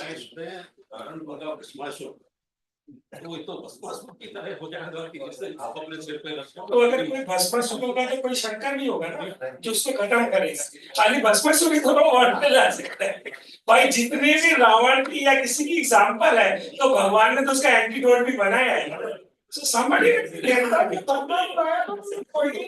I think we'll have more time tomorrow to discuss all this because we're running short. Dinner also we can discuss that. Yeah, over dinner also. Great. So I would now like to request you only to come on the dais, sir, Professor Dr. Vinay Pathak, sir, to honor our esteemed speakers for this particular session. That's how the social media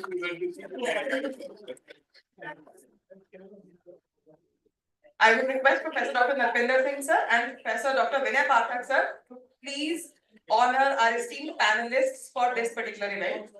We will start with Srijan Pal Singh, sir.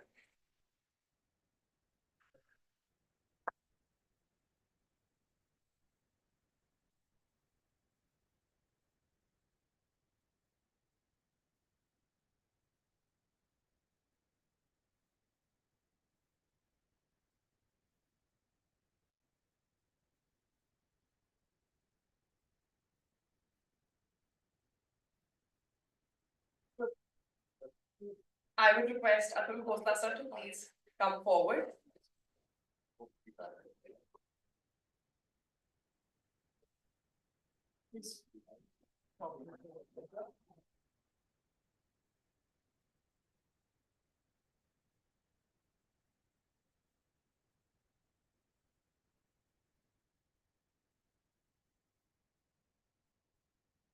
I would now request Professor Sameer Sahasrabudhe, sir, to please come forward.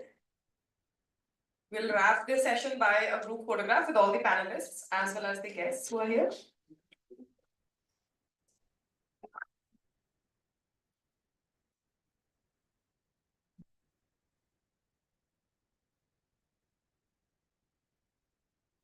So both of you can also come. You guys can have a group picture. That would be great for this particular session. Speakers, chairperson, as well as the guest.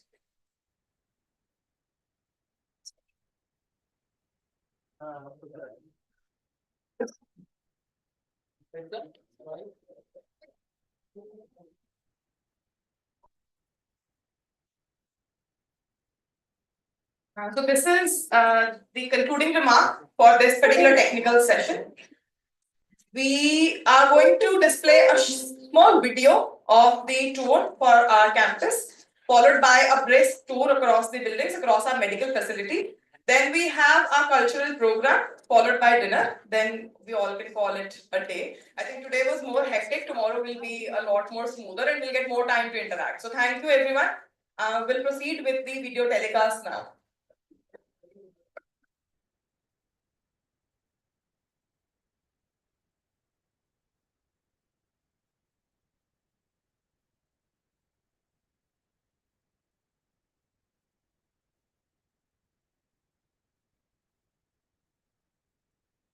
Welcome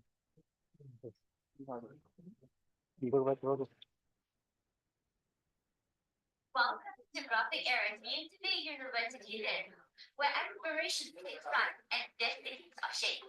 Mental and deeply